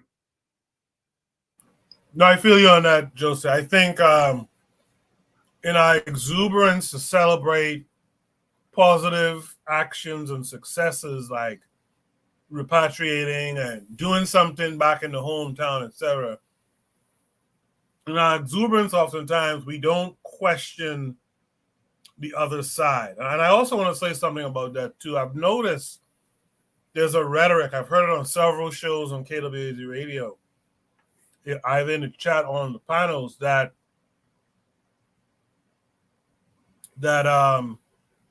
if you are fair and balanced in your questions about certain black folks, to use the example Tanzania did recently about heroes, right? That you're somehow anti the person or whatever. No, I think fair and balanced. You know, the truth is not an offense. I think fair and balanced is fine. I think we should want that. You know what I mean? So while building the school is nice, what are you teaching the kids in there? Are you going to import that American education system into your part of Ghana? We do have to ask those questions. It's fair. You know, it's fair. Let's go. Actually, let's welcome in Achieve Mindset this week. Achieve Mindset, how are you? I'm good, thank you. How are you? Can you hear me? Good. Good to hear your voice. Thanks for coming through.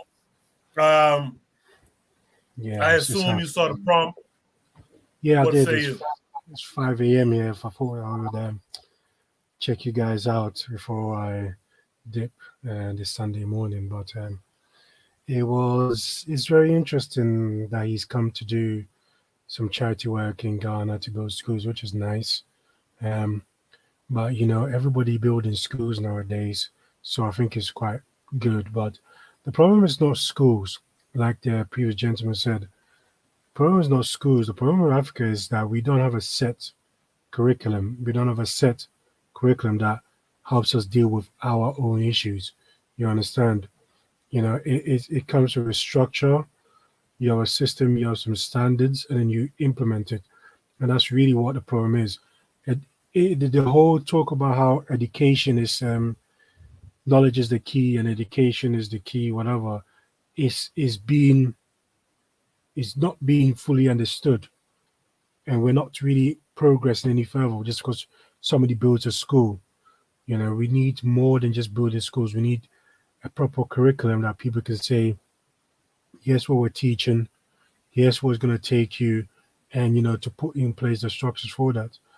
And what's funny is that it took him so many years because he's been a millionaire for quite a while, I think. Could be wrong. And now he decides to build a school, and it's interesting, but, he could do more than just build a school. And I think that when you spoke earlier about questioning certain people's questioning heroes doesn't mean you don't like them. We need to measure people by their cloth, If somebody is a Jay-Z level, like billionaire, him building one school in Africa is not enough. It's a spit in the face. You have to be able to contribute to the economics and the larger social fabric of that particular nation. If he was to, for example, put money into, let's say, Nigeria or something, you understand? We can't judge it. Oh, you built a school. Like many poor people who are many of the diasporas from, from UK, USA, and all the other Western countries go to Africa and build schools. You know what I'm saying? So for me, he hasn't done enough, and it's more for publicity stunt in a sense. And I don't want to be cruel in saying that, but you have to engage much more with the people. You know what I'm saying? If jobs are there and business are there, it inspires people much more than, just going to school. There are many people doing school and they end up becoming armed robbers in Ghana because there is no opportunity for business to hire them. So yeah, that's my take on it. I appreciate that, Real Black Gentleman. Let's go to, I'm sorry, Achieve Mindset. Let's go to Real Black Gentleman next. Yeah, I'm definitely against the whole one school principle. With Oprah went to South Africa, right? And she had a school. I don't know how much she spent on the school. I think it was like 50 million. I don't know. Someone might will probably correct me. $50 million for a school to teach 100 people, man. You know that smells funny off the top. I mean, with $50 million, you could do a lot of fundamental stuff. See, again, like everyone's on the right idea. Like, look, this one school, you cannot. You got to be able to have a dynamic system in place, and whatever you bring in. If I go to Africa, my job is to bring the best of whatever it is I have, considering I want to be capable of learning on my feet, as it were, because whatever even I bring in my own mind is definitely going to be challenged, but you want to bring your best. I don't think that, again, one school, it's not it. You have to have a system that's going to make sure that it's not about, what I'm saying? It's about, when we talk about investing, this has to be smart. I mean, it's ways that you can get revenue and start up small businesses where you can get your money and do things to further. I mean, these are things that you can do. If the school isn't making any money, if it's not anything to the economy, this is not generating any trade. That's not anything about in paper currency or anything like that. If it's not generating trade, anything where it's there's no motion going on, of ideas of people, of just resources in general. I mean, I'm definitely, I'm not one with the school. I would say one he could have done, like I said, small businesses. I mean, anything that could encourage small businesses. That means you don't have to be loud about it. The one school though, what's his name? I think Cam Bone. I think he does some schooling out in Gambia though. He's, what I'm saying? He's legit. That dude is legit. He is legit. That dude is for real. So I mean, it's not impossible, but again, everyone's not built like that. So I'm not mad for. I see his ambition. Yeah, but once again, what we're saying is we cannot keep going at this school. You say the school's a nice building, nice little windows in it. Just upkeep. Someone's got to climb them roofs.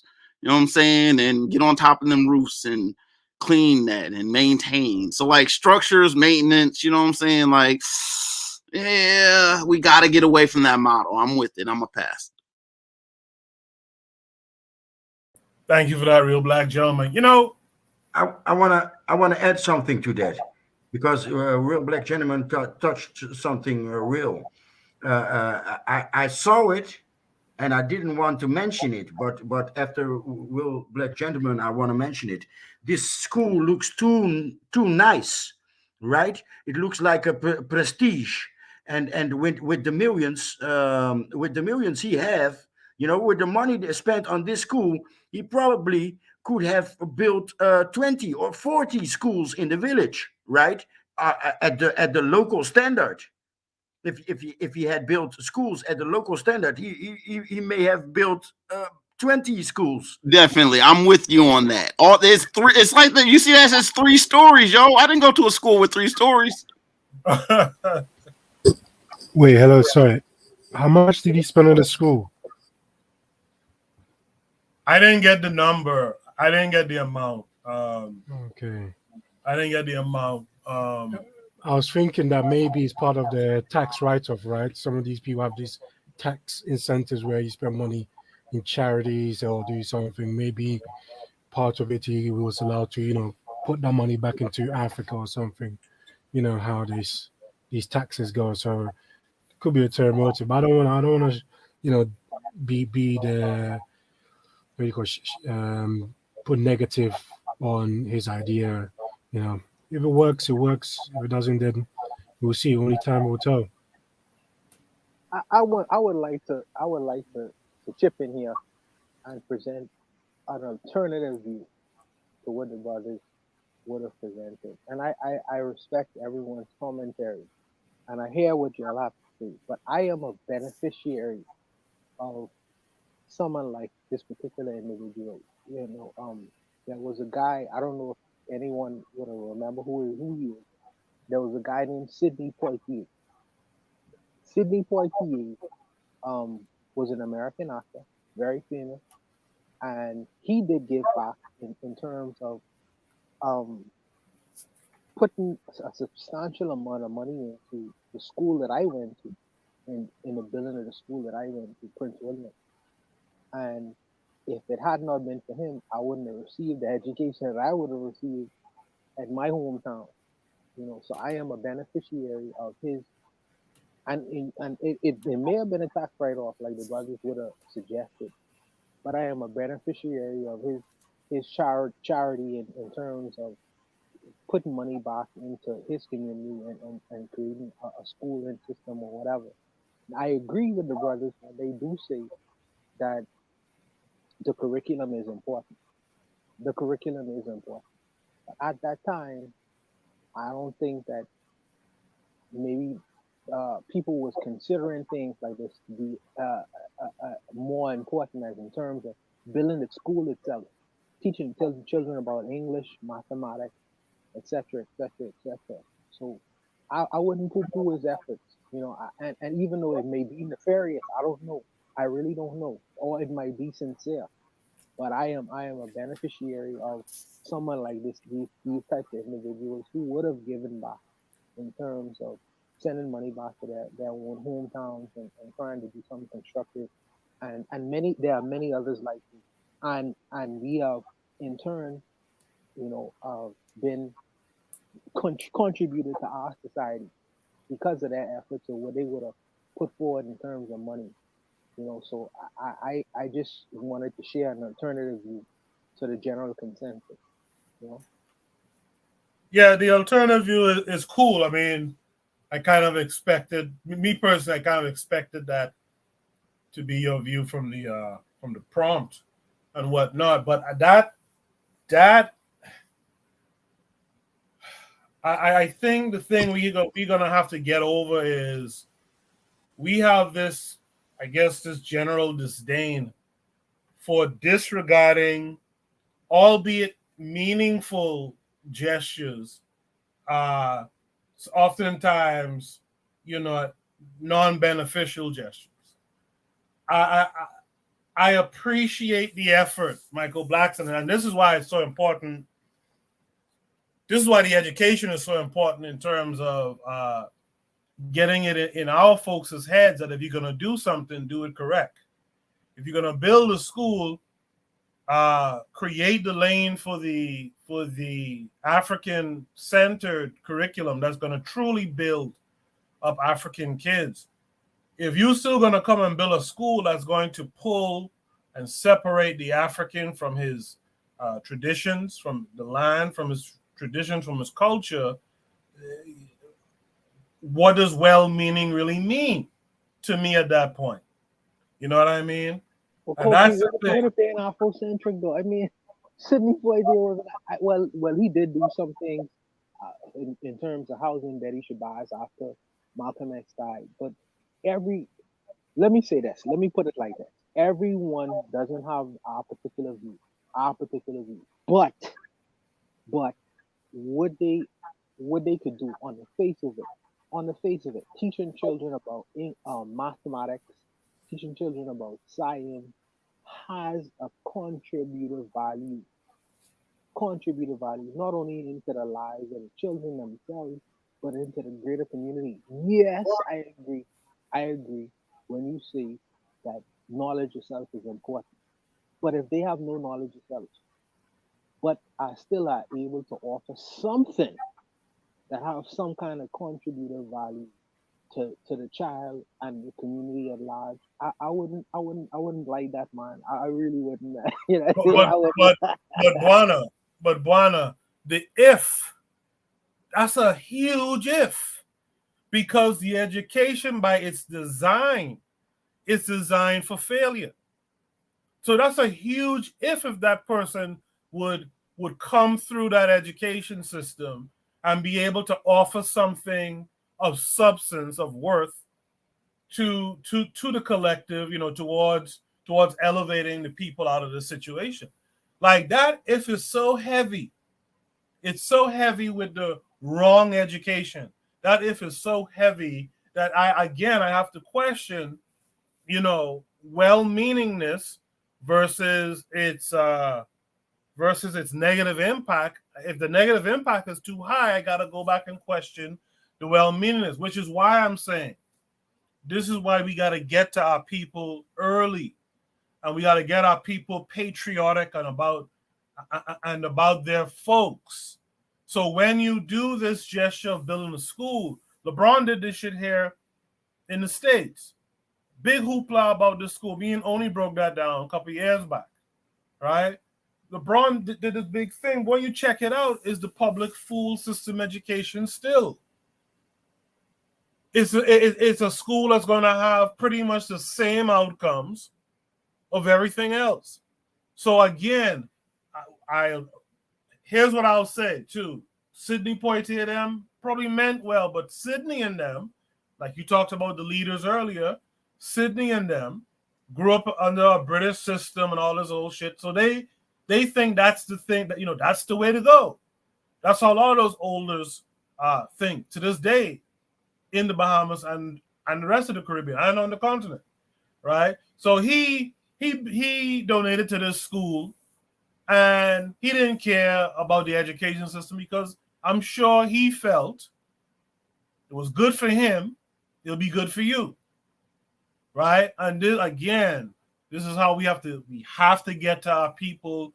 We have to get to a higher number of our people to have the understanding that if you go do something for your folks, do it right.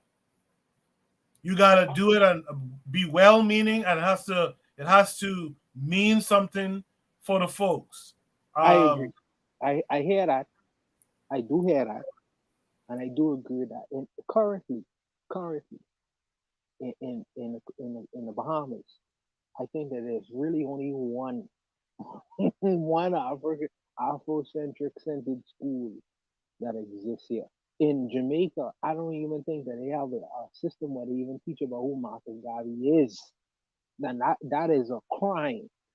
But until we get to that point, and I think the onus is on us, really, really and truly. I think the onus is on us. Yes. So Buana, if a Jamaican returns now and builds a school, and the school doesn't teach it about Marcus Garvey, what was the whole effort of building that school? No, you got me on that. I think that it is important.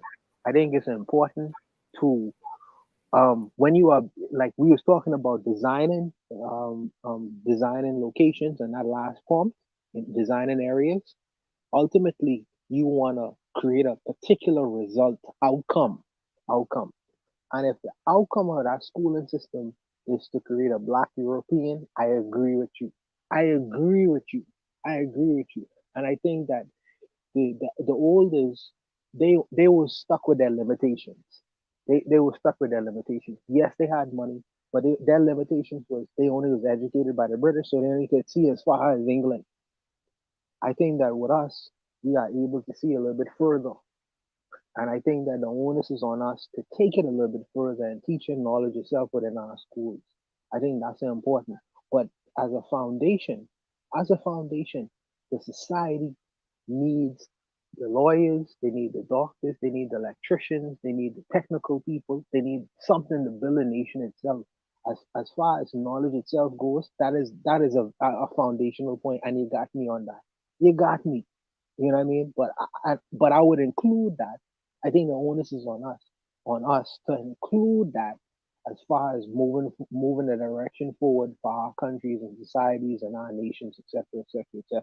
So I agree. You got me on that point. I'm going to go to Achieve Mindset quickly and then Tanzan. But first, I want to say there's another little point here, too, that I want folks like Michael Blackson them to get to. Just because there are folks who are discussing the curriculum and the impact on the outcome, the output, the cultural output that we want to see, right? Just because we're talking about that stuff, it's not hating, it's not complaining about what you did. We appreciate what you did on the face of things, but by us talking about it, you got to listen to some of this stuff too, so that when you do this stuff again, if you decide to go build another school, you'll build it the correct way the next time. So it's not hating. I hate when people talk No, about no, no. It's not Hayden. I think that Michael Blackson is stuck with his limitations. I don't even know if Michael Blackson even have a knowledge of his goddamn self. So he in his ignorance, he feels, like many of these other celebrities do, that building a school is the most valuable solution. I don't even think he even considering along the lines of curriculum. And like I say, I think that the onus is on us to put that seed into people like his head, because he's the purse. So to put that seed in his head to say that Africa, not only do they need schools, but they need to have an understanding of, in teaching these in a curriculum, as a curriculum goes, you have to teach your child that he is great as well, and give him some knowledge yourself in that education. So I think that that's important as well. Let's go to Achieve Mindset and then Tan. Go ahead. All right, thank you. I understand what the gentleman talked about in terms of, some people still benefit from that kind of system, not necessarily the European mindset, but at least they get to go to school, at least they get to learn, would you say, positive for the society, which I agree. Yes, here's the problem, right? I don't know how old you guys are, but in my lifetime, there has been 3 Wazungu billionaires who are the richest men on earth, right? One was in computing, which is new age technology. One, using that new computing is a service on the computer, which is Amazon. And the other one is space technology and new technology, where we want to consider electrical vehicles. 3, all these 3 are important in our day-to-day lives, or let's say like EVs. But that's the main point. When we talk about Michael Blackson and celebrities going to Africa and building schools, people say, well, they did something, which is okay. There's the problem. If a Wazungu was going to pay a black person 30 million, 40 million to solve a problem, they will get that money in wages, in cars, in everything. They will do their best to make sure they solve the problem. The school really highlights that. The big problem is that these people are doing it for gratification instead of solving a problem. There are many schools in Ghana already. A lot of people are graduating, cannot find jobs. The problem, that's the main problem. They're not solving the problem, they're adding to it. That's my perspective on this. Personally, I don't feel like his school was needed in any shape or form. The problem is that we sit down. He's going to build a school. Next 10 years, another celebrity builds a school. Another celebrity builds a school. Somebody builds a school. Okay, we get it. The school's important, but that's not what we need right. That's not what we need right now. We need to move on from the school. What do we need? The curriculum, the structures, the infrastructures need to be put in place. These, within what I've just mentioned, there's an opportunity for someone to come in, build a business, make some profit from it, and deliver good service. It's that simple. These people don't put their mind to it to achieve it for their own people. However, if it was in the Western world for Wazungu, they will break their backs to achieve it. That's the main highlight problem service. This shouldn't be, the era of like a celebrity coming to build a school should have been done by now. Oprah was the last big person I know. You know what I mean? And if, for example, let's compare him to Akon. Akon went back to his country. He's trying to invest in his country to change things because he studied it. You understand? But he's a comedian, so I don't really take him seriously. So that's why I feel like, cool, it's good that he did something. I mean, that's the least I expect from him. But the fact he's a millionaire, I expect more from him. We have to measure people by what they have, what resources they have. You understand? If a poor person builds a school, by that measure, that's a great achievement. When he builds a school, for me, it's not really an achievement. You're not using your resources properly. So that's what I have to say about, him. And I'm not going against the old gentleman who talked about benefiting from the school. Many people benefit from the school. I benefit from that situation because most of the schools in Ghana are built by people from abroad or from, charities. So, I understand, but we need to move forward. Someone's got to dip their toes into the unknown, really, so that we can actually push ourselves out of this darkness. So that's what I have to say about his idea, and I'm not I agree. I agree. disrespecting him. Mr. Mindset, Chief Mindset. I agree with when you say that we should have businesses. Business is important. Jobs is important. I think that is an important thing. But how you can run a business if you can't count to 10? I agree. I agree. I think that one should go with the other. I think that as you suggested, I think that business is important. I think that creating businesses where after you have properly trained people, they would have some viable institution to go into to be able to provide a service and exchange that service for something that is tangible so they could live productive lives. I agree with that completely. So I think that one should go with the other. But I wouldn't displace the importance of having some training, some No, educational no. Of training. course. Yeah. Maybe. I wouldn't. Yeah, Go ahead, sorry. bro. You could continue. Maybe my I want to say what I'm very pressed about is that if people are building schools, and the same we've talked about it as well. If people are building schools, okay, they're doing their part. The citizens are doing their part. Then the government needs to step in and say, okay, cool, let's change the direction of the curriculum. Maybe my issue is that maybe my issue is not.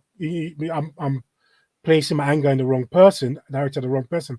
Maybe it should be directed to the government to make sure that the curriculum is done in a way so that they don't have to build the schools now. All they have to do is put out the materials, which will be Afrocentric, directed and related, so that we can go into a new era. Maybe that'll be the best solution. You understand? But until then, it's going to be very hard moving forward. You understand? So that's all.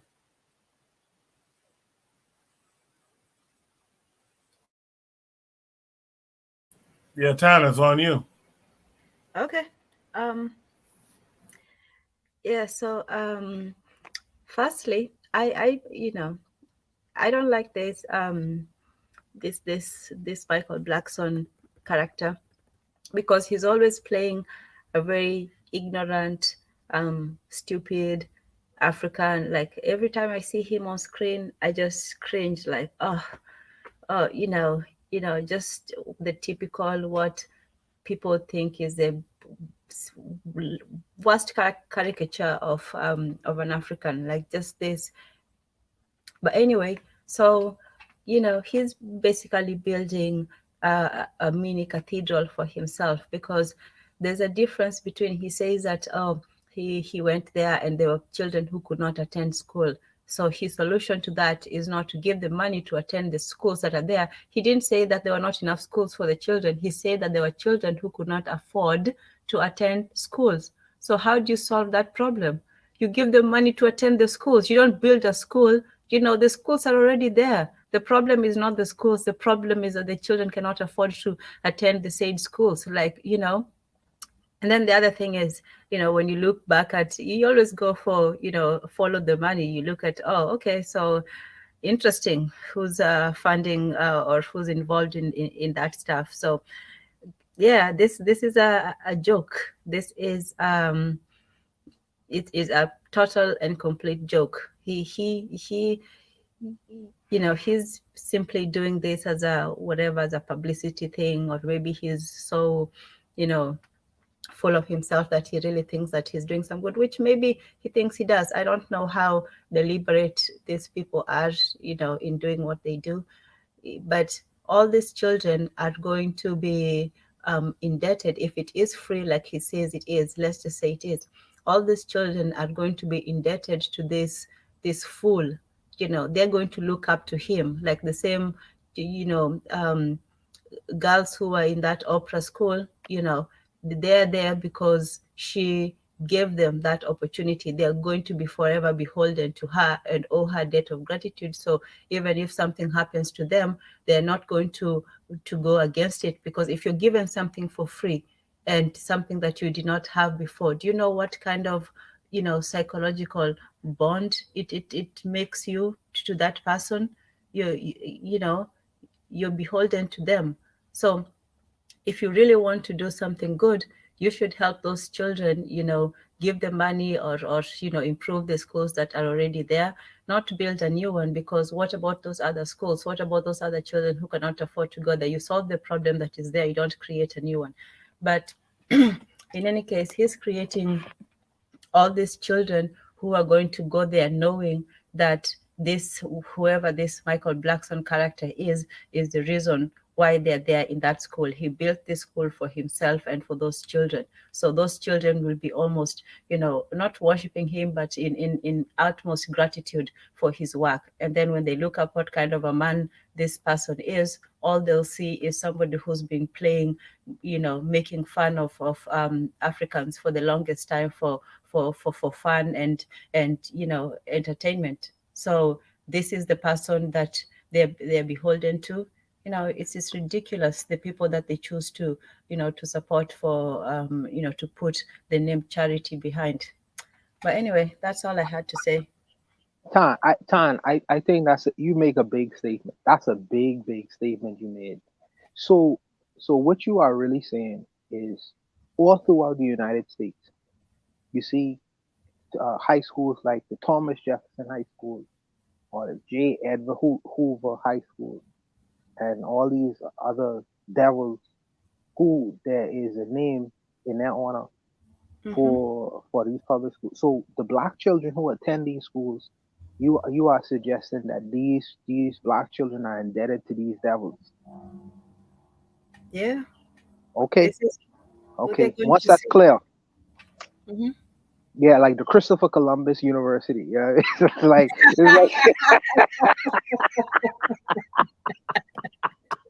so these children who attend these universities and colleges and high schools are indebted, even though they have black children who have been the victims of these people. They are indebted to these people, as long as that's clear. Yeah. Because you say that, oh well, this guy was a clown. Well, these guys were slave traders. So I mean, I understand that point. Yeah, it's sad, but they know what they're doing, or maybe they just he's just being used. I don't know, but either way, somebody is behind it, and whoever knows exactly what they're doing. But anyway, yeah, that's all I had to say. Things Yeah, are. I mean, I'd like to hear from some of the other folks here. When you see these blackface initiatives, like the Big Three, the basketball league, the Big Three basketball league is one of these things. They keep pushing Ice Cube out there, but when you really check the story, Ice Cube has a Steinberg type who's his partner. They kept pushing Jay-Z as the owner of the Nets, right? When Jay-Z only owned less than 1%, I think, or something like that, right? But they kept pushing him out there. Lo and behold, it's some European guy at the time, right? How do you guys feel about the information here about who his backers slash, most likely handlers? What's your thoughts on it? Because I know Buana touched on it and Tan, but what about Jay and the rest of you guys? Is Jay still with us? Maybe not. What about Achieve Mindset? How do you feel understand? about this? I'm here, but I don't understand the question completely. When you see Michael Blackson as the face of building this school in Ghana, but when you scroll down his site, you see on the screen who his handlers are, or AKA. I had some questions with people that I saw in the video. One moment in the classroom, there's a white guy standing in the classroom, but I believe he is the interviewer. But that other one, the older white gray dude, who's he? Yeah, good point. Yeah, sounds like the guys who are there to make sure what was agreed upon is carried out, right? I mean, it comes across that way to me. Or yeah, or something like that. Indeed. Yeah, I agree. There's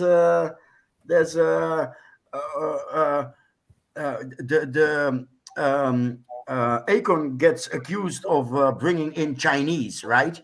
Yeah. But if you look it up, he has also tried to pull in investors from the Middle East. He's been all over the world looking for investors. But that's us black folks not trusting Akon's black face. So I'm sure he looked for black people before starting.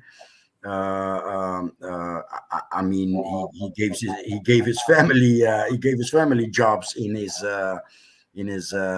Akon City project, but. Maybe what Akon is accused of. Isn't Blackstone doing the same thing? Isn't he just the face of some do-good organization? Right. You see, these are things we shouldn't have a problem questioning this stuff. I think Tan wants to say something. Tan, go ahead. No, I just thought it was creepy the way it's worded about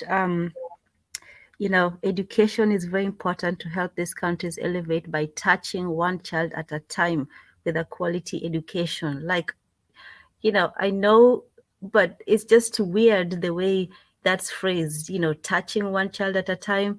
And then, with this quality education thing, my foundation is a proud donor, they're just telling you exactly what they're doing, Yeah, but I want to add something to that.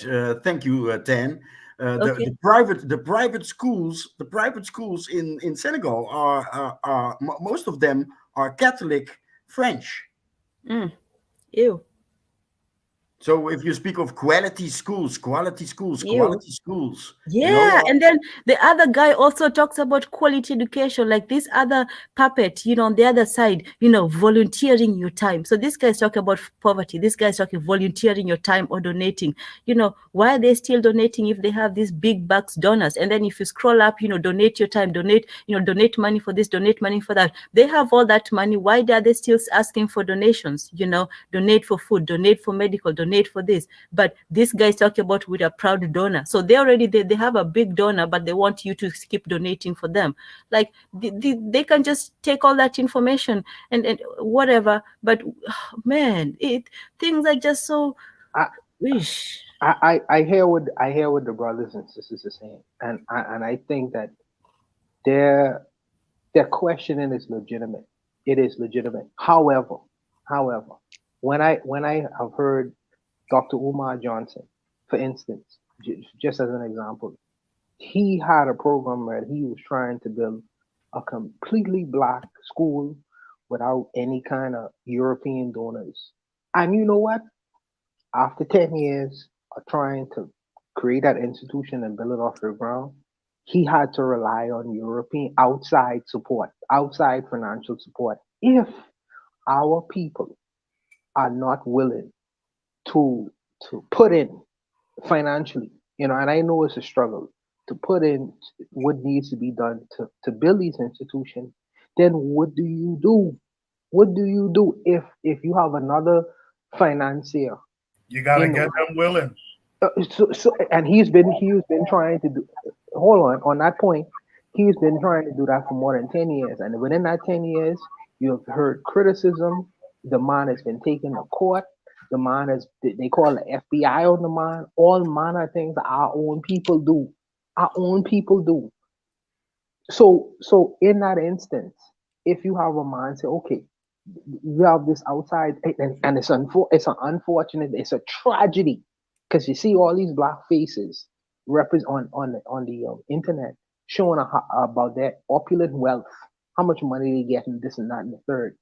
But they couldn't support him, and he had to rely on external people coming in and funding his program to build his school, his institution. Then I don't know. I feel two ways about it, and I do agree. I do look at it in a way Tan and Jose looking in a side face, because I'm considering, if I were, why does he have a medical pro? What's this? What's this? Who is this guy? And I understand that. But if the black people are not supporting them, and there's many Ghanaians who are wealthy all over the continental United States and in UK and in Canada and etc. etc. etc.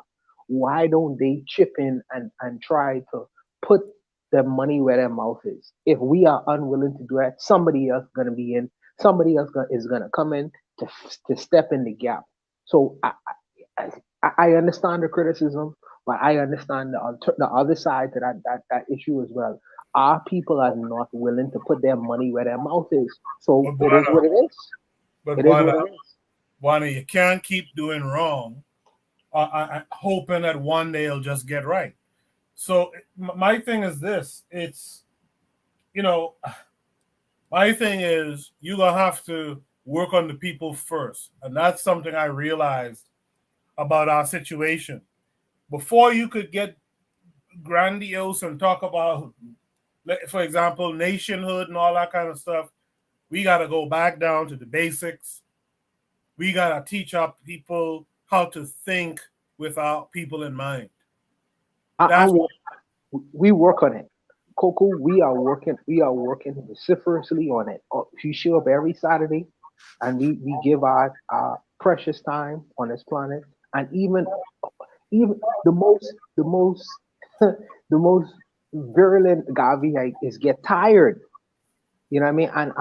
And as far as trying to have buy-in, even though our numbers are small, and I don't even get offended because our numbers are small. For me, that's just cutting out and creating the cream of the crop. I don't mind our small numbers, but as far as having buy-in,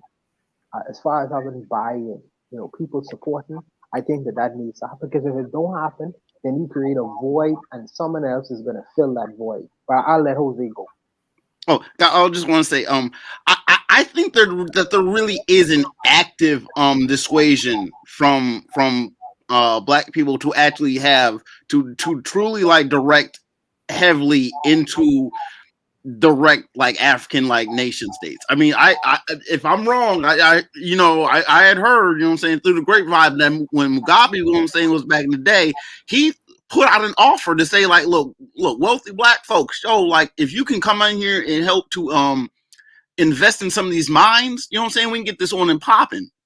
But there's always, let's be honest, you know what I'm saying, you the people in this American system, you know, when you wind up having a certain amount of money, you know, where you're comfortable. I mean, you know, where you're comfortable and you're saving money, you know what I'm saying? Because a lot of people don't save money. You know what I'm saying? A lot of black people are not really able to save money. That, you know what I'm saying? That's off the top. So black people who are able to save money, a lot of that's the main philanthropic audience. I mean, I think that there's an active like dissuasion campaign for that's what I mean.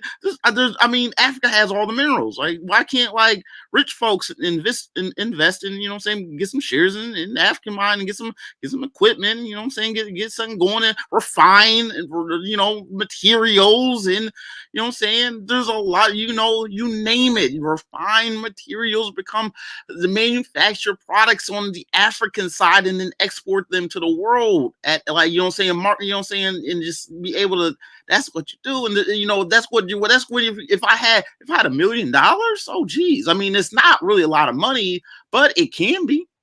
You can, if you know how to like really split up that $1 million and make that, you know what I'm saying, make that $1 million work for you. Oh geez, I mean, compound interest is it's you know what I'm saying, compound interest on where that matters, on, you know what I'm saying, on $250,000. Yo, that's the disconnect. I will say that I'll say this, that nonprofit game is a serious game too, boy. These white folks know how to carry out their social. Well, screw this. Look, I'm an American. If I go to Africa, I want to make money. At least knowing that, and that's just the residual of being a resident, that I actually have earned a keep, and that I have residual. I mean, and in doing that, hopefully, naturally, if I had the wherewithal to actually have a supply chain going, you know what I'm saying? I have this product, and okay, we trade, and okay, I get more. You know what I'm saying? Come on, that's business. That's what you do. That's what you. I mean, having base capital matters. I mean, as an individual, but when you have the big money, this is what I'm talking about. That's what I'm saying. There's a disconnect. There's no reason in hell that black people who have good money shouldn't be out here trying to get some of this sweet African land. And at least saying like, look, sir, government, like, I'm just trying to put in my, you know what I'm saying? Like, you know what I'm saying? There's always risk and reward. I mean, that's why people are hesitant. I mean, you want to make sure that your yield is good and all that, you know what I'm saying? But it is what it is. It's like when we look at the school, the Oprah school is a scandal. That money is a squander. She could have financed a good 5% of the whole South African fucking school system with that kind of money, if not more. Are we kidding? Have we really broken the whole thing down yet? No, we didn't. No, I mean, we know you cannot have these elegant pieces that's going to have 30 kids in there for 365 days, yo. Like, really, is this what we're about? Really? Come on, man. This nation's got millions of people. Tens of millions of people. Come on, man. You gotta make that shit pop and grow, man, and spread seeds. Capitalism is just knowing how to like make something grow with a whole bunch of seeds, so those seeds can make more seeds. Make your money. I mean, people talk about capital. I'm not worried about that. You use your money to get you use your head to get ahead, which is the best way to do, because you want to get ahead. You want your stack to be ahead of the other person's stack. There ain't nothing wrong with that. The other way is to get over in a competitive way, or like, you know, skullduggery, and like, you know, take, and, you know, envious means to get over. I mean, we don't want to necessarily do that, but that's the only other. I mean, if you manage that in a competitive way, man, you make some moves, man, you finesse a dude. It is what it is. But you don't necessarily want to do that so hard, because then everyone's going to look at you. And it's like, it is what it is. Capitalism is capitalism. People have to make the decisions based on what they see. And in doing that, that's not alien to people, but you want to make sure that you're not the only one making decisions, because then you're the one scheming on everyone else. No one wants that. That's cultural. You don't want to be the traitor. You know what I'm saying? Whatever African name for traitor, that's not what you want to be. I'm gonna pass. Yeah, like I was saying, this nonprofit stuff is a big hustle if you have the patience for it and the connects in a sense, and how to repeat the process over and over. But these guys create these bleeding heart organizations, give themselves these lofty positions in the organization, thereby giving themselves 6 and 7 figure incomes per year. And they're doing it off the donations of people and these certain grants from the government and stuff. Like, it's a big, and they ain't doing shit really. It's a big hustle. Does anyone else want to add anything to that conversation? Yeah, time already gonna call this man a child trafficker. I mean, No. Before you go all laughing like this is a joke, this is how it started, with the whole opera. People say, oh, she's doing a good thing. She's finally helping. She's doing it. Why are we so, like, what track record does this man have of caring about, education and children and all this? This man is a comedian. So a comedian wants to build a school, and you people are taking him seriously. That is not part of some, even if you don't think about it too much, like, why would he all of a sudden do that? And then with all the connections, you've seen where the money is, you've seen, that, having access, this is not a new thing. These people just want, a lot of these NGOs, and he's not even the first one, a lot of these NGOs, non-profit, blah, blah, blah, whatever name they choose to give to them, they just want to have a reason to go out there and do whatever they do to vulnerable people. Like, the guy said, poverty makes it easy to get access to these children, touch one at a time.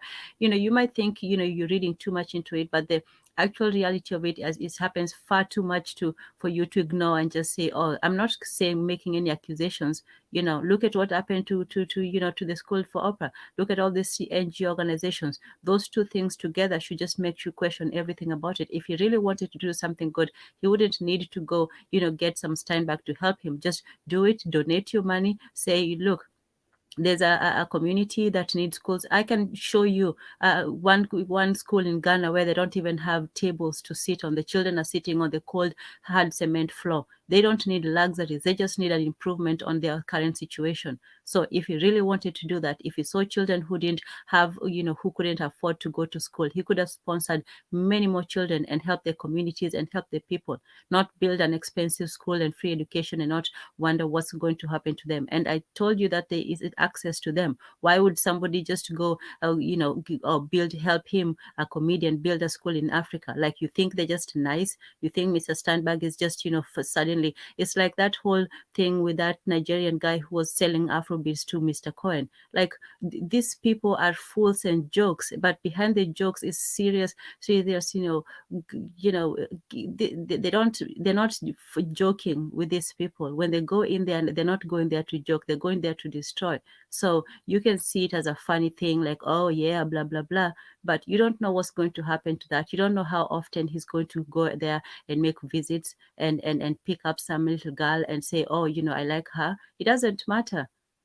How would you trust your most vulnerable, your people who are not just poor but also grateful to have been given a chance? You think they're going to, what do you think their level of, or if something happens, just let's say something happens, what do you think they're going to be able to do about it? Nothing. No, I apologize. I apologize for making it a laughing matter. And what you have said does have legitimacy. I think and the same thing they did to Haiti. You know how many NGOs were out there doing stuff? Absolutely. And I do agree that, because on the face of it, when I looked at it, I'm like, he's a comedian. Why is he never talked about education? Why is he all of a sudden trying to build a school in Ghana? I mean, on the face of it, but I am an optimist. I don't want to unfairly assign a nefarious intent to a man who I have never met before. But I do agree that I do question the whole scenario. It does seem a little bit weird that, and also I do question his image because I never liked the image that he portrayed as the dumb African person who doesn't know anything about anything. I never liked that image about him. So, but I really, for me, I step back at it and I say, I've never met this man, but, and I am skeptical. I am skeptical, but I don't want to assign a nefarious intent to a man who I've never met before. I think that for me, that's unfair. But you who are closer to the ground and understand in terms of what actually goes on the continent itself, I would leave it to your analysis may be better than mine. So I apologize for laughing. I just want to point out something too. You know, pictures are usually an advertisement for something. Even the pictures that we take of ourselves, selfies and all that stuff.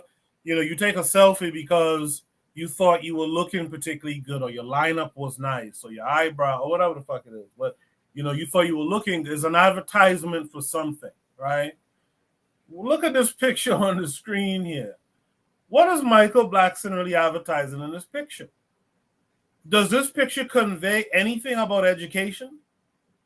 Or is he conveying like this young black child like a trophy type thing? You know, things like that make me, I read into those things because I know everything is done intentionally. So what's the intentions in this picture? You know, it's very troubling. And it's something that we need to keep our eye on. It's something we need to keep our eye on, unlike the Oprah thing where we took our eyes off of that. And then when we heard about it again, there was some allegations of molestation and stuff going on with those girls. Yeah, that Oprah thing. May I say something about that? Yes, sir. Go ahead. Yeah, that Oprah thing. The education was just done locally, you know. So when you have a big mouth, you get a slap in the face or something like that. And this whole drama from the West, I believe it's about that, you know. Over there, yeah. My son is in school also, yeah. And sometimes he comes home. Yeah, the teacher hit me, and my question is, what did you do? I'm not going to react like a Westerner parent and oh, you abused my child. No, it's a classroom of about I don't know 70 children, even if it's a private school. But the classroom is big, you know. So the teacher, very simple. Last year, this year I didn't meet her. Very sympathetic woman, but she has no time for your bullshit. So if you're full of bullshit, you get slapped, maybe even kicked, you know. And I believe the whole drama about the Oprah school was about that. They're hitting the children, they abuse, and the word abuse is a lot of things. So in no time, our own people had made it like a child trafficking scheme and all that type of shit. No, they hit the children if they have a big mouth or if they disturb the classroom. So yeah, shit happens.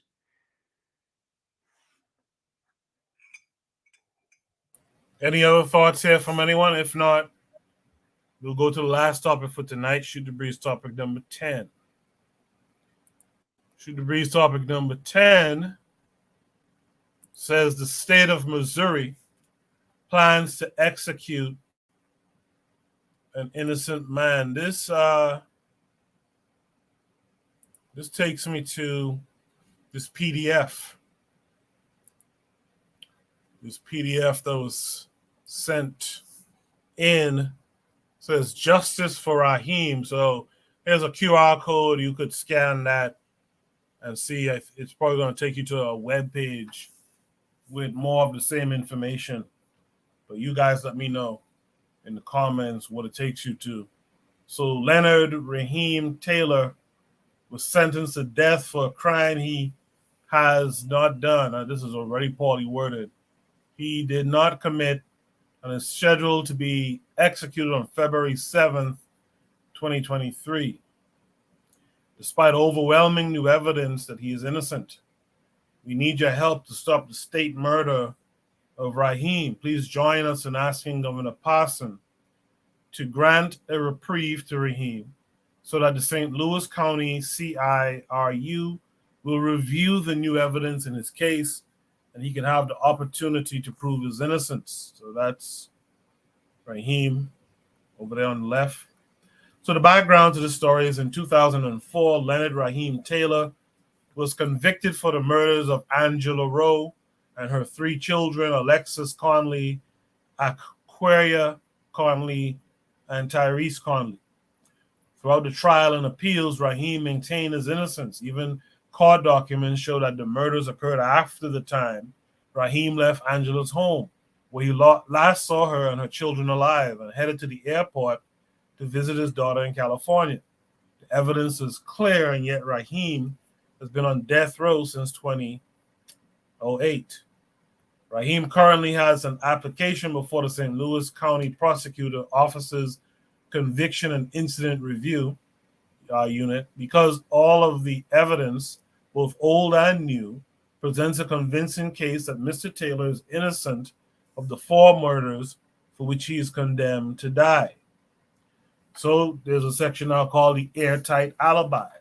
The prosecutor had the medical examiner change the time of death only after Raheem Taylor's alibi was confirmed, which had excluded him from being on the scene.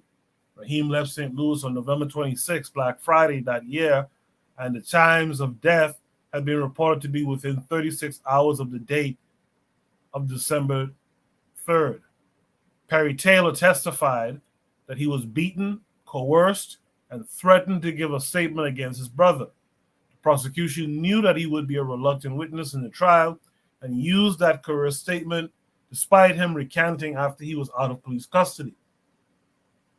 A well-respected neighbor and the victim's sister saw her and spoke to her after the verified date that Raheem Taylor left the St. Louis area. Key evidence concerning the victim's phone records was not provided to the defense attorneys of Raheem Taylor, a violation of his constitutional rights. The former St. Louis County prosecutor Bob McCullough has a history of biased, racist, and prejudiced prosecution of African American people. Despite African American, by the way, despite all of this, the state of Missouri is working to pursue an execution while there is an active multi-state investigation underway that could prove his innocence. Brings us to a section called Innocence and Death Penalty in 2021. Death Penalty Information Center, DPIC, released a special report on innocence and the death penalty called the Innocence Epidemic. The data show that for every 8.3 executions carried out in the United States, a wrongfully condemned death row prisoner is exonerated. We cannot make another mistake in Missouri and execute an innocent person. We are asking Governor Parson to grant a reprieve to Leonard Raheem Taylor so the St. Louis County CIRU can review the new evidence in his case, which could prove his innocence, right? So, Innocent Lives Matter. That's Raheem for justice. You guys can scan the QR code for potentially more information on the situation.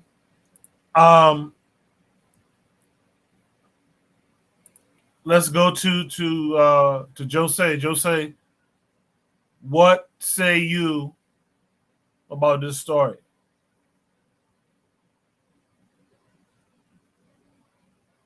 Jose, if you're there, unmute your mic.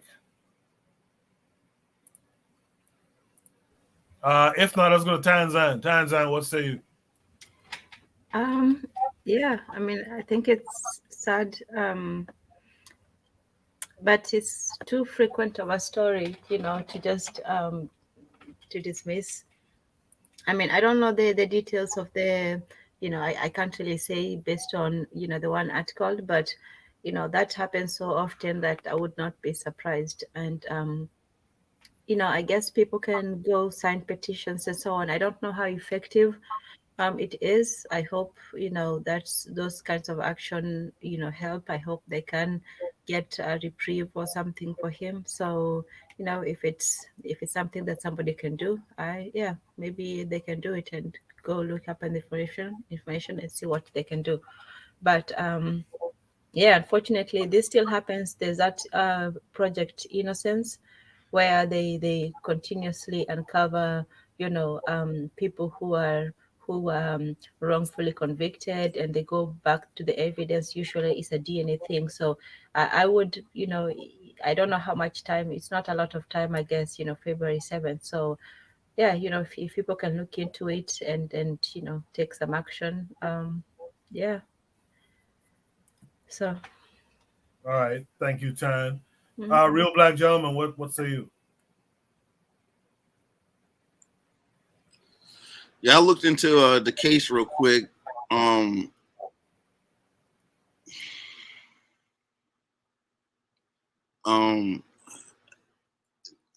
Supposedly, like, he wasn't even nowhere close to, you know what I'm saying?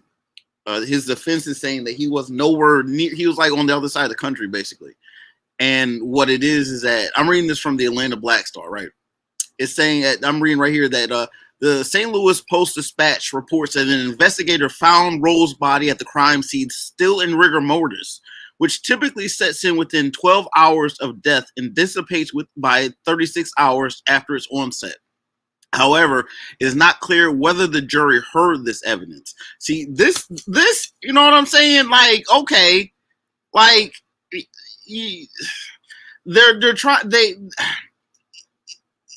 it's like, this is like on it's like pressing for a conviction or a prosecution, no matter what, trying to blindly going by, instead of, like, because again, this is America. They'll kill a black man quick, fast, in a hurry, just like they killed Darren Seals. You know what I'm saying?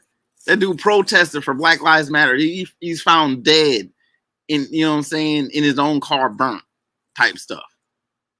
Dumb stuff. You know what I'm saying? People are still getting lynched, you know what I'm saying, in 2022. Hung on trees and stuff. So yeah, I mean, look, I know who I speak for. I mean, I don't want that to happen. Oh, hell no, I don't want that to happen. You're innocent. You know what I'm saying? You did nothing, and you're being like, this is this is. I don't even want to talk about it like that. I'm past. Yeah, thank you for that, Real Black Gentleman. I think Jose is back. Jose, what say you? State of Missouri plans to execute an innocent man. How do you feel about that? It's that shit that makes you feel powerless, right? It's that shit that makes you sad. It's that shit that wants to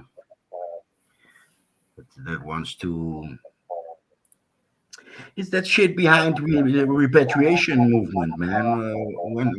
Yeah. But on the other side, about 15 years ago, I was in a certain online group, and one member, everybody was onto repatriation, and between then and now, a lot of things happened. A lot of us are indeed on the continent, but he was. This was his work, trying to free Black Americans from this type of situation. He was also the one survivor from Move that is still imprisoned. I don't know if he's still alive, but he was also taking care of him. Yeah. I mean, why am I saying this? I'm a repatriate. My solution to our problem is to, our problem is not this racism or discrimination. Our problem is a proximity. We're too close to the motherfuckers. So move away, repatriate, immigrate is my type of solution. Running, as an FBA would call it. It's my type of solution. Well, it's not really running; it's going somewhere where we can build. But yeah, my solution is move out, man. Get it, move before you know it's going down anyway. So before yeah, before the West is over, because they are going to over. I mean, we should move out. We should have moved out and move away to avoid this type of shit. But for some strange reason, we prefer all the hardship in somebody else's domain and somebody else's law, and the law is if you're black you're guilty. But we for some strange reason we didn't manage to go home, you know, and we became an advertisement even for other black people to come to the West. So yeah, I can only be worded in harsh words, and I'm not going to do that. But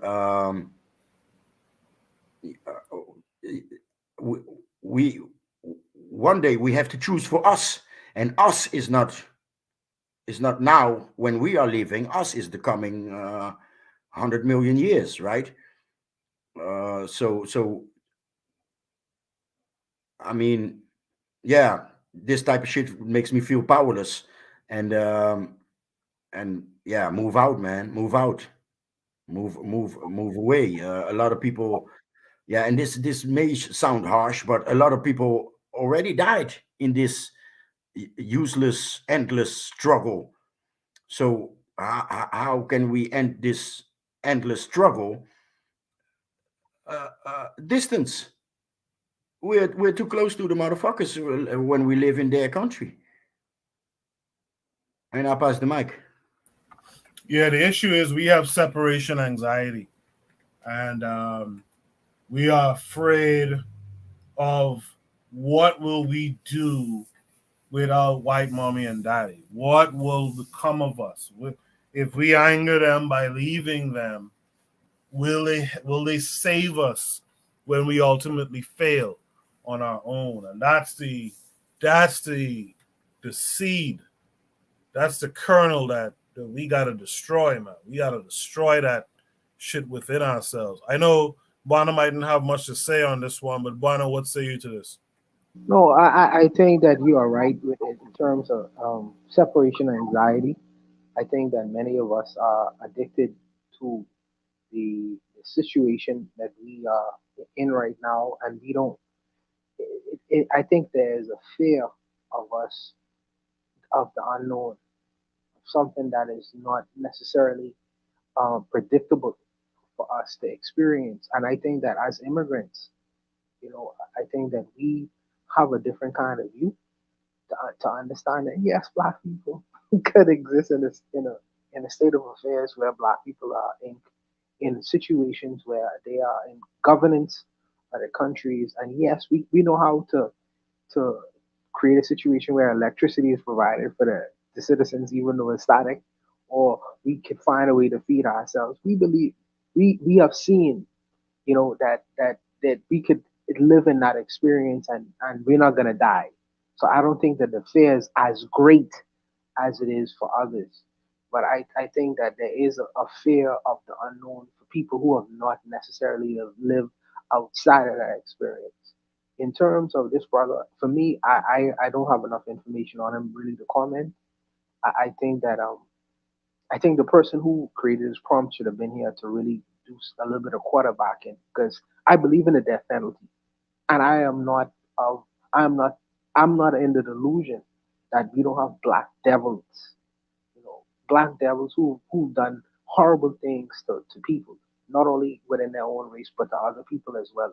So I don't have really enough information to comment on who this man is. I don't know him, and I really don't have enough information. So I would just leave it there with him. for now. Well, let's welcome in Carl Hezekiah this week, the poster of this prom. Carl, how are you this week? I'm doing all right. Can y'all hear me okay? I'm on my phone. Yes, sir, you're good. Okay. Carl, the So, state of Missouri plans to execute an innocent man. Talk about it. well, we call the state of Missouri the state of misery. And it's always been a very hostile place for Black people. The NAACP, which is not a revolutionary organization, but the NAACP actually put out a travel advisory warning for Black people going or traveling through the state of Missouri because of how hateful, how dangerous it was for them just to travel through the state. Um, we understand the Ferguson uprising when the young brother Michael Brown was killed by the police. So Missouri is a very dangerous, very hostile place for Black life, and I say that as somebody who lives in Florida. So yeah, but I got this prompt from a sister. She works for a organization against Missourians against the death penalty, and the issue I think is that the first of all, the death penalty is not a deterrent to crime. Those states that have the death penalty don't suffer, lower rates of crime. And two, I think it's because it's applied so heavily towards Black people. We're more likely to get the death penalty than anybody else. When you look at the majority of the exonerations, it's mostly Black people who are being exonerated. I have no doubt that the innocent people have been put to death for crimes they didn't commit, which, this person here, he had an airtight alibi. The state withheld evidence. It's a common thing. The prosecutor's office wants a conviction. They don't care who is convicted for this crime. And the victims, the people who were murdered, they've never received justice. So I think that there's enough evidence to at least grant him a new trial. But Missouri likes to put people to death like boom, boom, boom, boom, right away, without the opportunity for clemency, without the opportunity to even review the cases. So I think this man definitely needs to have his case reviewed. As far as abolition of the death penalty, I'm on the fence with that. I mean, some people, I don't know, I hate to say it, some people got to die, you know. As far as your point to moving away, I don't think historically speaking that's even really an option. If we think we move away to someplace, they're not going to follow us. We were away initially in Africa when they came to our continent. So to think that we can go away and escape this, they're just going to come after us because their mentality requires someone to subjugate. Falling back in what Ani talked about in Yorugu, it's their asili. The violence inherent within their culture requires someone to extract it on. Otherwise, they would self-destruct. When they didn't have anybody to beat on, they beat on each other. So they need a safety valve in a way to release all that aggression that's built up within the Yorugu psychology. Because if they don't, they're going to destroy themselves. So to think we're going to move away and it's going to be cool, they're just going to come after us like they did before. They're not going to just let us leave. But Carl, yeah. I think the biggest strategy we have, the biggest feather in our cap that we have, is that without us to beat up on, these people will turn inside on their own selves. And I think that's something we should try to hasten into happening. We need to get these folks looking at each other and tearing out each other's throats while we go over and build ourselves, some power, build ourselves some protection, I'm not against that, but I mean, if we do that, you got to take away their nuclear weapons. You got to take away their ability to wage war all over the globe because the United States has the ability to project force anywhere on Earth and even in space.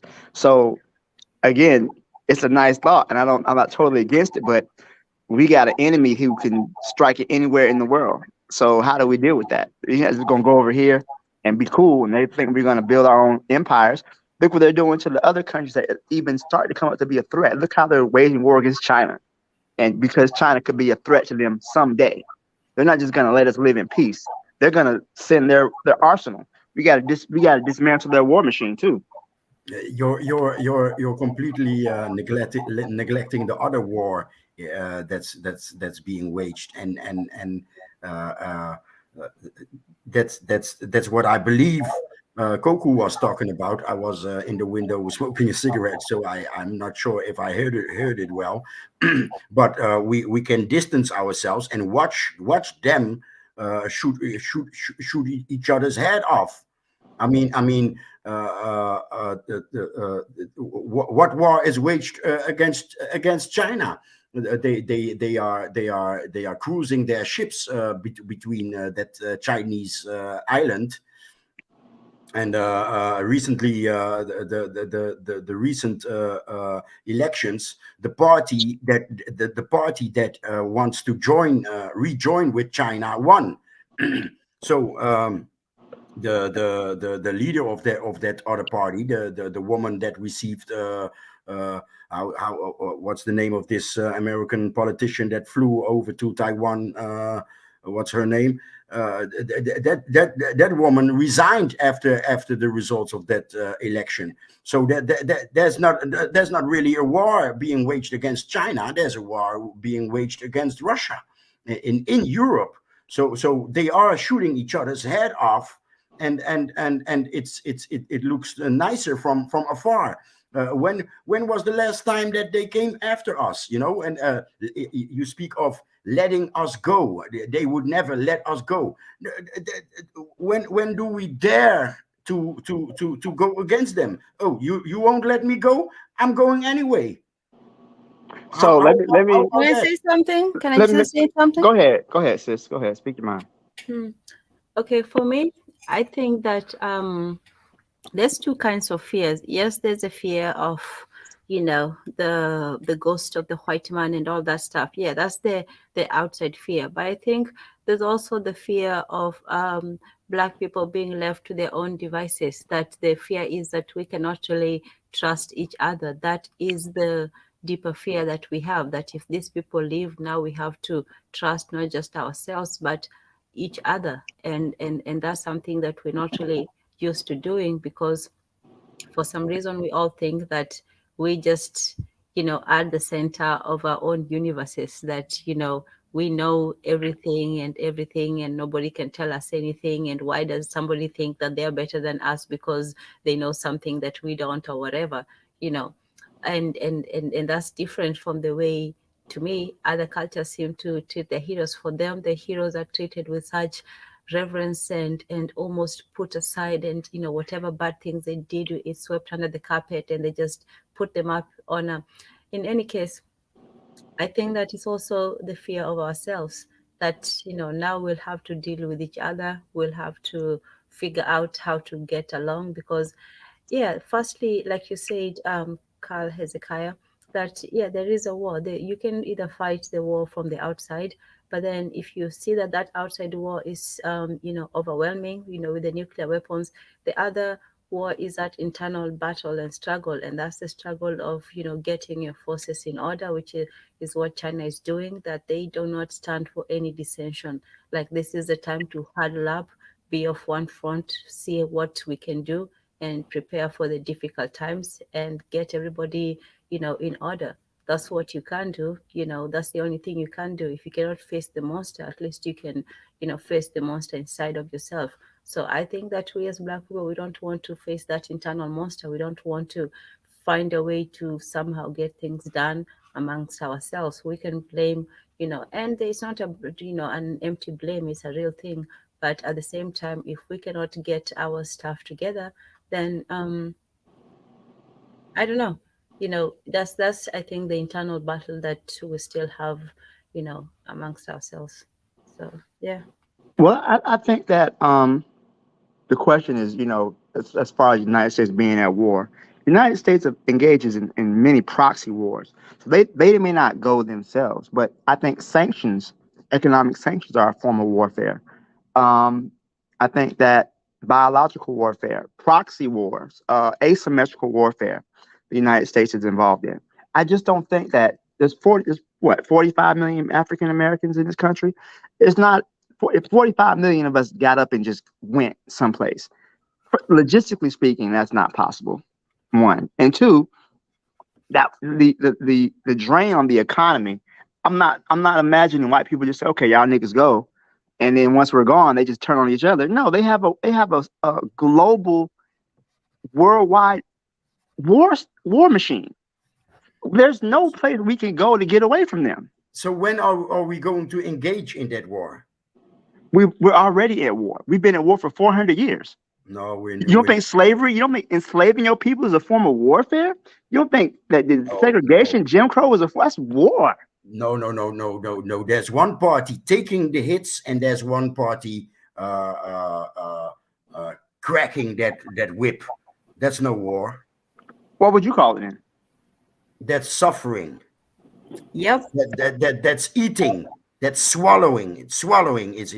So we for 400 years we've been perpetual victims. Is that what you're saying? We've never struck back. I don't think that's historically accurate. That's not what I'm saying. The war to be fought is not a revolution in one state or on one plantation. No.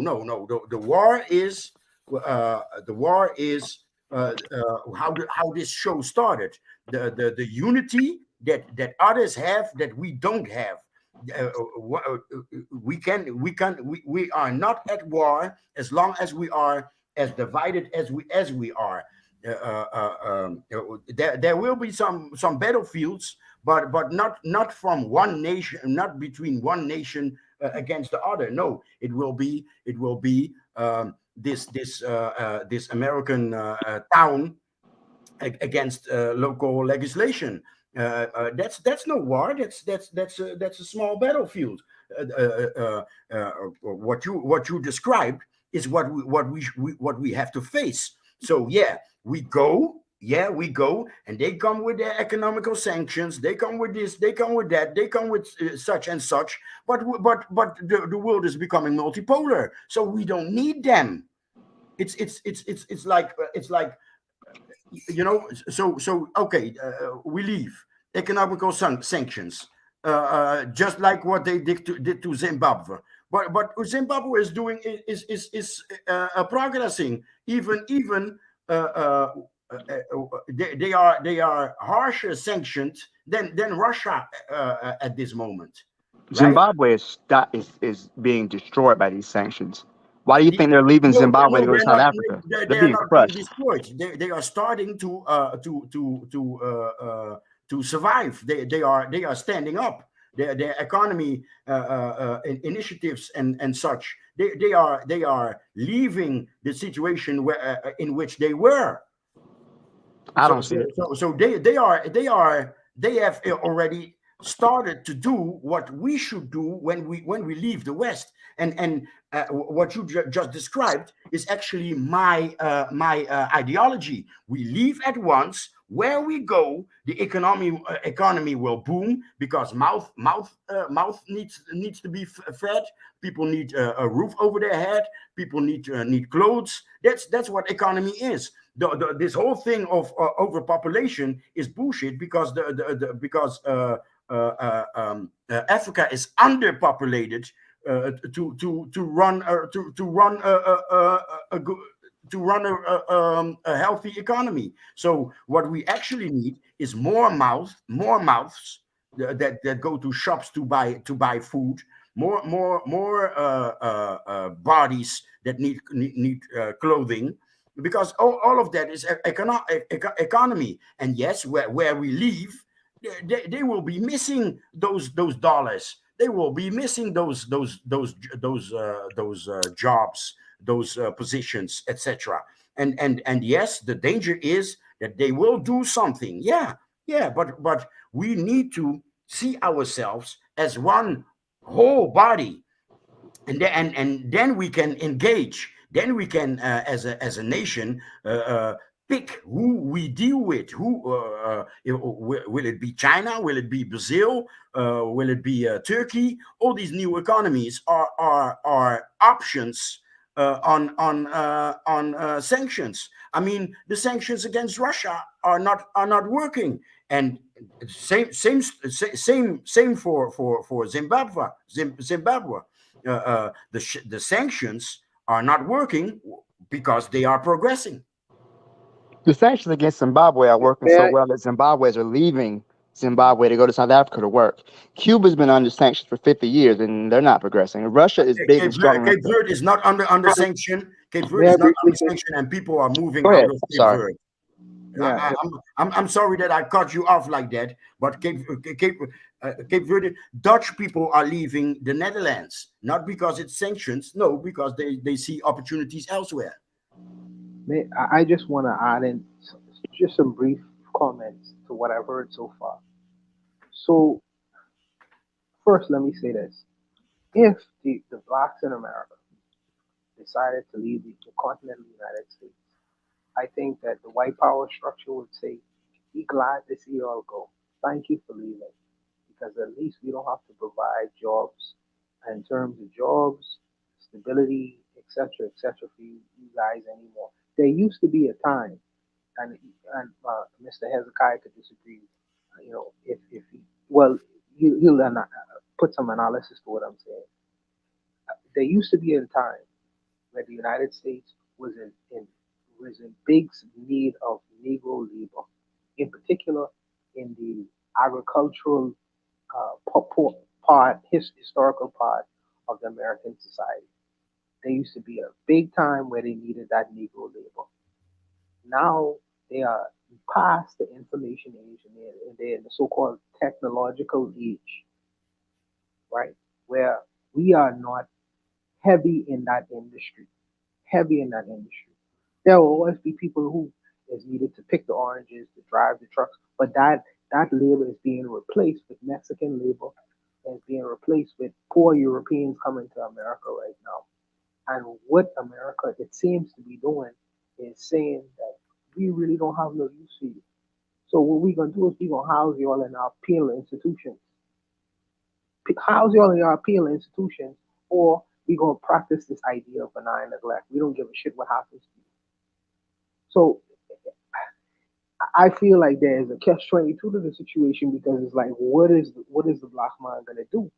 What's the black man gonna do in that scenario when he is really his services is no longer needed? His services is no longer needed. Haguziki, can I interrupt you for just a second? Sure, go ahead. And forgive me for No my, worries. Go ahead. Presumptuousness. Yeah. Is this build the skills in America to make them valuable in Africa? Because America I agree. Yeah, America doesn't need you anymore, but America has the place and the opportunities where you can build those skills, and then you will have an advantage when you do go to Africa. You'll have, that the broader perspective you'll be able to do. For me, I'll say that firstly, make it where you are, and then you can make it anywhere else. You can't just go to somewhere, you can't be a failure here and then think you're going to be a success somewhere else. You have to start with where your home advantage is. So start with that. If you can make that happen where you are, that's great. And then transfer that where, even if you take a risk and you fail, you still have the home advantage. Don't put everything into any basket, even the African one. So Yes. I agree. Sorry, was you finished? No, go ahead. It's a conversation. You can Yes. interject. So I agree with that. I think that there needs, and I'm thinking that Black Americans are doing that right now because you see in droves of African Americans taking their intelligence elsewhere, or at least investigating. If I were to say that, at least investigating what their options are in the world, and they are seeing, hey, the world is bigger than the continent of the United States, and I think that that's a wonderful thing that they are doing because it seems, and I could be wrong, it seems like they are being pushed out of the economy of the United States, and the Mexicans are moving in, and other races of people are moving in. So if their services are no longer needed, the rest of the world needs their services. So by all means, Well, partake. I still say that you should have a foothold on both sides. And this is why, Europe you have colonies, you have people on one side and have people on the other side. And you can go, on this side and still go on the other side. That's the beauty of travel. You know, you don't have to. In fact, this whole idea of people go to these extremes, like, oh, you want everybody to just pack up and go. No, No, we don't want that. No, no, no. no, no. Firstly, you, even if you, let's just take it on a personal level. If you want Yeah. to explore your options, you're not just going to go and take your hard-earned, savings and go put it into, some, the first guy that you meet at the airport in Africa. No, that would be foolish of you. The first thing I would say is you already have something built where you are. You speak to some people from there. There are, you don't even have to travel. There are Africans everywhere. If you can find them, talk to one. And if you can find one, you can always use the big old internet. So try to find. You don't have to leave. You don't have to take a drastic steps. Take it in small steps. And then if you do visit, talk to somebody before you go there. Make connections. And then when you do go there, find out the business environment, the legal stipulations and so on. Find a lawyer, speak to the lawyer before you even get there. Don't just pack up and go. That would not be sensible on any level. And then if you do go there, just like with everybody, even with these populations, like excess populations always go somewhere else, and then they boost up the local populations. This is what the successful countries have done. India gets a lot of its local you know um, wealth from outside sources. So you have Indians all across the world, and they still go back to India. Even Indians in Kenya, the ones that Idi Amin and all that, but they still go through the circuitry of India, Africa, and the UK. They especially love the UK, but nowadays with Silicon Valley, America has also been added to the Indian you know it. But in any case, as a global people, we should start acting like global people. We should have nodes. And I know Coco and Brother Bakari talked about this at one time with the communication experts. You should not limit your nodes. You should expand them to all corners. Like when you see those airline uh, paths, when you're traveling, and then you see all those different places that they have nodes, and then those nodes connect to all the different nodes. So you can travel from any place in the world to any place in the world. You might have two or more connections, but you can go from here to there. That's what we should be doing. We should not be doing this blocking and saying, oh, you can't come here, you can't come here. We should be creating those kinds of things where people can go back and forth, even individually. You should not limit yourself to one place. You should have, if you have property, if you have businesses, you should not just have your business in one place. You should try different places, because opportunities are not limited to where you are. Anyway, sorry to go No, on. no worries, no worries. One last thing I wanted to say. One last thing I wanted to say, and the brothers could walk.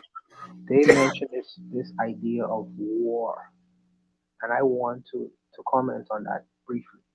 I think that there used to be a time in the world that the Western world countries had had the big stick, the big stick in the world, trump card. We have all the atomic weapons, so we control what happens to the world. I think that this example of this 2 years of this C-19 from China, which I feel it was a biological warfare to show their might and strength in the world. They could cripple all the economies in the world through the use of that biological weapon. You know what I mean? Cripple all economies without even dropping a bomb. I think that that whole big stick psychology now has been uh, there's an affront to other peoples of the world. Say, okay, you have to do all the weapons in the world, but we got this, and we can still cripple the economies in all the world and still mash your economy, defeat you without dropping a bomb. I think that that's been example for the 2 years that we've been under, and it still has a ripple effect.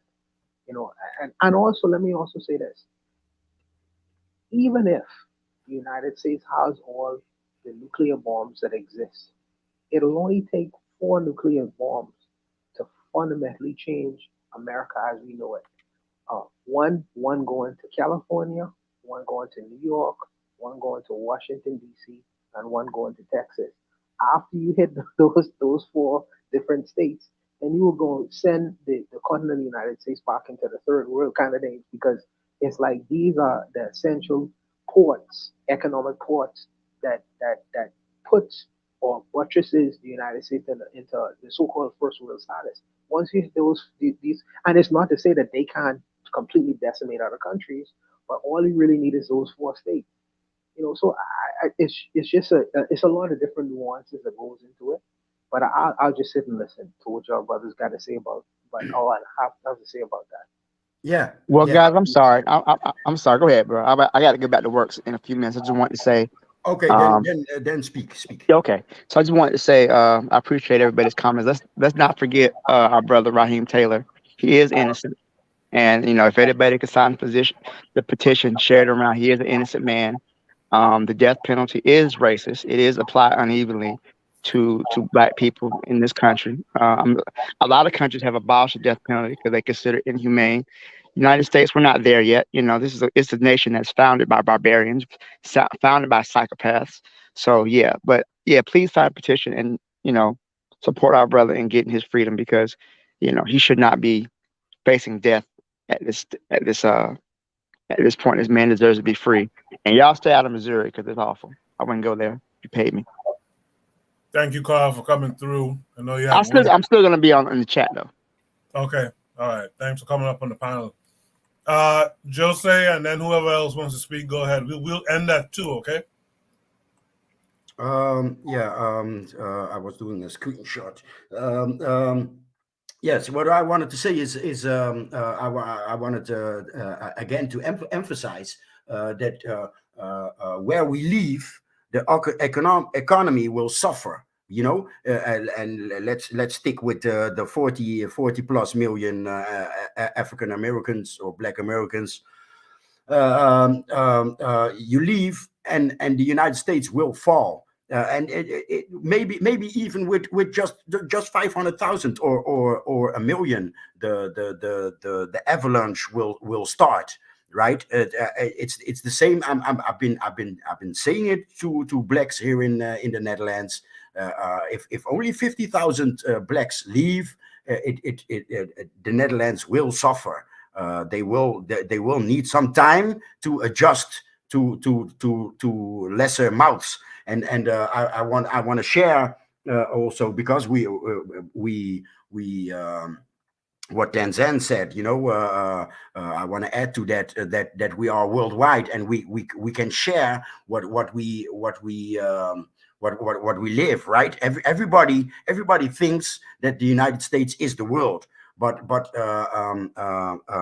I want to share this to emphasize that mouths and to feed, bodies to dress, and the roofs overheads is where the real economy is. For example, Agazuki said that they don't need people, and they would be glad to let black people go. I don't think so, because it's still the mouth that needs to eat, and the body that needs clothes, and the roof over and the head that needs a roof over its top is where the economy is. Why and how do I want to emphasize it? In the United States, Europe is called socialist, right? You have no job, they give you something. Why do they give you something? To eat, to dress, and to live somewhere, right? Social support, or I don't know how you call it. English is not my first language, so the money that they give you when you don't work is actually subsidy for the how do you call it, the middle class. It's subsidy for the middle class, because you don't work, but you get money. Okay, what do you do with the money? You have to eat, you have to clothe, and you have to live, right? So somebody is so you get this. Let me say, in the Netherlands, you get about 900 euros nowadays, and you're subsidizing the middle class, because you're going to the grocery shop, you're going to you understand. So it's where the mouth is where the economy is. It's not that they will not let you go because they don't need your type of work anymore. No, they were they I agree that they have difficulties in letting people go because it's another mouth that leaves. A mouth is a bag. A mouth is a bag. A body is a bag. And so when there's a mass exodus, the receiving end will economically explode, and the leaving end will suffer. Point blank. Real black gentleman, go ahead. Yeah. I definitely would be, in light of, again, like the whole Mexican Spanish immigrant thing, that is, unless it can be stopped. I mean, black people. I mean, this is what I think will wind up happening. This is just a scenario. You know what I'm saying? I'm just gonna throw some dystopia in there. You know what I'm saying? About 2 million, maybe 3 million people are able to leave. The rest are kind of stuck and trapped here. Well, maybe it's like it'll be a situation where not enough people are able to leave in a period where it's like black people, the whole idea of like black people, like the black people who are scraping by will basically amalgamate into out of blackness over a long enough period of time. And those people who, unless the demographics change, I would definitely encourage the idea of like repatriating. I think that I just want to reverse the whole transatlantic thing. I want to have huge vessels, you know what I'm saying, that carries about 1,000 people. Let those go through on the calm season of the oceans. Let people move back and enjoy the ocean ride and like reminisce on, like, you know what I'm saying, what their ancestors went through. Anyone can go on a plane, but it's the whole idea of like we don't have planes, and black people in Africa, the best I know, that ain't really trying to develop an actual airplane. Anyone can build a nice boat though. Imagine you retrofit with some of these cruise vessels, you know what I'm saying? And maybe not so elegant, you know what I'm saying? Just something sturdy that moves at a nice clip, you know what I'm saying? That can get across the ocean in a couple months. That's what you need. That can sail around the Caribbean in like ports of call and just go around and just like, yo, this a cruise, and then we just jaunt across, you know what I'm saying? Last port is in Brazil, jaunt across to Africa, you know what I'm saying? And just make that. These are things, these are the that's what I want to see. If I had like Elon Musk money, that's what I would do. I'd build huge ocean going vessels to transport stuff. I mean, if black people, and the thing is, black people is in the worst situation because we might have economic, play, but we don't have the hard. I don't have the stuff to build a ship. I don't have those that iron. That's where Africa comes in. Look, black people in America needs Africa, and Africa needs America. I don't want to. I want to see a black presence in America, but I don't want it to be neutered. I don't want it to be. I don't want it to be neutered. I don't want it to be an emasculated, effeminized a version of blackness in America. And that's what I'm worried about with the LGBT and all that. I'm gonna end. All right, that's the show tonight. We were going to do a bonus, but we reached 2:00 before it. And thank everyone who was here. Everyone who was in the chat active tonight. Appreciate you guys. The link is always open for you guys to jump on the panel as well. We like to hear your voices too. Tanzan, you have anything you want to shout out this week?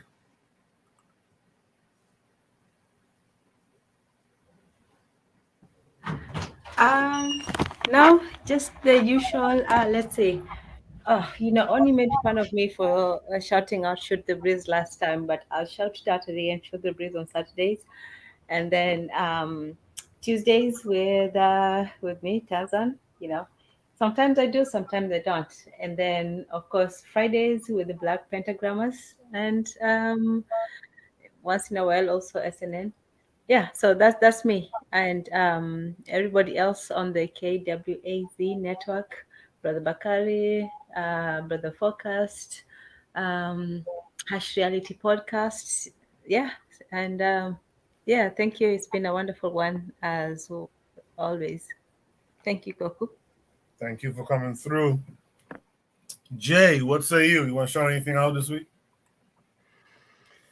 Shout out, shout out to all the Black people around the world, Team Black. So yeah, I mean, shout out to you. Thank you for having me. And maybe you have some tips to go to sleep. Maybe I should just stay up. Yeah. Shout out, Gas them up. Maybe he's gone. I don't see him commenting anymore. Yeah, that's it. Black people first.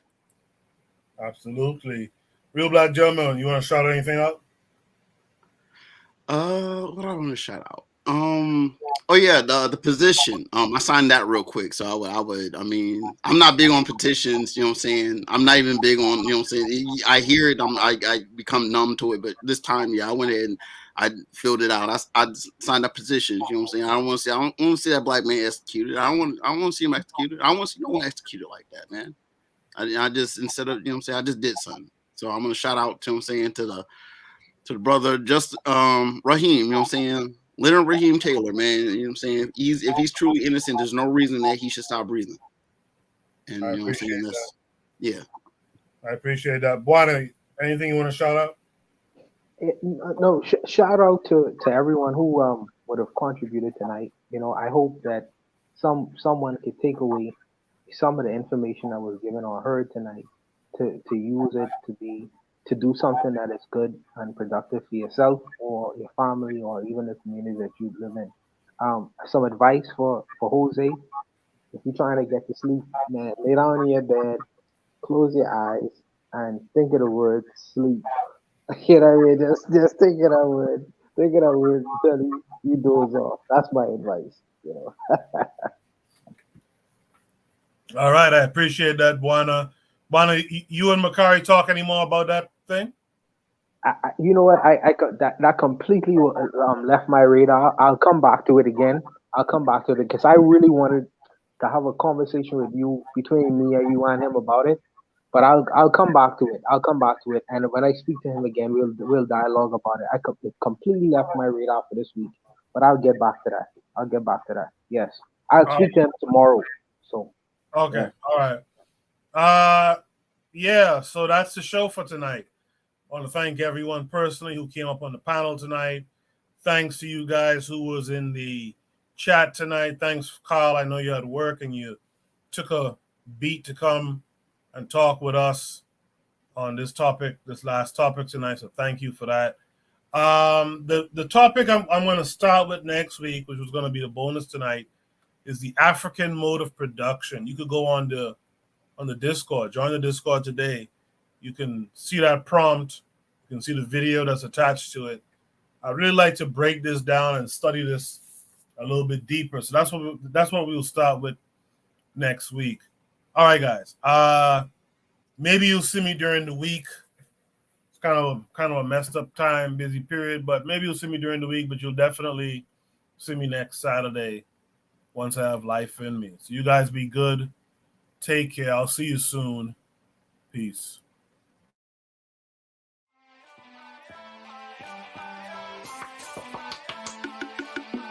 Thanks for listening to the Bitter Medicine Podcast with your host, Koku. If you like what you just heard, we hope you pass along our web address, bittermedicineblogs.com, to your friends and colleagues, and share our show to all your social media. Be sure to check out our archive section on our website for previous podcasts. This has been a KWAZ radio production. Join us next time for another session of the Bitter Medicine Podcast. Follow us on Facebook at Bitter Medicine Show, Twitter, Bitter Meds, Tumblr, Bitter Meds, Instagram, Bitter Medicine.